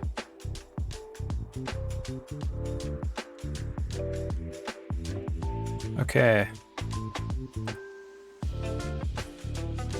Let's delete the breakpoint. See what happens.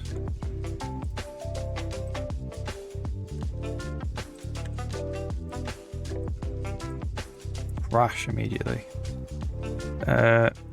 Okay.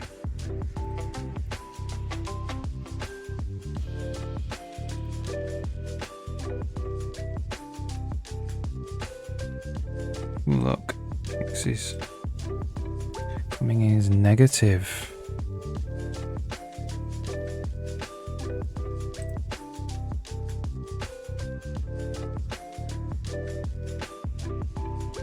So this is definitely wrong bounds.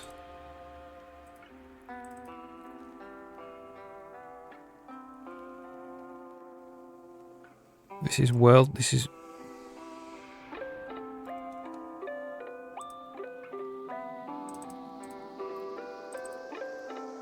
This is...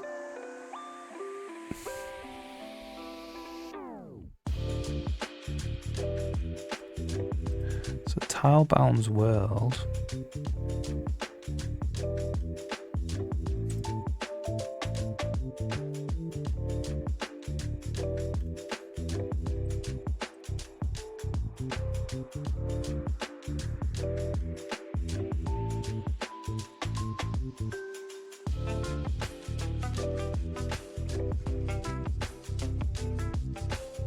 Trying to figure out if this is meant to be...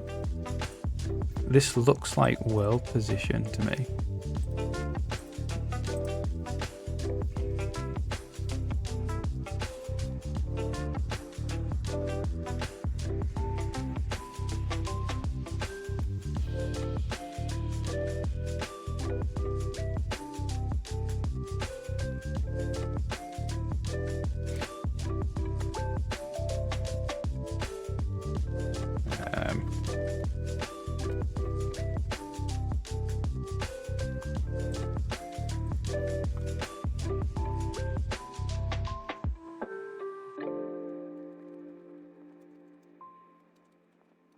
Oops.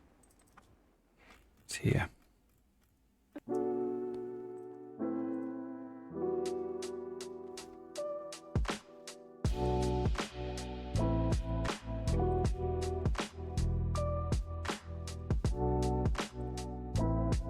Mask get bounds.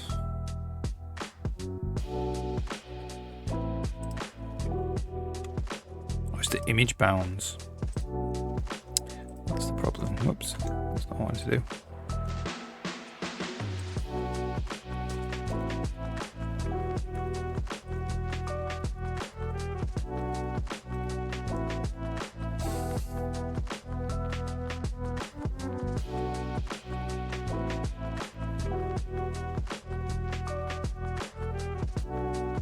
Okay.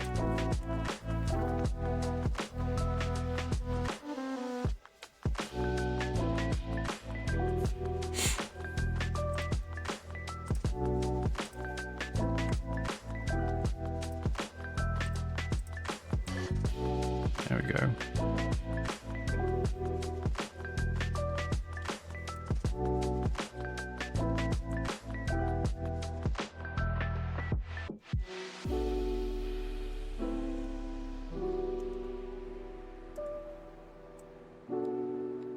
Shift.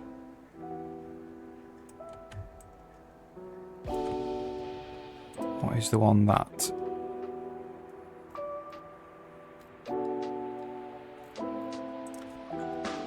deletes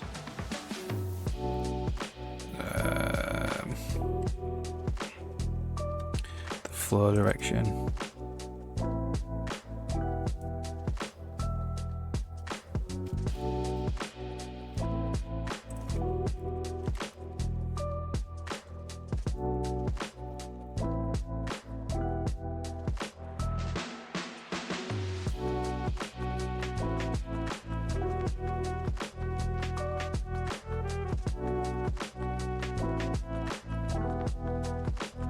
we're not actually using the flow direction.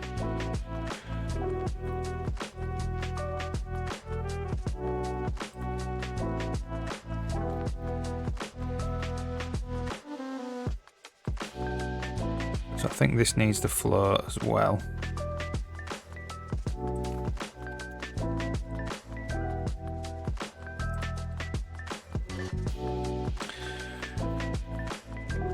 And that is brush flow times flow direction.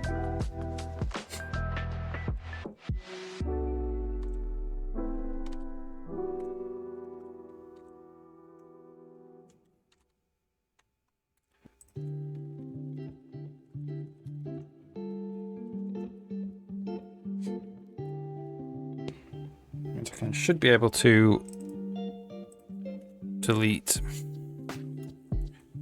there.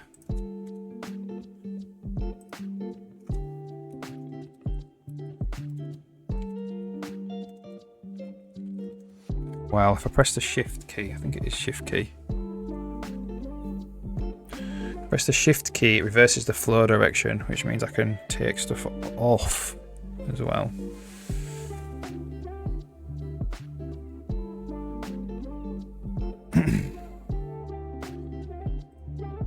Okay, so we are leaving a lot of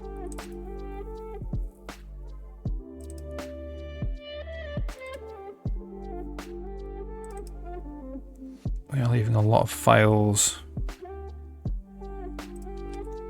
as well.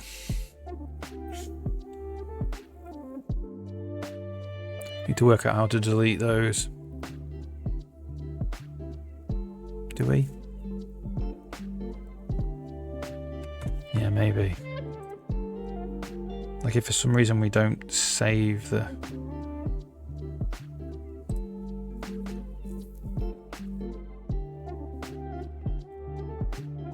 Seems to be working alright though.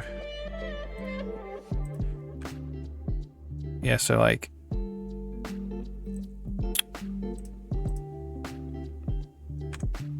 If we do a load of alpha masks and then we don't save, they're gonna get left on disk. So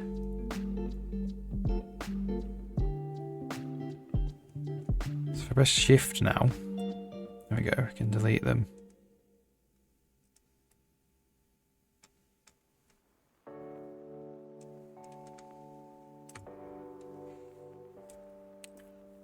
So they're all black.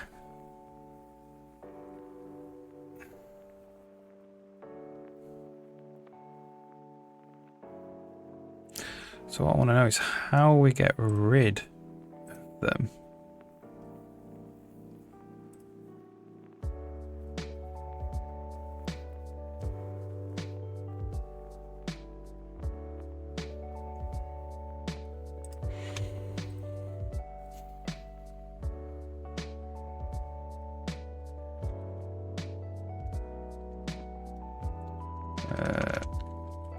Is it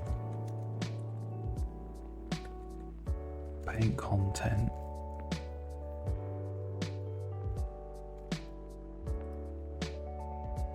So how do sprite windows delete themselves?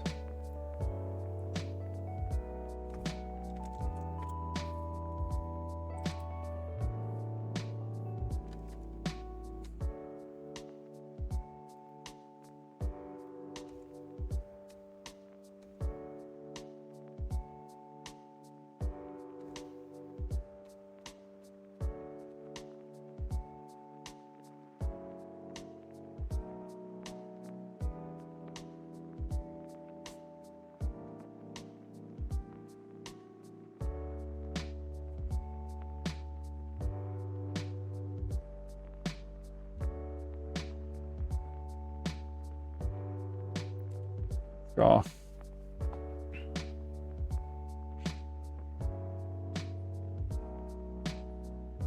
I think that's going to have to happen when we actually load the brush. If we load the brush, because the brush... So, if we just actually save... So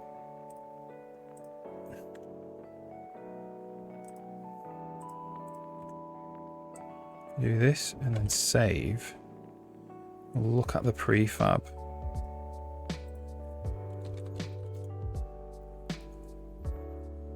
File.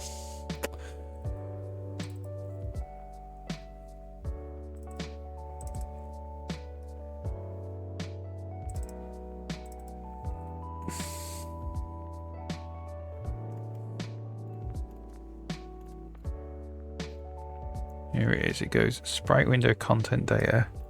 And then it's a bunch of.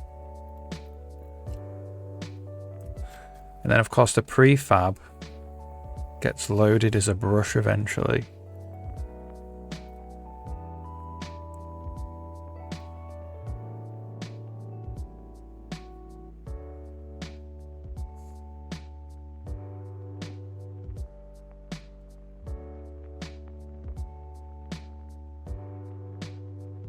So we could just check. Ooh.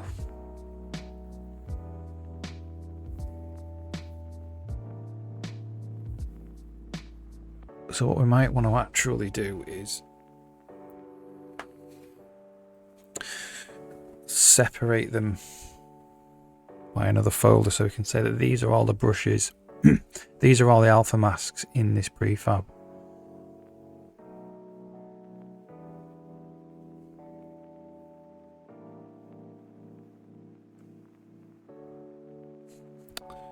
Okay.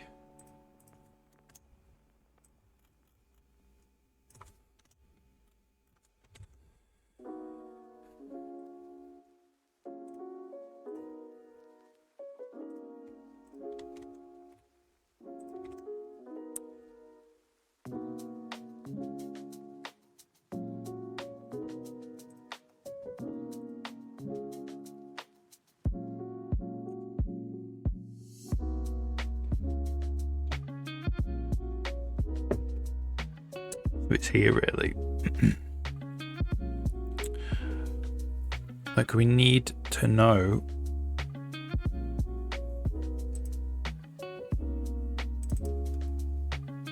the name of the,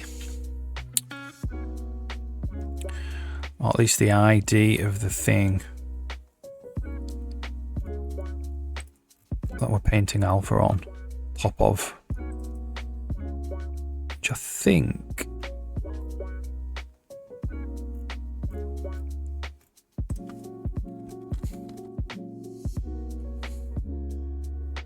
if we do content painter normal is just the content path, I think.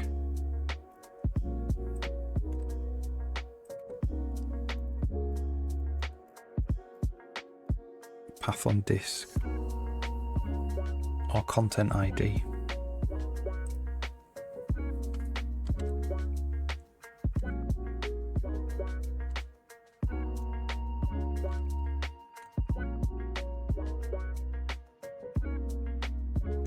Yeah, maybe it makes sense to actually put it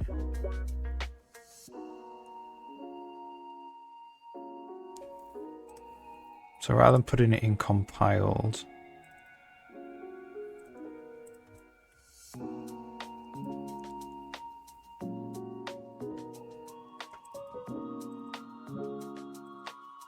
put it like in a folder in here.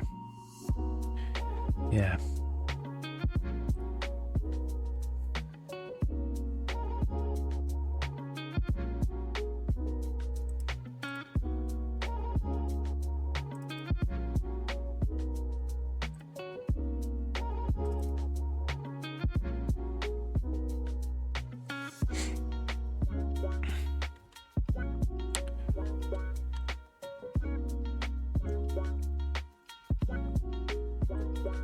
Let's see if we can get that out.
Content doesn't have a path on disk.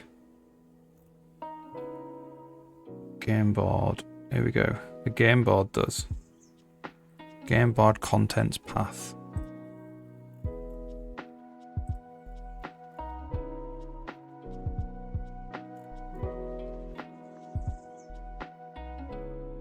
So what we need to do is we need to go auto alpha mask path equals game board content path. We just want to remove the file name. No, we want to remove the extension.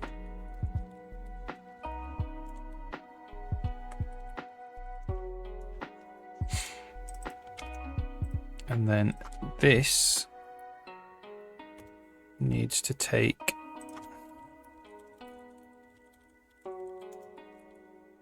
the path.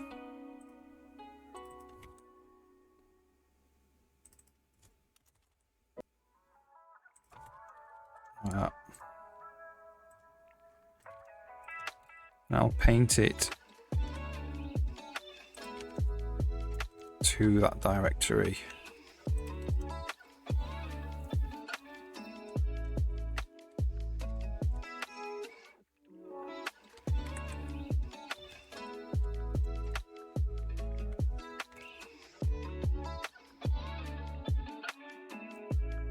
And that means that when we can just periodically load up the prefab and then just check. We want to check two things. We want to check if there are any out of date. There are any alpha masks in there that aren't being used anymore. And we also want to check if any of the alpha masks are just full of zeros, because they can just be deleted as well. Just need a good place to do that.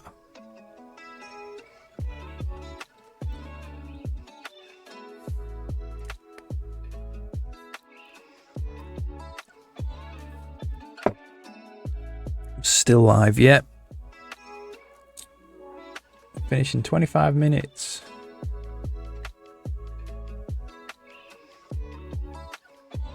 After a bit of a slow start, I'm making a bit of progress now.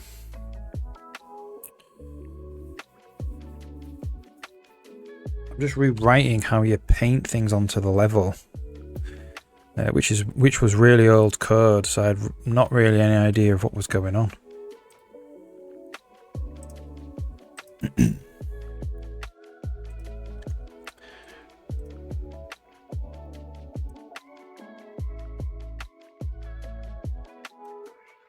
So you can paint things and you can delete things. They're obviously not rendered yet because I haven't written that step yet. Oh, nice one.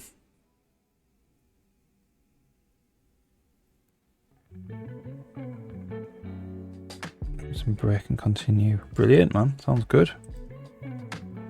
Ooh, it didn't actually make...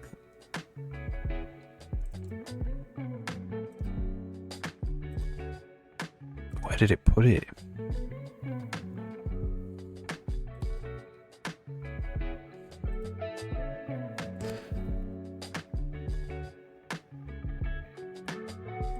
Levels. Didn't work. The alpha mask path was not set. Levels but prefab test. Alpha masks TGA.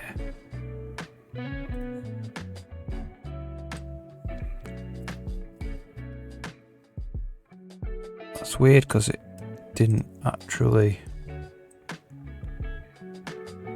create that directory.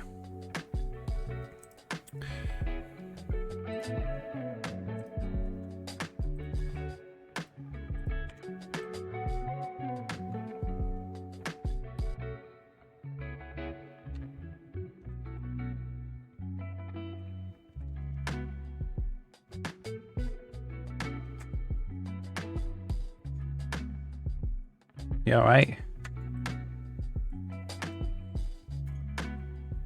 I think I have to put this back to 0.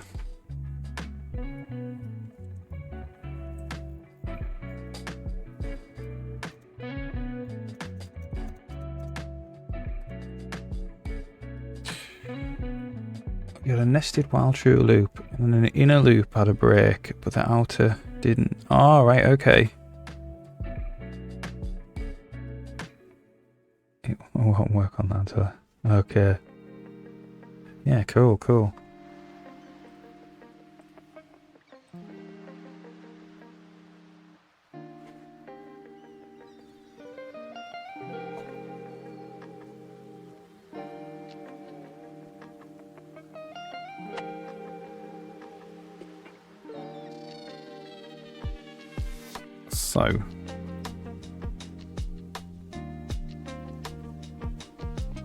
So when I write this to the file, it should make the directory. There we go. It works that time.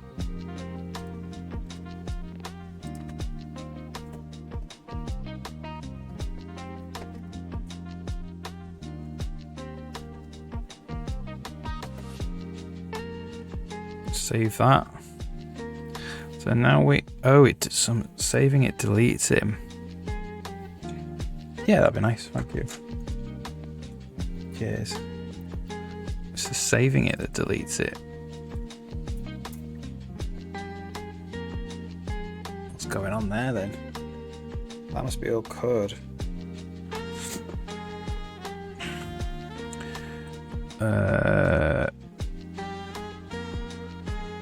So gameboard, saving gameboard content.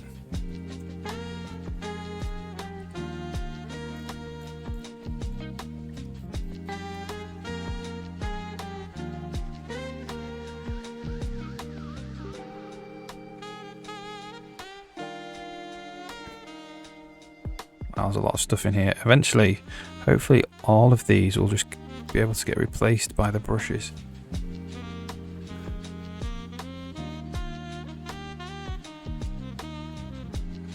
Alright, well what I need to do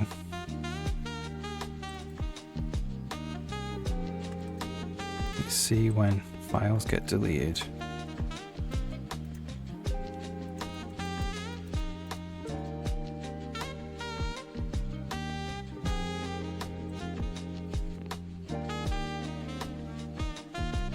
I just want to check top of the stack.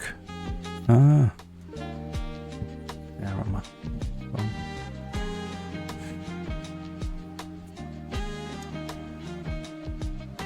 Alright, cool.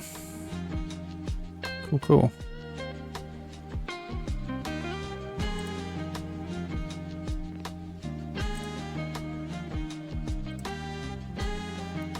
For some reason, saving them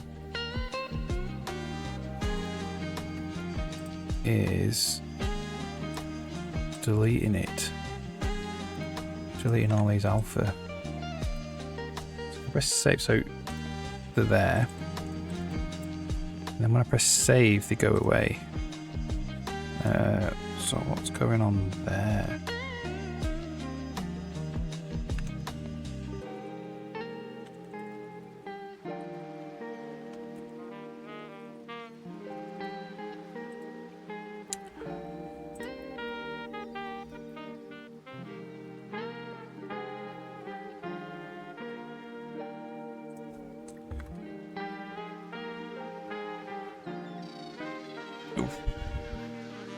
How would I even intercept this? It's definitely deleting directories.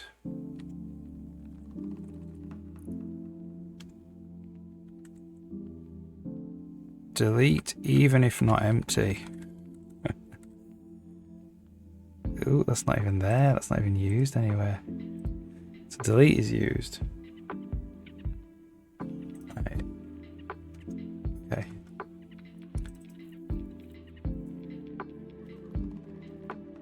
Content path.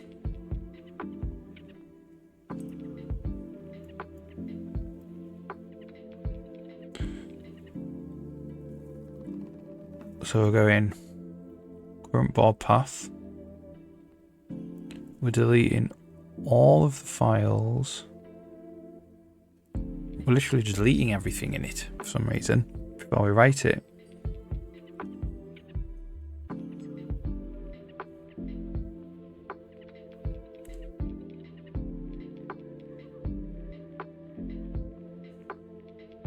Weird.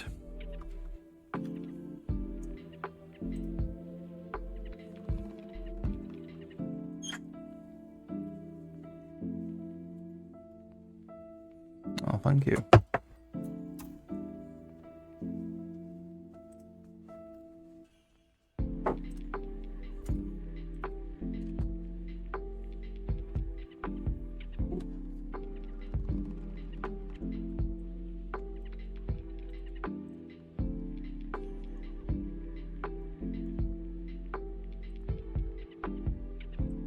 I'm actually going to get rid of this. I don't think we need to do this. This is so weird.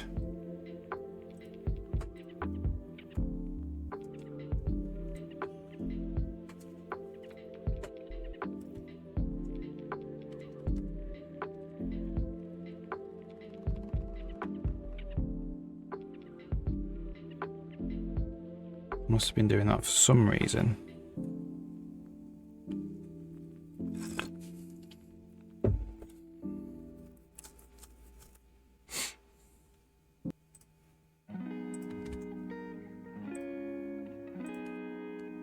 Okay, so this should just save them now and not actually delete them, which would be nice. And then the next step, so we save it, still there. The next step would be to render it. So currently it's just rendering this square of ground.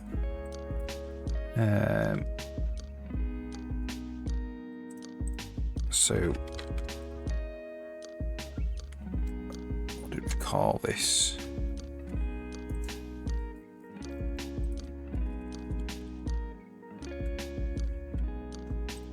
It's in the actual content.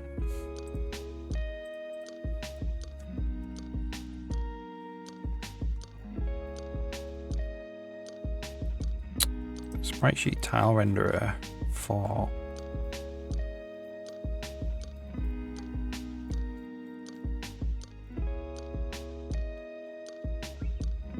the ground, which is this, I think.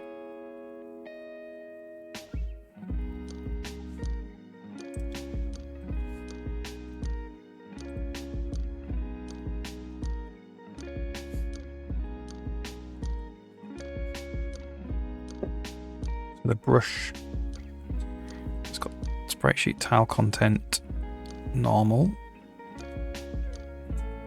Oh, it's the instance that maybe that we need to be looking at.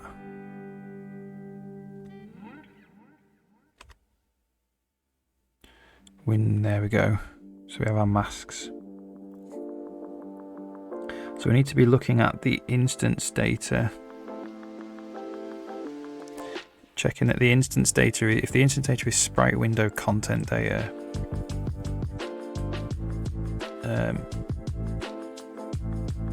So if auto data equals instance get data sprite window content data else. So we have all these different types of content data we can have, I think.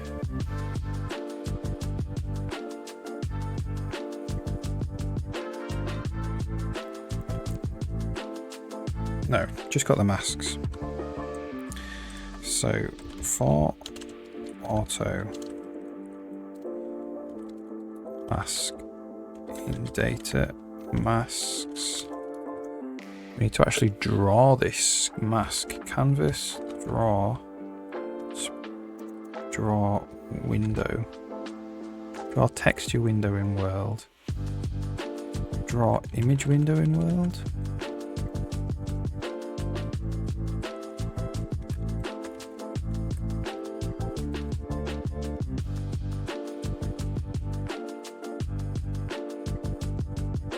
Draw something window. Alpha mask texture window in world. That needs a texture though.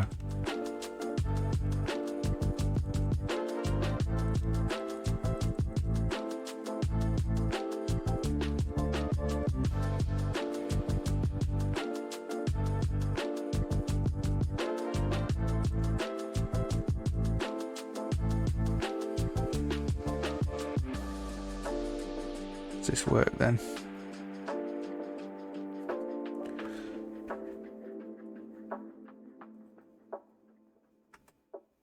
Oh look,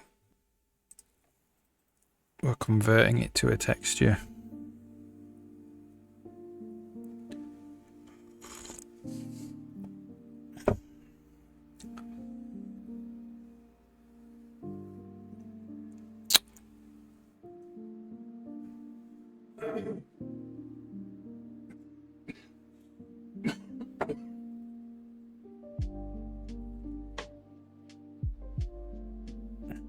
Interesting that we can do it with a view.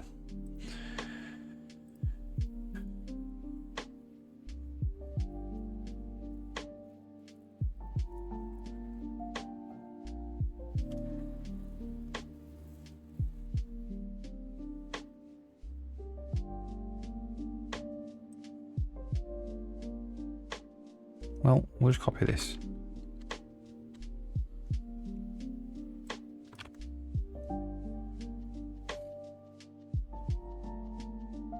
So we don't have an image.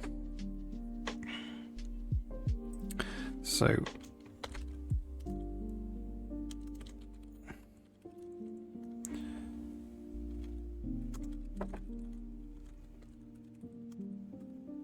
mask path.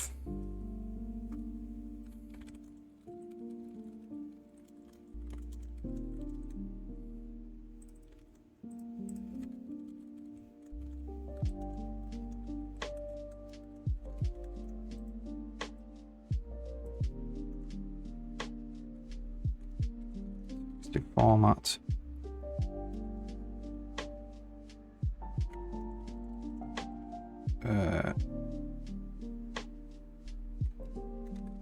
We get a texture format from an image.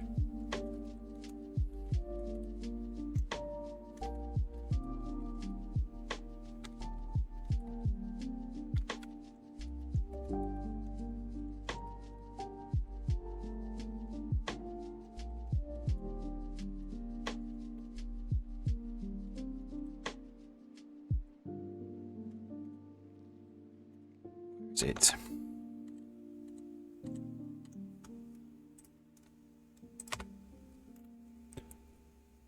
There we go, just get texture format.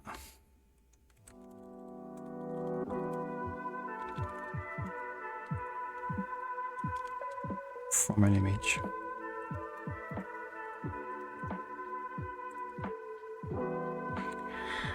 Okay. I'm going to call this test mask texture.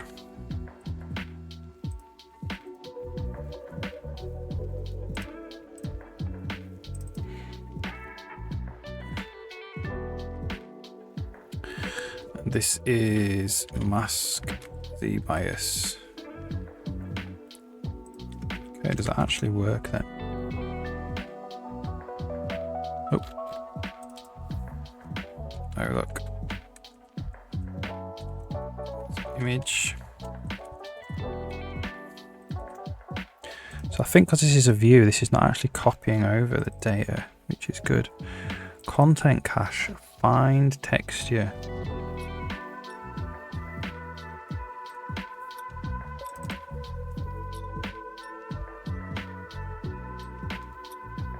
Sprite window texture ID.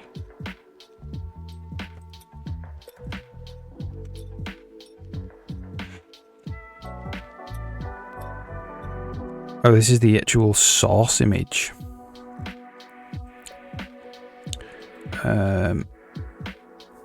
Which is this texture.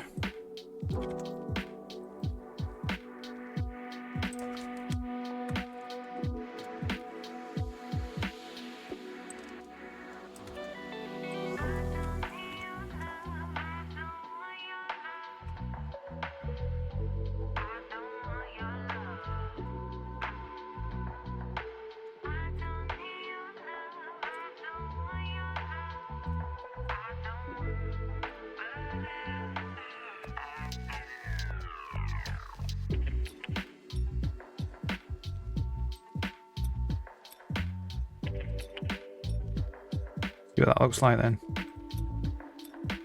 And I'm gonna have to go. Hopefully this works. There we go, look at that. So the Z bias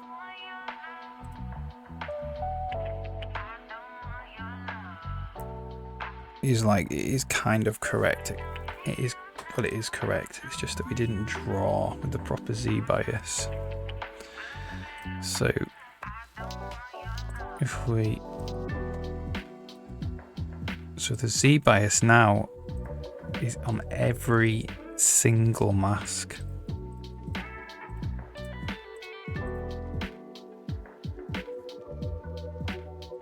Which we may want to do, not sure.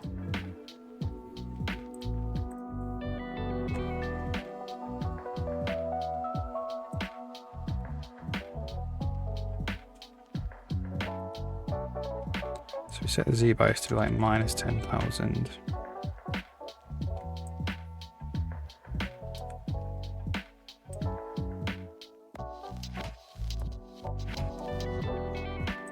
Okay, so we can get rid of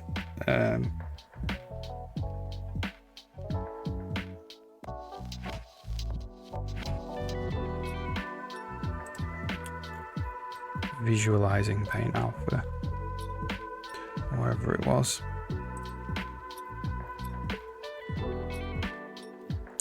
Where was it?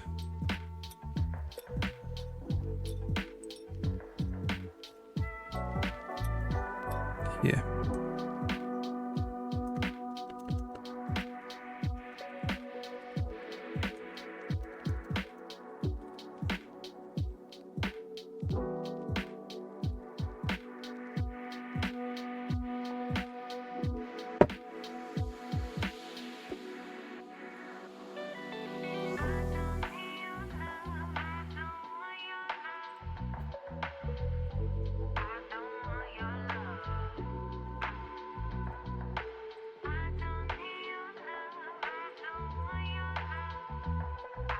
Go.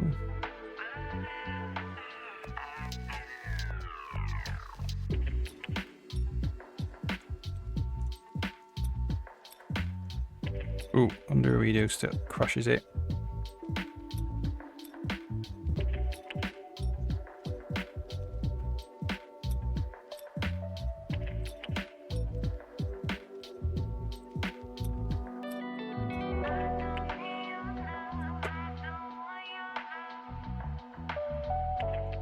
We set it to be minus 10,000 now.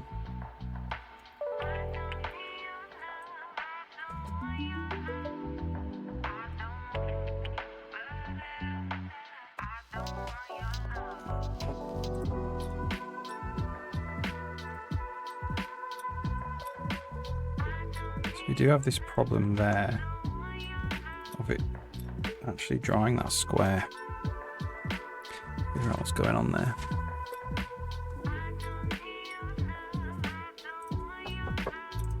Come in. Come in. Come in. Who's knocking? Right, I think I'm gonna have to head off. That was a good stream. Yeah. Catch you Thursday, I'm next on.